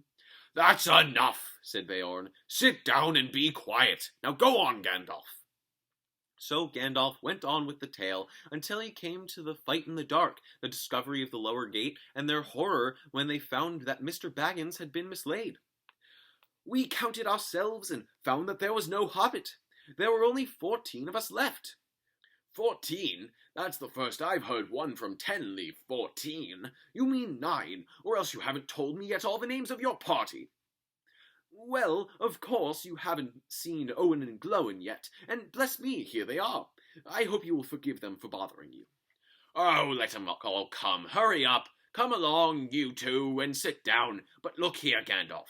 Even now we have only got yourself and 10 dwarves and the Hobbit that was lost. That only makes 11, plus 1 mislaid, and not 14 unless wizard count differently to other people. But now, please get on with the tale. Beorn did not show it more than he could help, but really he had begun to get very interested. You see, in the old days he had known the very part of the mountains that Gandalf was describing. He nodded and growled when he heard of the hobbits' reappearance, and of their scramble down the stone slide and the wolf ring in the woods. When Gandalf came to their climbing into trees with the wolves all underneath, he got up and strode about and muttered, I wish I had been there. I would have given them more than fireworks. Well, said Gandalf, very glad to see that this tale was making a good impression, I did the best I could. There we were, with the wolves going mad underneath us, and the forest beginning to blaze in places, when the goblins came down from the hills and discovered us. They yelled with delight and sang songs making fun of us. 15 birds in 5 fir trees. Good heavens, growled Beorn. Don't pretend that goblins can't count. They can. 12 isn't 15, and they know it. And so do I. There were Bifur and Bofur as well. I haven't ventured to introduce them before, but here they are. In came Bifur and Bofur. And me, gasped Bombur, puffing up behind. He was fat and also angry at being left till last. He refused to wait 5 minutes and followed immediately after the other two. Well, now there are 15 of you, and since goblins can count, I suppose that is all that there were up in the trees. Now perhaps we can finish the story without any more interruptions. Mr. Baggins saw then how clever Gandalf had been. The interruptions had really made Beorn more interested in the story, and the story had kept him from sending the dwarves off at once like suspicious beggars. He never invited people into his house if he could help it. He had very few friends, and they lived in a good way away, and he never invited more than a couple of these to his house at a time. Now he had got 15 strangers sitting in his porch. By the time the wizard had finished his tale and had told of the eagle's rescue and of how they had all been brought to the Carrick, the sun had fallen behind the peaks of the misty mountains, and the shadows were long in Beorn's garden. A very good tale, he said, the best I have heard for quite a long while. If all the beggars could tell such a good one, they might find me kinder. You may be making it all up, of course, but you deserve a supper for the story all the same. Let's have something to eat. Yes, please, they all said together. Thank you very much. Inside the hall it was now quite dark. Beorn clapped his hands, and in trotted 4 beautiful white ponies and several large-bodied grey dogs. Beorn said something to them in a queer language, like animal noises, turned into talk. They went out again and soon came back carrying torches in their mouths, which they lit at the fire and struck in low brackets on the pillars of the hall about the central hearth. The dogs could stand on their hind legs when they wished and carry things in their forefeet. Quickly they got out boards and trestles from the side walls and set them up near the fire.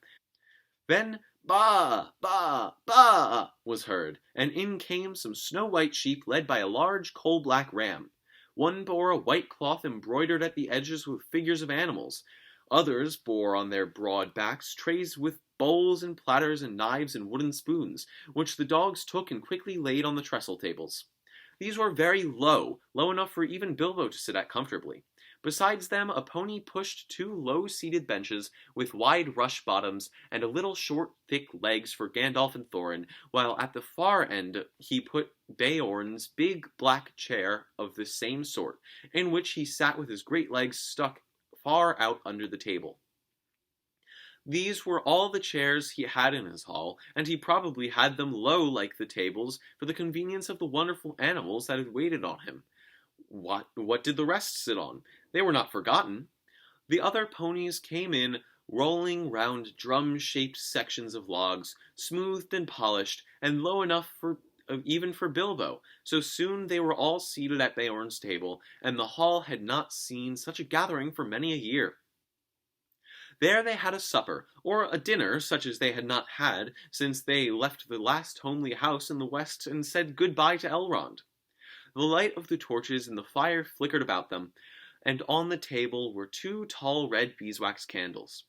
All the time they ate, Beorn in his deep rolling voice told tales of the wild lands on this side of the mountains, and especially on the dark and dangerous wood that lay outstretched far to the north and south a day's ride before them, barring their way to the east, the terrible forest of Mirkwood. The dwarves listened and shook their beards, for they knew that they must soon venture into that forest, and that after the mountains, it was the worst of their perils that they had to pass before they came to the dragon's stronghold. When dinner was over, they began to tell tales of their own, but Beorn seemed to be growing drowsy, and paid little heed to them. They spoke most of gold and silver and jewels, and the making of things by smithcraft, and Beorn did not appear to care for such things. There were no things of gold or silver in his hall, and few save the knives were made of metal at all. They sat long at the table with their wooden drinking bowls filled with mead. The dark night came on outside. The fires in the middle of the hall were built with fresh logs, and the torches were put out, and still they sat in the light of the dancing flames, and the pillars of the house standing tall between them, and dark at the top like trees of the forest. Whether it was magic or not, it seemed to Bilbo that he heard a sound like wind in the branches stirring in the rafters, and the hoot of owls. Soon he began to nod with sleep, and the voices seemed to grow far away until he woke with a start. The great door had creaked and slammed. Beorn was gone. The dwarves were sitting cross-legged on the floor round the fire, and presently they began to sing. Some of the verses were like this, but there were many more, and their singing went on for a long while. The wind was on the weathered hearth, but in the forest stirred no leaf. Their shadows lay by night and day, and dark things silent crept beneath. The wind came down from mountains cold, and like a tide it roared and rolled. The branches groaned, the forest moaned, and leaves were laid upon the mould. The wind went on from west to east, all movement in the forest ceased, but shrill and harsh, across the marsh, its whistling voices were released. The grasses hissed, their tassels bent, their reeds were rattling, on it went, or shaken pool under heaven's cool, where racing clouds were torn and rent. It passed the lonely mountain bare, and swept above the dragon's lair. There black and dark lay boulders stark, and flying smoke was in the air. It left the world and took its flight over the wide seas of the night. The moon set sail upon the gale, and stars were fanned to leaping light. Bilbo began to nod again. Suddenly up stood Gandalf. "It is time for us to sleep," he said. "For us, but not, I think, for Beorn. In this hall we can rest sound and safe, but I warn you all not to forget what Beorn said before he left us. You must not stray outside until the sun is up, on your peril." Bilbo found that beds had already been laid at the side of the hall, on a sort of raised platform between the pillars and the outer wall.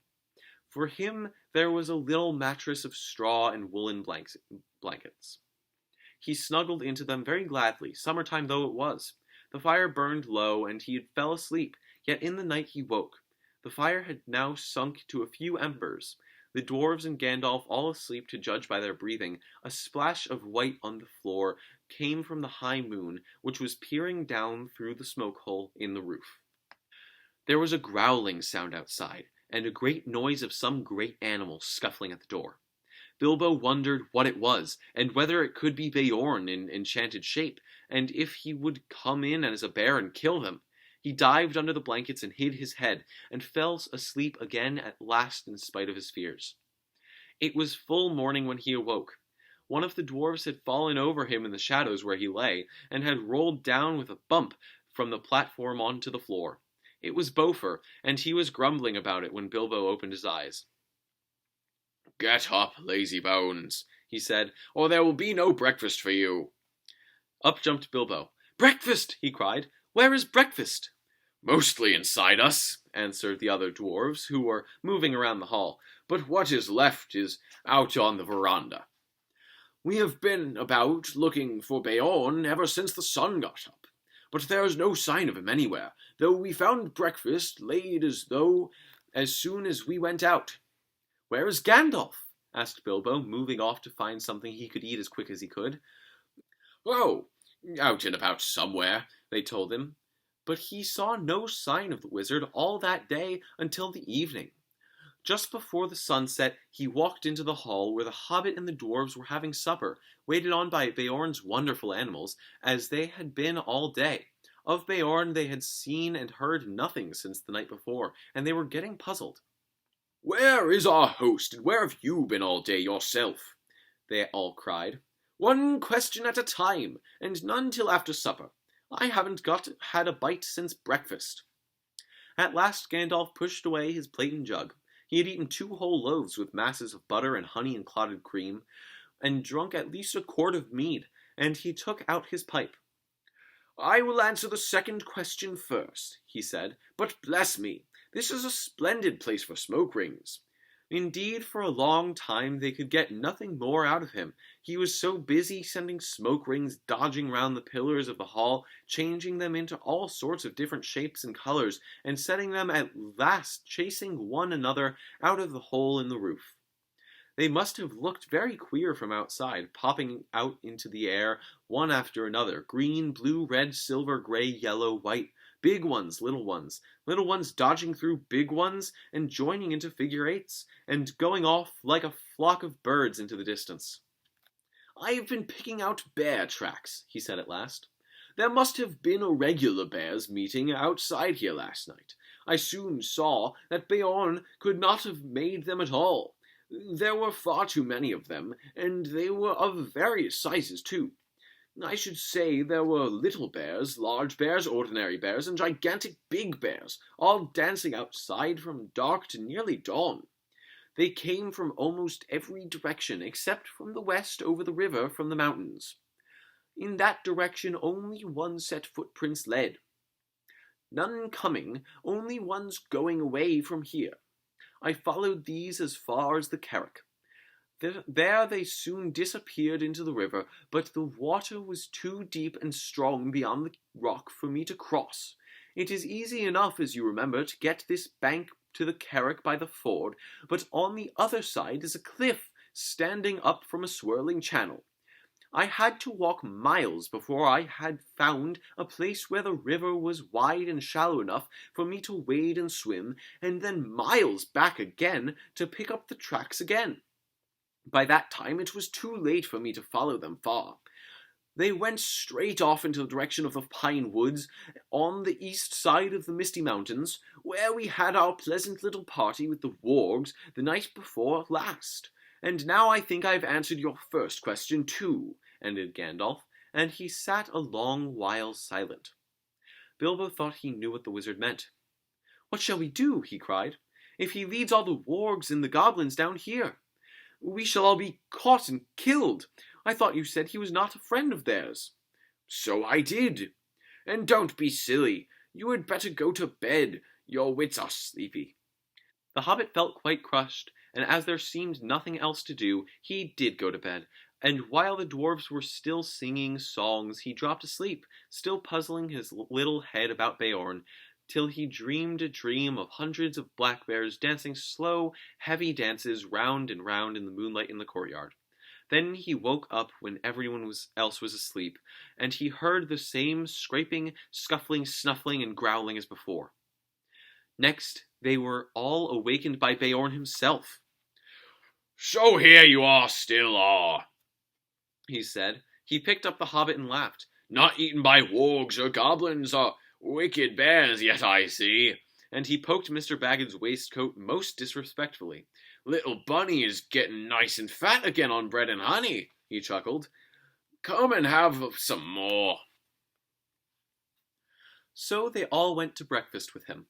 Beorn was most jolly for a change. Indeed, he did seem to be in a splendidly good humor, and set them all laughing with his funny stories.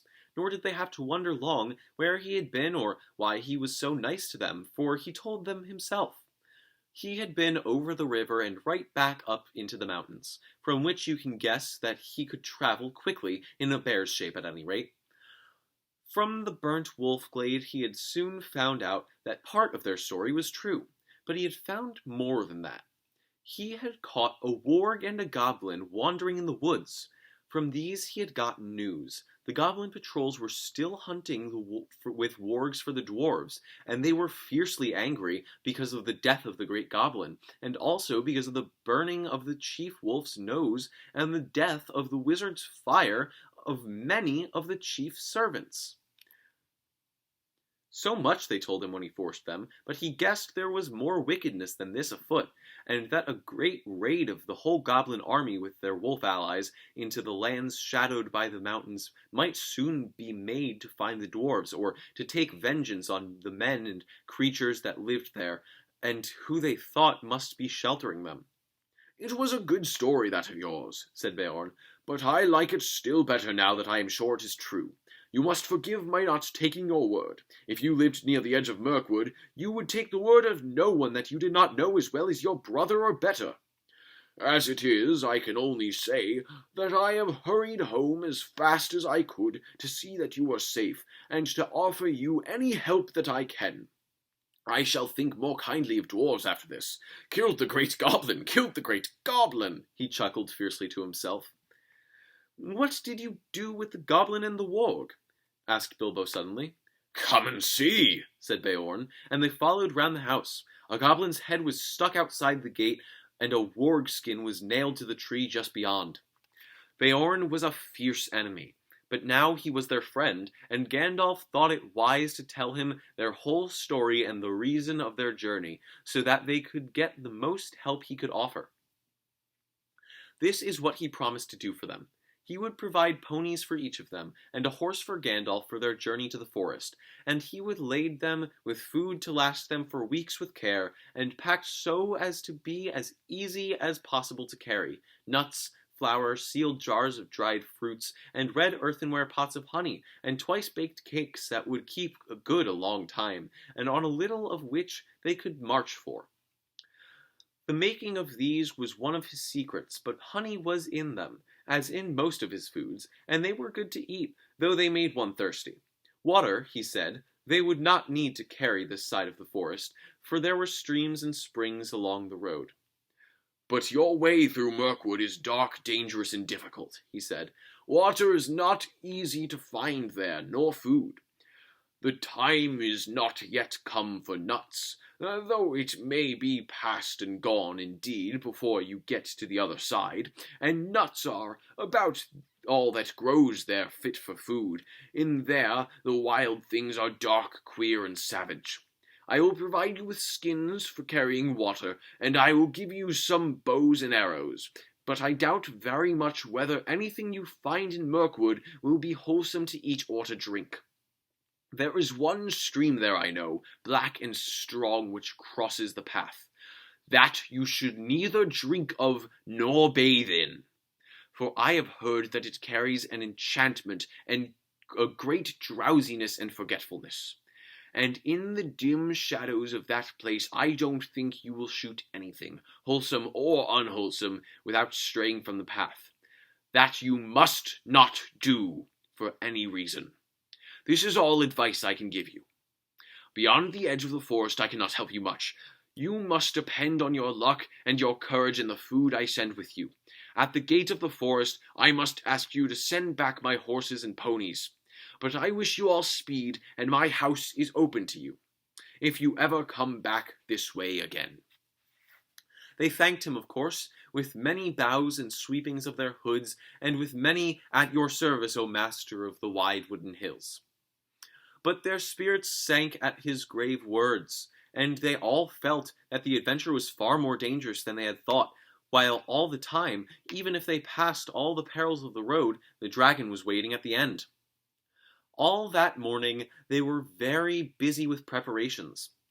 Soon after midday they ate with Beorn for the last time, and after the meal they mounted the steeds he was lending them, and bidding him many farewells they rode off through his gate at a good pace.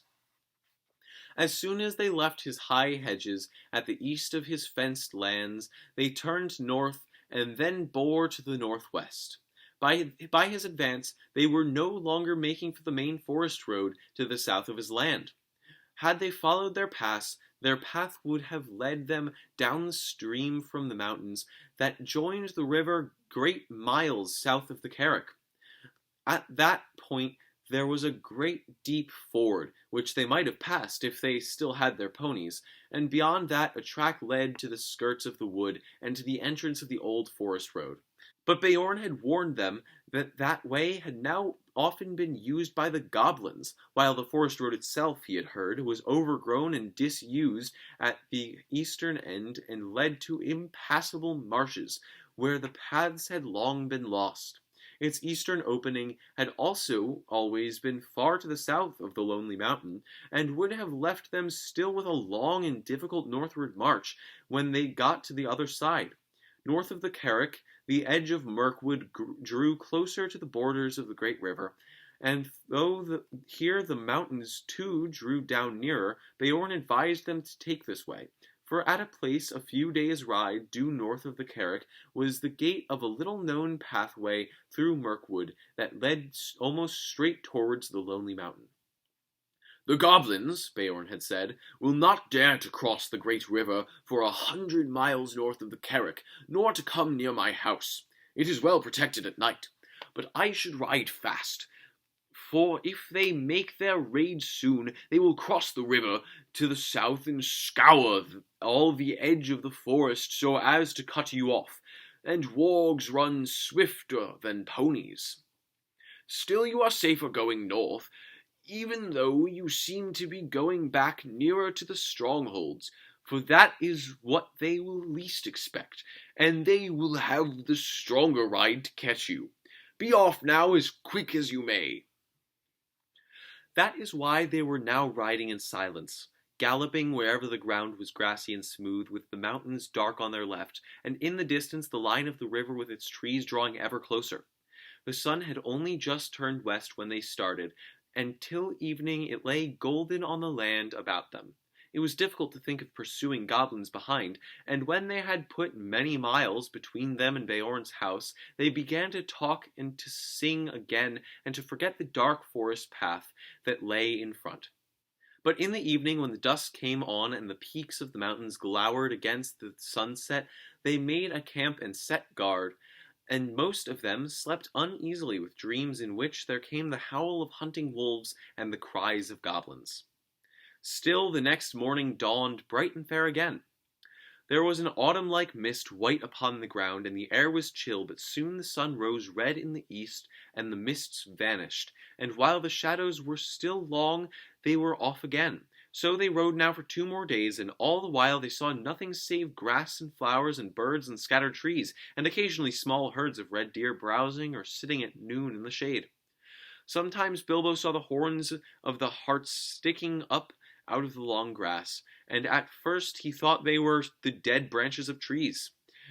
That third evening they were so eager to press on, for Beorn had said that they should reach the forest gate early on the fourth day, that they rode still forward after dusk and into the night beneath the moon. As the light faded, Bilbo thought he saw away to the right, or to the left, the shadowy form of a great bear prowling along in the same direction. But if he dared to mention it to Gandalf, the wizard only said, "Hush! Take no notice!" Next day they started before dawn, though their night had been short. As soon as it was light, they could see the forest coming as it were to meet them, or waiting for them like a black and frowning wall before them. The land began to slope up, and it seemed to the hobbit that a silence began to draw in upon them. Birds began to sing less. There were no more deer, not even rabbits were to be seen. By the afternoon they had reached the eaves of Mirkwood, and were resting almost beneath the great overhanging boughs of its outer trees. Their trunks were huge and gnarled, their branches twisted, their leaves were dark and long. Ivy grew on them and trailed along the ground. "Well, here is Mirkwood," said Gandalf, "the greatest of the forests of the North World. I hope you like the look of it. Now you must send back those excellent ponies that you have borrowed." The dwarves were inclined to grumble at this, but the wizard told them that they were fools. "Beorn is not as far off as you seem to think, and you had better keep your promises away anyway, for he is a bad enemy. Mr. Baggin's eyes are sharper than yours, if you have not seen each night after dark a great bear going along with us, or sitting far off in the moon watching our camps. Not only to guard you and guide you, but to keep an eye on the ponies too. Beorn may be your friend, but he loves his animals as his children. You do not guess what kindness he has shown you in letting dwarves ride them so far and so fast, nor what would happen to you if you tried to take them into the forest." "What about the horse, then?" said Thorin. "You don't mention sending that back." "I don't, because I am not sending it back." "What about your promise, then?" "I will look after that. I am not sending the horse back, I am riding it." Then they knew that Gandalf was going to leave them at the very edge of Mirkwood, and they were in despair. But nothing they could say would change his mind. "Now, we had this all out before when we landed on the Carrick," he said. "It is no use arguing. I have, as I told you, some pressing business away in the south, and I am already late through bothering with you people. We may meet again before it is all over, and then again, of course, we may not. That depends on your luck and on your courage and sense, and I am sending Mr. Baggins with you. I have told you before that he has more about him than you guess, and you will find that out before long. So cheer up, Bilbo, and don't look so glum. Cheer up, Thorin and company. This is your expedition, after all. Think of the treasure at the end, and forget the forest and the dragon at any rate until tomorrow morning." When tomorrow morning came, he still said the same. So now there was nothing left to do but to fill their water-skins at a clear spring they found close to the forest gate, and unpack their ponies. They distributed the packages as fairly as they could, though Bilbo thought his lot was wearisomely heavy, and did not at all like the idea of trudging for miles and miles with all that on his back. "Don't you worry," said Thorin. "It will get lighter all too soon. Before long, I expect, we shall all wish our packs heavier when food begins to run short."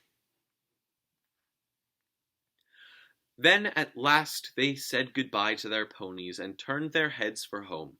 Off they trotted gaily, seeming very glad to put their tails towards the shadow of Mirkwood. As they went away, Bilbo could have sworn that a thing like a bear left the shadow of the trees and shambled off quickly after them. Now Gandalf too said farewell.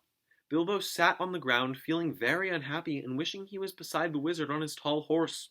He had gone just inside the forest after breakfast, a very poor one, and it had seemed as dark in there in the morning as at night, and very secret. A sort of watching and waiting feeling, he said to himself. "Goodbye," said Gandalf to Thorin. "And goodbye to you all. Goodbye. Straight through the forest is your way now. Don't stray off the track. If you do, it is 1,000 to 1 you will never find it again and never get out of Mirkwood. And then I don't suppose I or anyone else will ever see you again." "Do we really have to go through?" groaned the Hobbit. "Yes, you do," said the wizard, "if you want to get to the other side. You must either go through or give up your quest. And I am not going to allow you to back out now, Mr. Baggins. I am ashamed of you for thinking of it. You have got to look after all these dwarves for me," he laughed. No, said Bilbo. "I didn't mean that. I meant, is there no way around?" "There is, if you care to go 200 miles or so out of your way to the north, and twice that south. But you wouldn't get a safe path even then. There are no safe paths this part of the world. Remember, you are over the edge of the wild now, and in for all sorts of fun wherever you go. Before you could get round Mirkwood in the north, you would be right among the slopes of the Grey Mountains, and they are simply stiff with goblins, hobgoblins, and orcs of the worst description. Before you could get round in the south, you would get into the land of the necromancer, and even you, Bilbo, won't need me to tell you tales of that black sorcerer. I don't advise you to go anywhere near the places overlooked by his dark tower.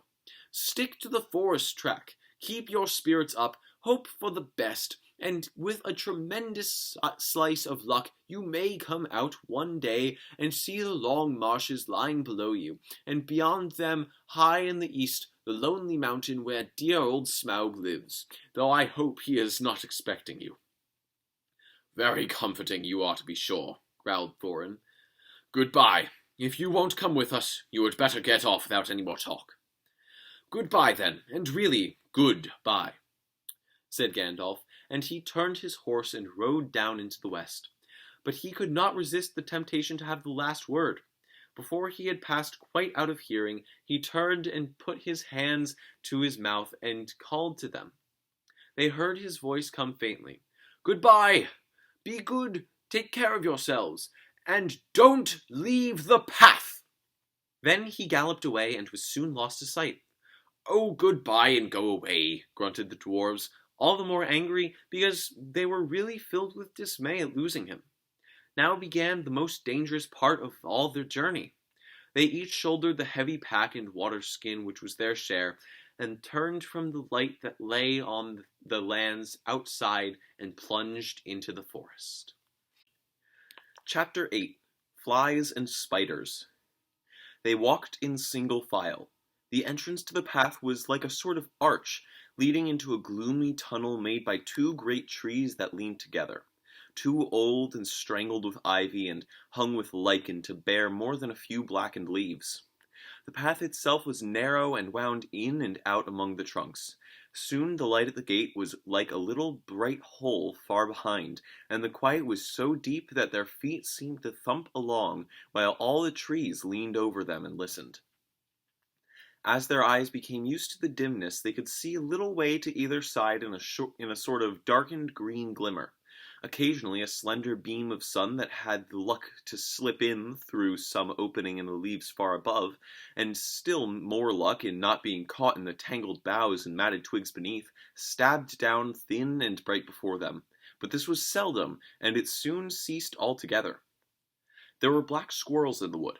As Bilbo's sharp, inquisitive eyes got used to seeing things, he could catch glimpses of them whisking off the path and scuttling behind tree trunks. There were queer noises too, grunts, scufflings, and hurryings in the undergrowth, and among the leaves that lay piled endlessly thick in places on the forest floor. But what made the noises he could not see. The nastiest things they saw were the cobwebs, dark, dense cobwebs, with threads extraordinarily thick, often stretched from tree to tree or tangled in the lower branches on either side of them. There were none stretched across the path, but whether because some magic kept it clear or for what other reason, they could not guess.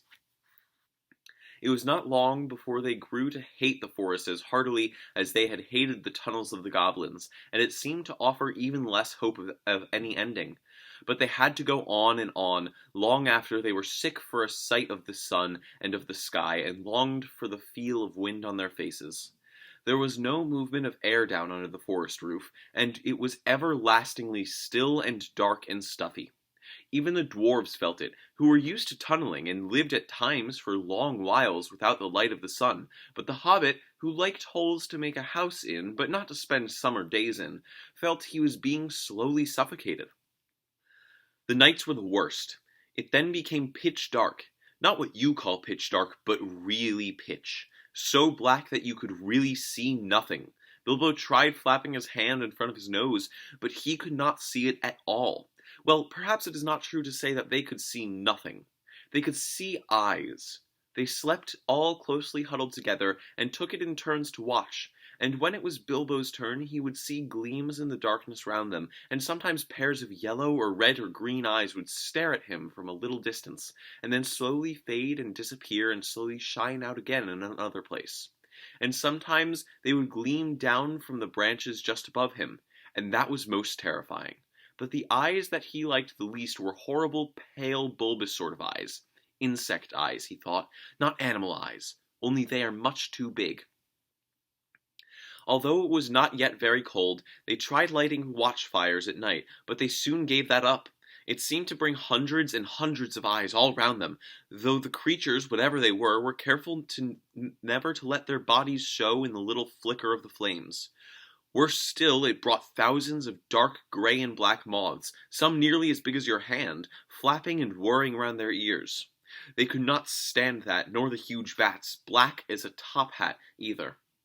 So they gave up fires and sat at night and dozed in the enormous, uncanny darkness. All this went on for what seemed to the hobbit ages upon ages, and he was always hungry, for they were extremely careful with their provisions. Even so, as days followed days, and still the forest seemed just the same, they began to get anxious. The food would not last forever. It was in fact already beginning to get low.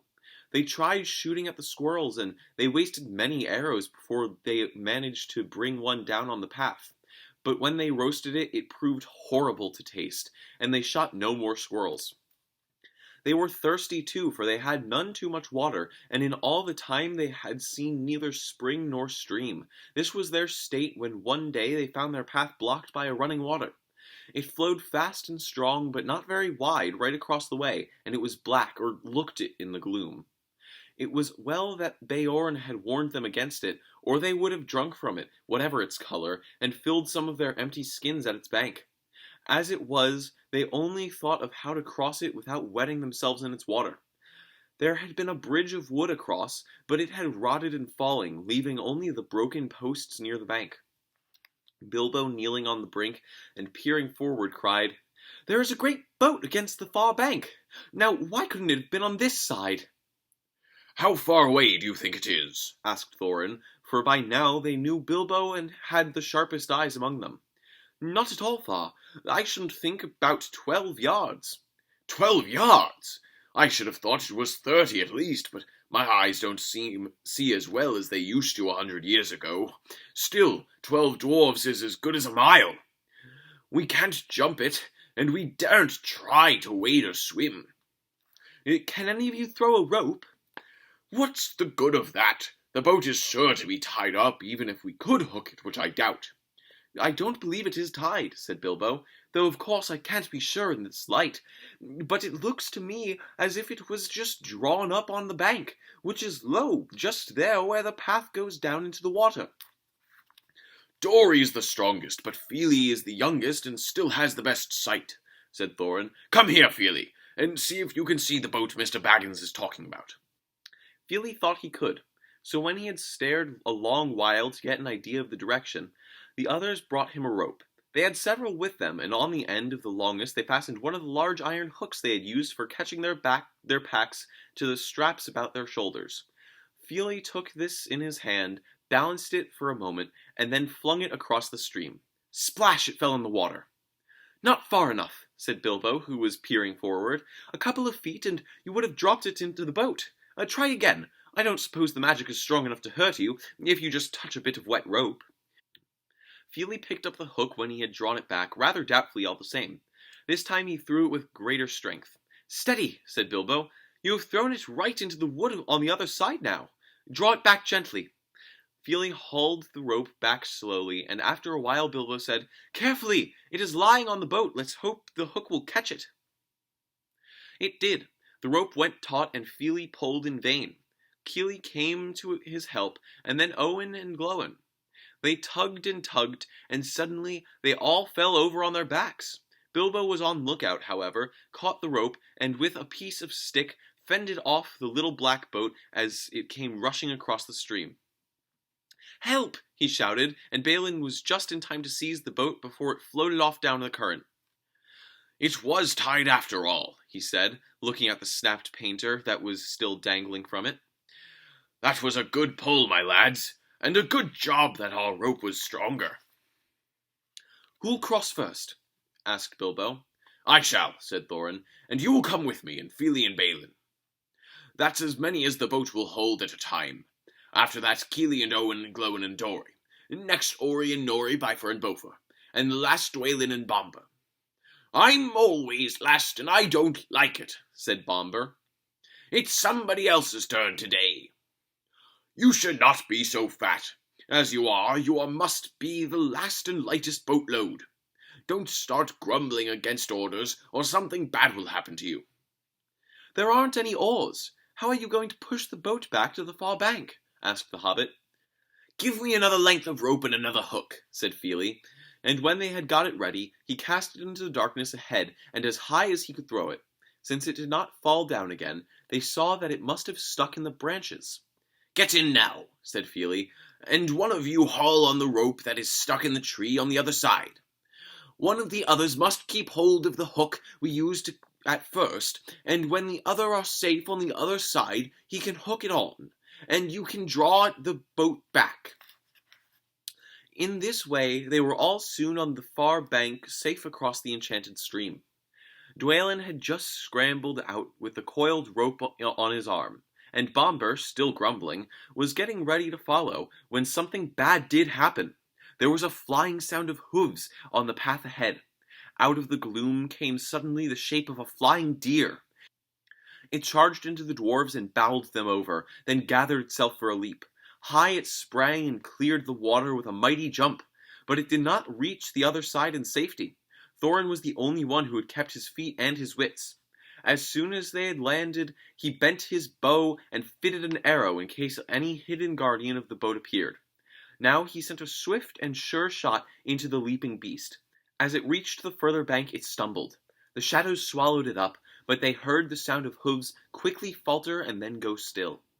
Before they could shout in praise of shot, however, a dreadful wail from Bilbo put all the thoughts of venison out of their minds. "Bombur has fallen in! Bombur's drowning!" he cried. It was only too true. Bombur had only 1 foot on the land when the hart bore down on him and sprang over him. He had stumbled, thrusting the boat away from the bank, and then toppled back into the dark water, his hands slipping off the slimy roots at the edge, while the boat span slowly and off and disappeared. They could still see his hood above the water, and when they ran to the bank. Quickly they flung a rope with a hook towards him. His hand caught it, and they pulled him to the shore. He was drenched from hair to boots, of course, but that was not the worst. When they laid him back on the bank, he was already fast asleep, with one hand clutching the rope so tight that they could not get it from his grasp, and fast asleep he remained in spite of all they could do. They were still standing over him, cursing their ill luck and Bombur's clumsiness, and lamenting the loss of the boat, which made it impossible for them to go back and look for the hart, when they became aware of the dim blowing of horns in the wood and the sound of dogs baying far off. Then they all fell silent, and as they sat, it seemed they could hear the noise of a great hunt going by to the north of the path, though they saw no sign of it. There they sat for a long while, and did not dare to make a move. Bombur slept on with a smile on his fat face, as if he no longer cared for all the troubles that vexed him.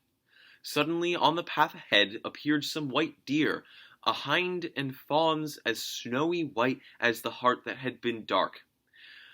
They glimmered in the shadows. Before Thorin could cry out, 3 dwarves had leaped to their feet and loosed off arrows from their bows.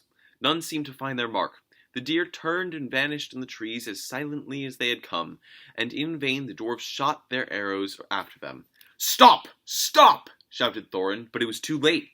The excited dwarves had wasted their last arrows, and now the bows that Beorn had given them were useless.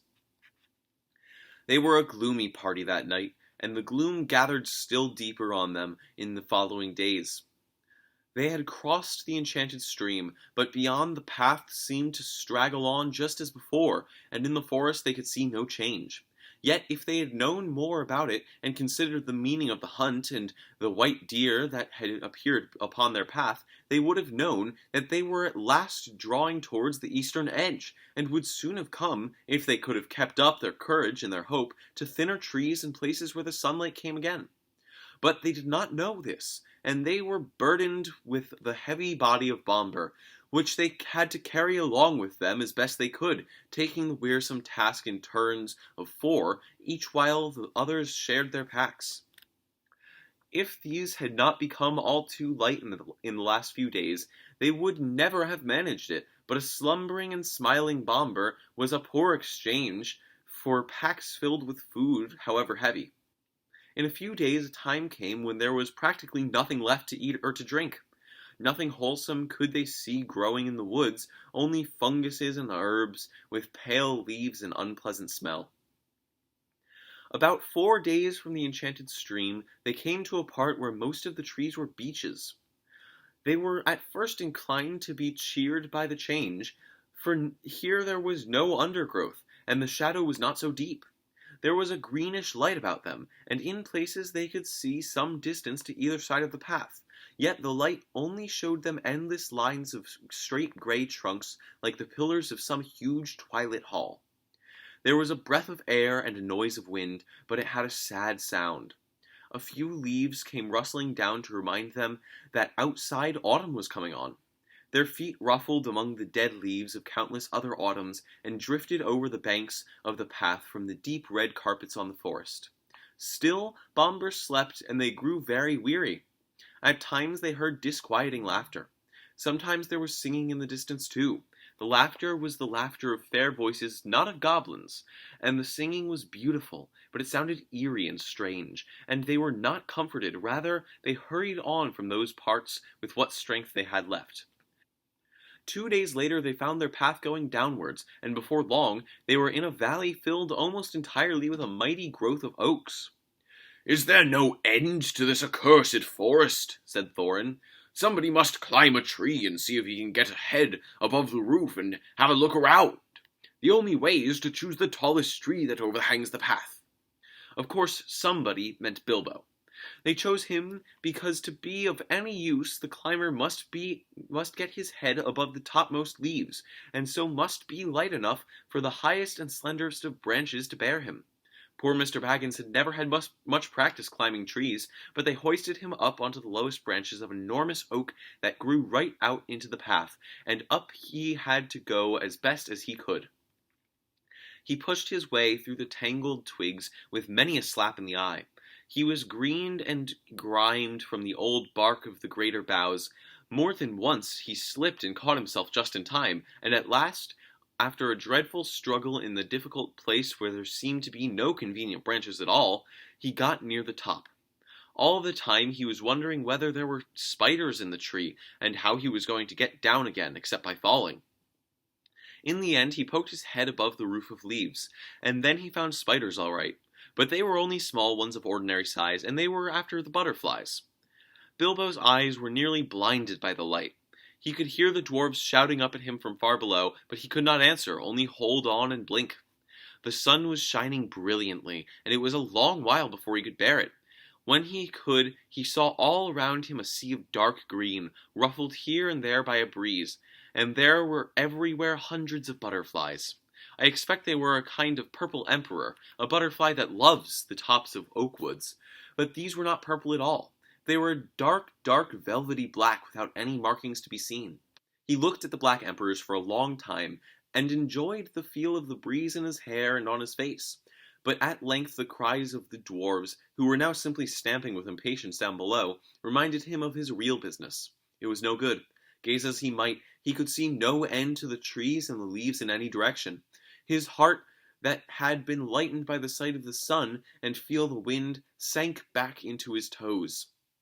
There was no food to go back down to below. Actually, as I have told you, they were not far off from the edge of the forest, and if Bilbo had had the sense to see it, the tree that he had climbed, though it was very tall itself, was standing near the bottom of a wide valley, so that from its top the trees seemed to swell up all around like the edges of a great bowl, and he could not expect to see how far the forest lasted. Still, he did not see this, and he climbed down full of despair. He got to the bottom again, at last scratched, hot and miserable, and he could not see anything in the gloom below when he got there. His report soon made the others as miserable as he was. "The forest goes on and on forever and ever in all directions. What shall we do? And what is the use of sending a hobbit?" they cried, as if it was his fault. They did not care tuppence about the butterflies, and were only made more angry when he told them of the beautiful breeze, which they were too heavy to climb up and feel. That night they ate their very last scraps and crumbs of food, and next morning when they woke, the first thing they noticed was that they were still gnawingly hungry, and the next thing was that it was raining, and that here and there the drip of it was dropping heavily on the forest floor. That only reminded them that they were also parchingly thirsty, without doing anything to relieve them. You could not quench a terrible thirst by standing under giant oaks and waiting for a chance drip to fall on your tongue. The only scrap of comfort there was came unexpectedly from Bomber. He woke up suddenly and sat up scratching his head. He could not make out where he was at all, nor why he felt so hungry, for he had forgotten everything that happened since they started their journey that May morning long ago. The last thing that he remembered was the party at the Hobbit's house, and they had great difficulty in making him believe their tale of all the many adventures they had since. When he heard that there was nothing to eat, he sat down and wept, for he felt very weak and wobbly in the legs. "Why ever did I have to wake up?" he said. "I was having such beautiful dreams. I dreamed I was walking in a forest rather like this one, only little torches on trees, and lamps swinging from the branches, and fires burning on the ground, and there was a great feast going on forever. A woodland king was there with a crown of leaves, and there was a merry singing, and I could not describe the things there were to eat or drink." "You need not try," said Thorin. "In fact, if you can't talk about something else, you had better be silent. We are quite annoyed enough with you as it is. If you hadn't waked up, we should have left you to your idiotic dreams in the forest. You are no joke to carry even after weeks of short commons. There was nothing now to be done but to tighten the belts around their empty stomachs and hoist their empty sacks and packs, and trudge along the track without any great hope of ever getting to the end before they lay down and died of starvation. This they did all that day, going very slowly and wearily, while Bomber kept on wailing that his legs would not carry him, and that he wanted to lie down and sleep. "No, you don't," they said. "Let your legs take their share. We have carried you far enough." All the same, he suddenly refused to go a step further and flung himself to the ground. "Go on if you must," he said. "I'm just going to lie here and sleep and dream of food, if I can't get it any other way. I hope I never wake up again." At that very moment, Balin, who was a little way ahead, called out, "What was that? I thought I saw a twinkle of light in the forest." They all looked, and a longish way off, it seemed, they saw a red twinkle in the dark. Then another and another sprang up beside it. Even Bomber got up, and they hurried along then, not caring if it was trolls or goblins. The light was in front of them, and to the left of the path, and when at last they had drawn level with it, it seemed plain that torches and fires were burning under the trees, but a good way off their track. "It looks as if my dreams were coming true," gasped Bomber, puffing up behind. He wanted to rush straight off into the woods after the lights, but the others remembered only too well the warnings of the wizard and of Beorn. "A feast would be no good if we never got back alive from it," said Thorin. "But without a feast we shan't remain alive much longer anyway," said Bomber, and Bilbo heartily agreed with him. They argued about it backwards and forwards for a long while, until they agreed at length to send a couple of spies to creep near the lights and find out more about them. But then they could not agree on who was to be sent. No one seemed anxious to run the chance of being lost and never finding his friends again. In the end, in spite of warnings, hunger decided them, because Bomber kept on describing all the good things that were being eaten according to his dream in the woodland feast. So they all left the path and plunged into the forest together. After a good deal of creeping and crawling, they peered round the trees and looked into a clearing where some trees had been felled and the ground leveled. There were many people there, elvish-looking folk, all dressed in green and brown and sitting on sawn rings of the felled trees in a great circle. There was a fire in their midst, and there were torches fastened to some of the trees round them. But most splendid sight of all, they were eating and drinking and laughing merrily. The smell of the roast meats was so enchanting that, without waiting to consult one another, every one of them got up and scrambled forwards into the ring with one idea of begging for some food. No sooner had the first stepped into the clearing than all the lights went out as if by magic. Somebody kicked the fire, and it went up in rockets of glittering sparks and vanished. They were lost in a completely lightless dark, and they could not even find one another. Not for a long time, at any rate. After blundering frantically in the gloom, falling over logs, bumping crash into trees, and shouting and calling till they must have waked everything in the forest for miles, they last managed to gather themselves in a bundle and count themselves by touch. By that time they had, of course, quite forgotten in what direction the path lay, and they were all hopelessly lost at least till morning. There was nothing for it but to settle down for the night where they were. They did not even dare to search on the ground for scraps of food for fear of becoming separated again. But they had not been lying long, and Bilbo was only just getting drowsy when Dori, whose turn it was to watch first, said in a loud whisper, "The lights are coming out again over there, and there are more than ever of them." Up they all jumped. There, sure enough, not far away, were scores of twinkling lights, and they heard the voices and the laughter quite plainly. They crept slowly towards them in a single line, each touching the back of the one in front. When they got near, Thorin said, "No rushing forward this time. No one is to stir from hiding till I say. I shall send Mr. Baggins alone first to talk to them. They won't be frightened of him." "What about me of them?" thought Bilbo. "And anyway, I hope they won't do anything nasty to him." When they got to the edge of the circle of lights, they pushed Bilbo suddenly from behind. Before he had time to slip on his ring, he stumbled forward into a full blaze of fire and torches. It was no good. Out went all the lights again, and complete darkness fell. If it had been difficult collecting themselves before, it was far worse this time, and they simply could not find the hobbit. Every time they counted themselves, it was only made 13. They shouted and called, "Bilbo Baggins! Hobbit! You dratted hobbit! Hi, hobbit! Confusticate you! Where are you?" And other things of that sort. But there was no answer. They were just giving up hope when Dory stumbled across him by sheer luck. In the dark, he fell over what he thought was a log, and he found it was the hobbit curled up fast asleep. It took a deal of shaking to wake him, and when he was awake, he was not pleased at all. "I was having such a lovely dream," he grumbled, "all about having a most gorgeous dinner." "Good heavens, he has gone like Bomber," they said. "Don't tell us about dreams. Dream dinners aren't any good, and we can't share them." "They are the best I am likely to get in this beastly place," he muttered, as he lay down beside the dwarves and tried to go back to sleep and find his dream again. But that was not the last of the lights in the forest. Later, when the night must have been getting old, Keely, who was watching them, came and roused them all again, saying, "There's a regular blaze of light begun not far away.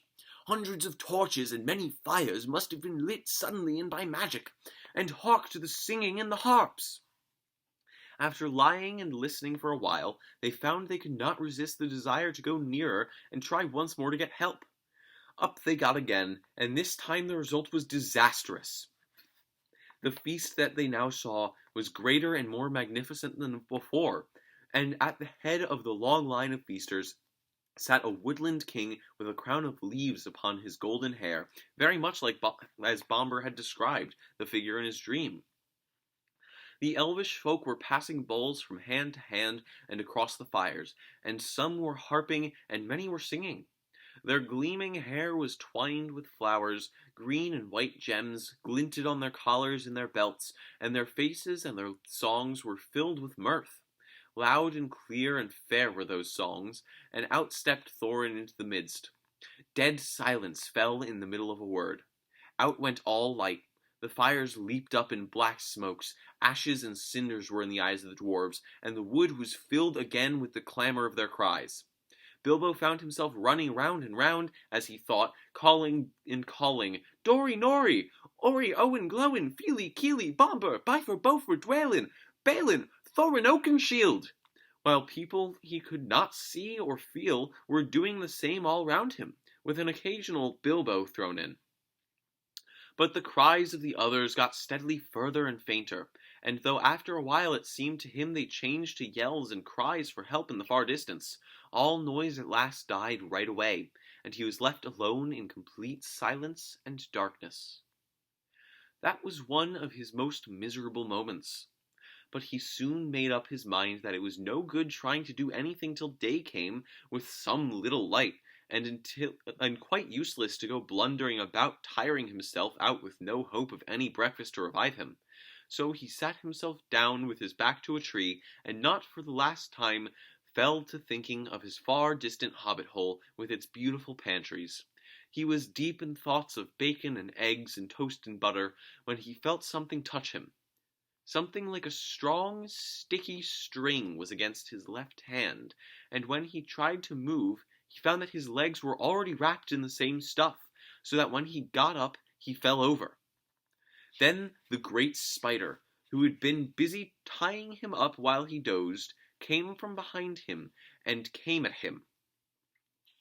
He could only see the thing's eyes, but he could feel its hairy legs as it struggled to wind its abominable threads round and around him.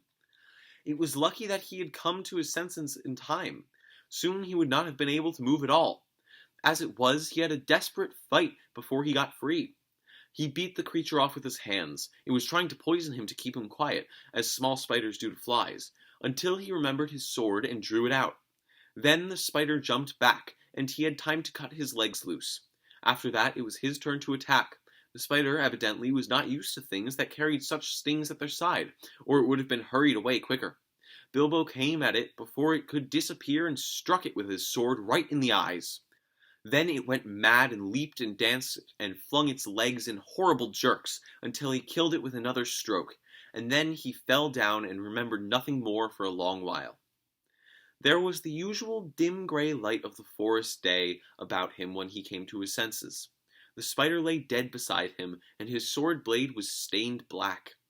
Somehow the killing of the giant spider, all alone by himself in the dark without the help of the wizard or the dwarves, or of anyone else, made a great difference to Mr. Baggins.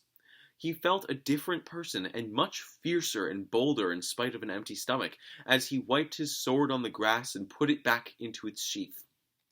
"I will give you a name," he said, "and I shall call you Sting." After that he set out to explore. The forest was grim and silent, but obviously he had first of all to look for his friends, who were not likely to be very far off unless they had been made prisoners by the elves or worse things. Bilbo felt that it was unsafe to shout, and he stood a long while wondering in what direction the path lay, and in what direction he should go to look for the dwarves. "Oh, why did we not remember Beorn's advice, and Gandalf's?" he lamented. "What a mess we are in now! I wish it was we. It is horrible being all alone." In the end, he made as good a guess as he could at the direction from which the cries for help had come in the night, and by luck, he was born with a good share of it, he guessed more or less right, as you will see. Having made up his mind, he crept along as cleverly as he could. Hobbits are clever and quiet at quietness, especially in woods, as I have already told you. Also, Bilbo had slipped on his ring before he started. That is why the spiders neither saw nor heard him coming. He had picked his way stealthily for some distance when he noticed a place of dense black shadow ahead of him, black even for that forest, like a patch of midnight that had never been cleared away. As he drew nearer, he saw that it was made by spider webs, one behind and over and tangled with another. Suddenly he saw, too, that there were spiders huge and horrible, sitting in the branches above him, and ring or no ring, he trembled with fear lest they should discover him. Standing behind a tree, he watched a group of them for some time, and then, in the silence and stillness of the wood, he realized that these loathsome creatures were speaking to one another. Their voices were a sort of thin creaking and hissing, but he could make out many of the words that they said. They were talking about the dwarves. "It was a sharp struggle, but worth it," said one.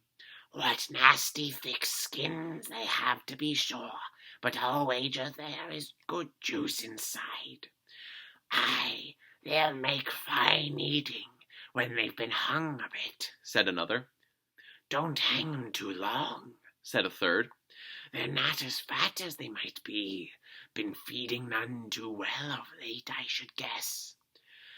"Kill 'em, I say," hissed a fourth. "Kill 'em now and hang 'em for dead a while." "They're dead now, I'll warrant," said the first. "That they are not. I saw one a-struggling just now. Just coming round again, I should say, after a beautiful sleep. I'll show you." With that, one of the fat spiders ran along rope, till it came to a dozen bundles hanging in a row from a high branch.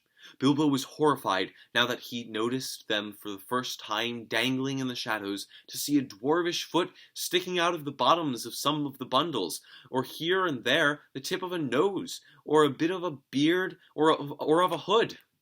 To the fattest of these bundles the spider went. "It is poor old Bombur, I bet," thought Bilbo, and nipped hard at the nose that stuck out. There was a muffled yelp inside, and a toe shot up and kicked the spider straight and hard. There was life in Bombur still. There was a noise like the kicking of a flabby football, and the enraged spider fell off the branch, only catching itself with its own thread just in time. The others laughed. "You were quite right," they said. "The meat's alive and kicking." "I'll soon put an end to that," hissed the angry spider, climbing back onto the branch. Bilbo saw that the moment had come when he must do something. He could not get up at the brutes, and he had nothing to shoot with. But looking about, he saw that in this place there were many stones lying in what appeared to be a now dry little watercourse. Bilbo was a pretty fair shot with a stone, and it did not take him long to find a nice, smooth, egg-shaped one that fitted his hand cosily. As a boy, he used to practice throwing stones at things until rabbits and squirrels and even birds got out of his way as quick as lightning if they saw him stoop. And even grown up, he had still spent a deal of time at quoits, dart throwing, shooting at the wand, bowls, ninepins, and other quiet games of the aiming and throwing sort. Indeed, he could do lots of things besides blowing smoke rings, asking riddles, and cooking that I haven't had time to tell you about. There is no time now. While he was picking up stones, the spider had reached Bomber, and soon he would have been dead. At that moment, Bilbo threw. The stone struck the spider plunk on the head, and it dropped senseless off the tree, flopped to the ground, with all its legs curled up. The next stone went whizzing through a big web, snapping its cords, and taking off the spider sitting in the middle of it, whack dead. After that, there was a deal of commotion in the spider colony, and they forgot the dwarves for a bit, I can tell you. They could not see Bilbo, but they could make a good guess at the direction from which the stones were coming. As quick as lightning, they came running and swinging towards the Hobbit, flinging out their long threads in all directions, till the air seemed full of waving snares. Bilbo, however, soon slipped away to a different place. The idea came to him to lead the furious spiders further and further away from the dwarves, if he could, to make them curious, excited, and angry all at once. When about 50 had gone off to the place where he stood before, he threw some more stones at these, and at others that had stopped behind. Then, dancing among the trees, he began to sing a song to infuriate them and bring them all after him, and also to let the dwarves hear his voice. This is what he sang.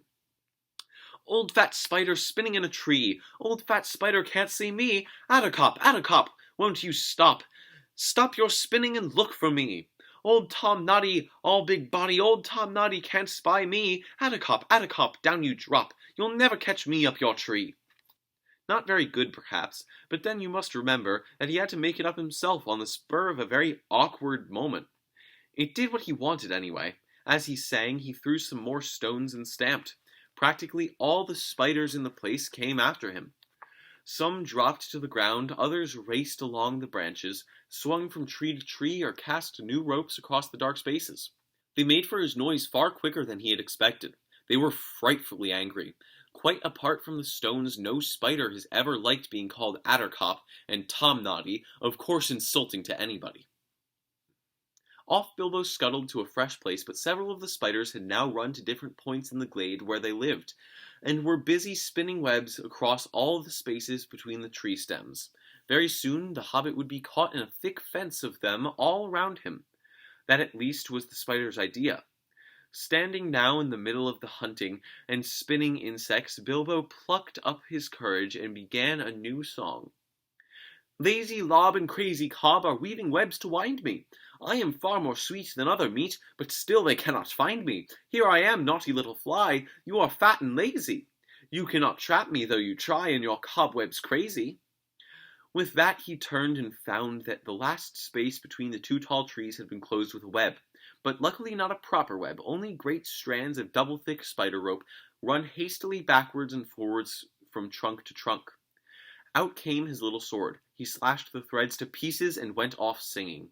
The spiders saw the sword, though I don't suppose they knew what it was, and at once the whole lot of them came hurrying after the Hobbit, along the ground and the branches, hairy legs weaving, nippers and spinners snapping, eyes popping full of froth and rage. They followed him into the forest until Bilbo had gone as far as he dared. Quieter than a mouse, he stole back. He had precious little time, he knew, before the spiders were disgusted and came back to their trees where the dwarves were hung. In the meanwhile, he had to rescue them. The worst part of the job was getting up on the long branch where the bundles were dangling. I don't suppose he would have managed it if a spider had not luckily left a rope hanging down. With its help, though it stuck to his hand and hurt him, he scrambled up, only to meet an old, slow, wicked, fat-bodied spider who had remained behind to guard the prisoners, and had been busy pinching them to see which was the juiciest to eat. It had thought of starting the feast while the others were away, but Mr. Baggins was in a hurry, and before the spider knew what was happening, it felt his sting and rolled off the branch dead. Bilbo's next job was to loose a dwarf. What was he to do? If he cut the string which hung him up, the wretched dwarf would tumble thump to the ground a good way below. Wriggling along the branch, which made all the poor dwarves dance and dangle like ripe fruit, he reached the first bundle. Feely or Keely, he thought, by the tip of the blue hood sticking out of the top. Most likely Feely, he thought, by the tip of the long nose poking out of the winding threads. He managed by leaning over to cut most of the strong, sticky threads that bound him round, and then, sure enough, with a kick and a struggle, most of Feely emerged. I am afraid Bilbo actually laughed at the sight of him jerking his stiff arms and legs as he danced on the spider string under his armpits, just like one of those funny toys bobbing on a wire.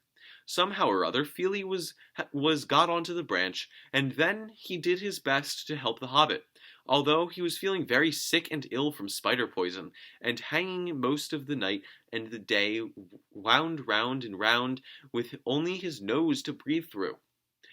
It took him ages to get the beastly stuff out of his eyes and eyebrows, and as for his beard, he had to cut most of it off. Well, between them, they started to haul up first one dwarf and then another and slash them free. None of them were better off than Feely, and some of them were worse. Some had hardly been able to breathe at all. Long noses are sometimes useful, you see. And some had been more poisoned. In this way, they rescued Keely, Bifer, Bofer, Dory, and Nori. Poor old Bomber was so exhausted. He was the fattest and had been constantly pinched and poked that he just rolled off the branch and fell plop onto the ground, fortunately onto leaves, and lay there. But there were still 5 dwarves hanging at the end of the branch when the spiders began to come back, and more full of rage than ever. Bilbo immediately went to the end of the branch nearest to the tree trunk and crept back those that crawled up. He had taken off his ring when he rescued Feely and forgotten to put it back on again, so now they all began to splutter and hiss. "We can see you, you nasty little creature. We will eat you and leave your bones and skin hanging on a tree. He's still got a sting, has he? Well, we'll get him all the same, and then we'll hang him head downwards for a day or 2. While this was going on, the other dwarves were working at the rest of the captives and cutting at the threads with their knives. Soon all would be free, though it was not clear what would happen after that. The spiders had caught them pretty easily in the night before, but that had been unawares and in the dark. This time there looked like being a horrible battle. Suddenly Bilbo noticed that some of the spiders had gathered round old Bomber on the floor and had tied him up again and were dragging him away. He gave a shout and slashed at the spiders in front of him. They quickly gave way, and he scrambled and fell down the tree right in the middle of those on the ground. His little sword was something new in the way of stings for them. How it darted to and fro! It shone with delight as he stabbed at them. 6 were killed before the rest drew off and left Bomber to Bilbo. Come down, he shouted to the dwarves on the branch. Don't stay up there and be netted. For he saw spiders swarming up all the neighboring trees and crawling along the boughs above the heads of the dwarves. Down the dwarves scrambled or jumped or dropped, 11 all in a heap, most of them very shaky and little use on their legs. There they were at last, 12 of them counting poor old Bomber, who was just being propped up on either side by his cousin Bifer and his brother Bofer. And Bilbo was dancing about and waving his sting, and hundreds of angry spiders were goggling at them all round and about and above. It looked pretty hopeless. Then the battle began. Some of the dwarves had knives and some had sticks, and all of them could get at stones, and Bilbo had his elvish dagger. Again and again the spiders were beaten off, and many of them were killed, but it could not go on for long. Bilbo was nearly tired out. Only 4 of the dwarves were able to stand firmly, and soon they would all be overpowered like weary flies. Already the spiders were beginning to weave their webs all round them again from tree to tree. In the end, Bilbo could think of no plan except to let the dwarves into the secret of his ring. He was rather sorry about it, but it could not be helped. "I'm going to disappear," he said. "I shall draw the spiders off if I can, and you must keep together and make in the opposite direction. To the left there. That is more or less the way towards the place where we last saw the elf fires." It was difficult to get them to understand, what with the dizzy heads and the shouts and the whacking of sticks and the throwing of stones, but at last Bilbo felt he could delay no longer. The spiders were drawing their circle and ever closer. He suddenly slipped on his ring, and to the great astonishment of the dwarves, he vanished. Soon there came the sound of Lazy Lob and Addercop from among the trees on the right. That upset the spiders greatly. They stopped advancing, and some went off in the direction of the voice. Addercop made them so angry that they lost their wits. Then Balin, who had grasped Bilbo's plan better than the rest, led an attack. The dwarves huddled together in a knot, and sending a shower of stones, they drove at the spiders on the left and burst through the ring. Away behind them now, the shouting and singing suddenly stopped. Hoping desperately that Bilbo had not been caught, the dwarves went on. Not fast enough, though. They were sick and weary, and they could not go much better than a hobble and a wobble, though many of the spiders were close behind. Every now and then, they had to turn and fight the creatures that were overtaking them, and already some spiders were in the trees above them and throwing down their long clinging threads. Things were looking pretty bad again, when suddenly Bilbo appeared and charged into the astonished spiders unexpectedly from the side. Go on, he shouted. I will do the stinging. And he did. He darted backwards and forwards, slashing at spider threads, hacking at their legs, and stabbing at their fat bodies if they came too near. The spiders swelled with rage, and spluttered and frothed, and hissed and horrible curses. But they had become mortally afraid of Sting, and dared not come very near, now that it had come back. So curse as they would, their prey moved slowly but steadily away. It was a most terrible business, and seemed to take hours, but at last, just when Bilbo felt that he could not lift his hand for a single stroke more, the spiders suddenly gave it up and followed them no more, but went back disappointed to their dark colony.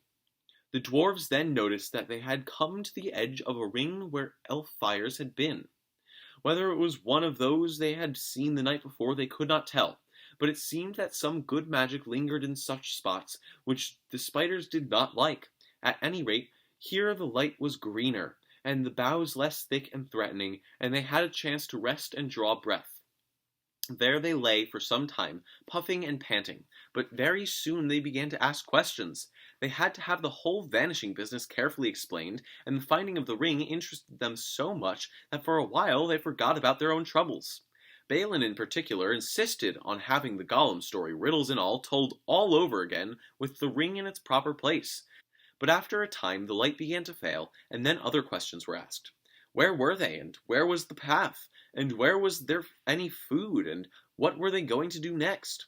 These questions were asked over and over again, and it was from little Bilbo that they seemed to expect to get the answers, from which you can see that they had changed their opinion of Mr. Baggins very much, and had begun to have a great respect for him, as Gandalf said they would. Indeed, they really expected him to think of some wonderful plan for helping them, and were not merely grumbling. They knew all too well that they would soon all have been dead if it were not for the Hobbit, and they thanked him many times. Some of them had got up and bowed right to the ground before him, though they fell over with the effort, and could not get on their legs again for some time. Knowing the truth about the vanishing did not lessen their opinion of Bilbo at all, for they saw that he had some wits, as well as luck and a magic ring. And all these three things are very useful possessions. In fact, they praised him so much that Bilbo began to feel that there really was something of a bold adventurer about himself after all, though he would have felt a lot bolder still if there had been anything to eat. But there was nothing at all, and none of them were fit to go and look for anything or to search for the lost path. The lost path! No other idea would come into Bilbo's tired head. He just sat staring in front of him at the endless trees, and after a while they all fell silent, all except Balin. Long after the others had stopped talking and shut their eyes, he kept on muttering and chuckling to himself. Gollum! Well, all blessed! So that's how he sneaked past me, is it? Now I know. Just crept quietly along, did you? Mr. Baggins, buttons all over the doorstep. Good old Bilbo, Bilbo, Bilbo, Bo, Bo, Bo. And then he fell asleep, and there was complete silence for a long time. All of a sudden, Dwalin opened an eye, and looked round at them. "Where is Thorin?" he asked. It was a terrible shock. Of course, there were only 13 of them, 12 dwarves in the Hobbit. Where indeed was Thorin? They wondered what evil fate had befallen him, magic or dark monsters, and shuddered as they lay lost in the forest. There they dropped off one by one to uncomfortable sleep full of horrible dreams, as evening wore to black night, and there we must leave them for the present, too sick and weary to set guards or take turns watching. Thorin had been caught much faster than they had. You remember Bilbo falling like a log into sleep as he stepped into the circle of light? The next time it had been Thorin who stepped forward, and as the lights went out, he fell like a stone enchanted. All the noise of the dwarves lost in the night, their cries as the spiders caught them and bound them, and all the sounds of the battle next day had passed over him unheard. Then the wood elves had come to him, and bound him and carried him away. The feasting people were wood elves, of course. These are not wicked folk. If they have a fault, it is distrust of strangers. Though their magic was strong, even in those days, they were wary. They differed from the high elves of the West, and were more dangerous and less wise. For most of them, together with their scattered relations in the hills and mountains, were descended from the ancient tribes that never went to Fairy in the West. There the light elves and the deep elves and the sea elves went and lived for ages, and grew fairer and wiser and more learned, and invented their magic and their cunning craft in the making of beautiful and marvelous things, before some came back into the wide world. In the wide world the wood elves lingered in the twilight of our sun and moon, but loved best the stars, and they wandered in the great forests that grew tall in lands that are now lost. They dwelt most often by edges of the woods, from which they could escape at times to hunt, or to ride and run over the open lands by moonlight or starlight, and after the coming of men they took ever more and more to the gloaming and to the dusk. Still elves they were, and remain, and that is good people. In a great cave some miles within the edge of Mirkwood, on its eastern side there lived at this time their greatest king. Before his huge doors of stone, a river ran out of the heights of the forest, and flowed on and out into the marshes at the feet of the high wooded lands. This great cave, from which countless smaller ones opened out on every side, wound far underground, and had many passages and wide halls. But it was lighter and more wholesome than any goblin dwelling, and neither so deep nor so dangerous. In fact, the subjects of the king mostly lived and hunted in the open woods, and had houses or huts on the ground and in the branches. The beeches were their favorite trees.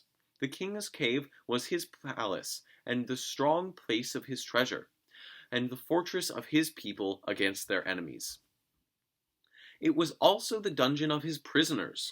So to the cave they dragged Thorin, not too gently, for they did not love dwarves, and thought he was an enemy. In ancient days they had had wars with some of the dwarves, whom they accused of stealing their treasure.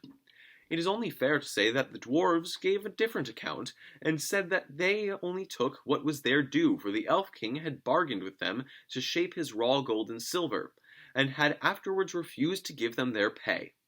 If the elf king had a weakness, it was for treasure, especially for silver and white gems, and though his hoard was rich, he was ever eager for more, since he had not yet as great a treasure as other elf lords of old. His people neither mined nor worked metals or jewels, nor did they bother much with trade or with tilling of the earth.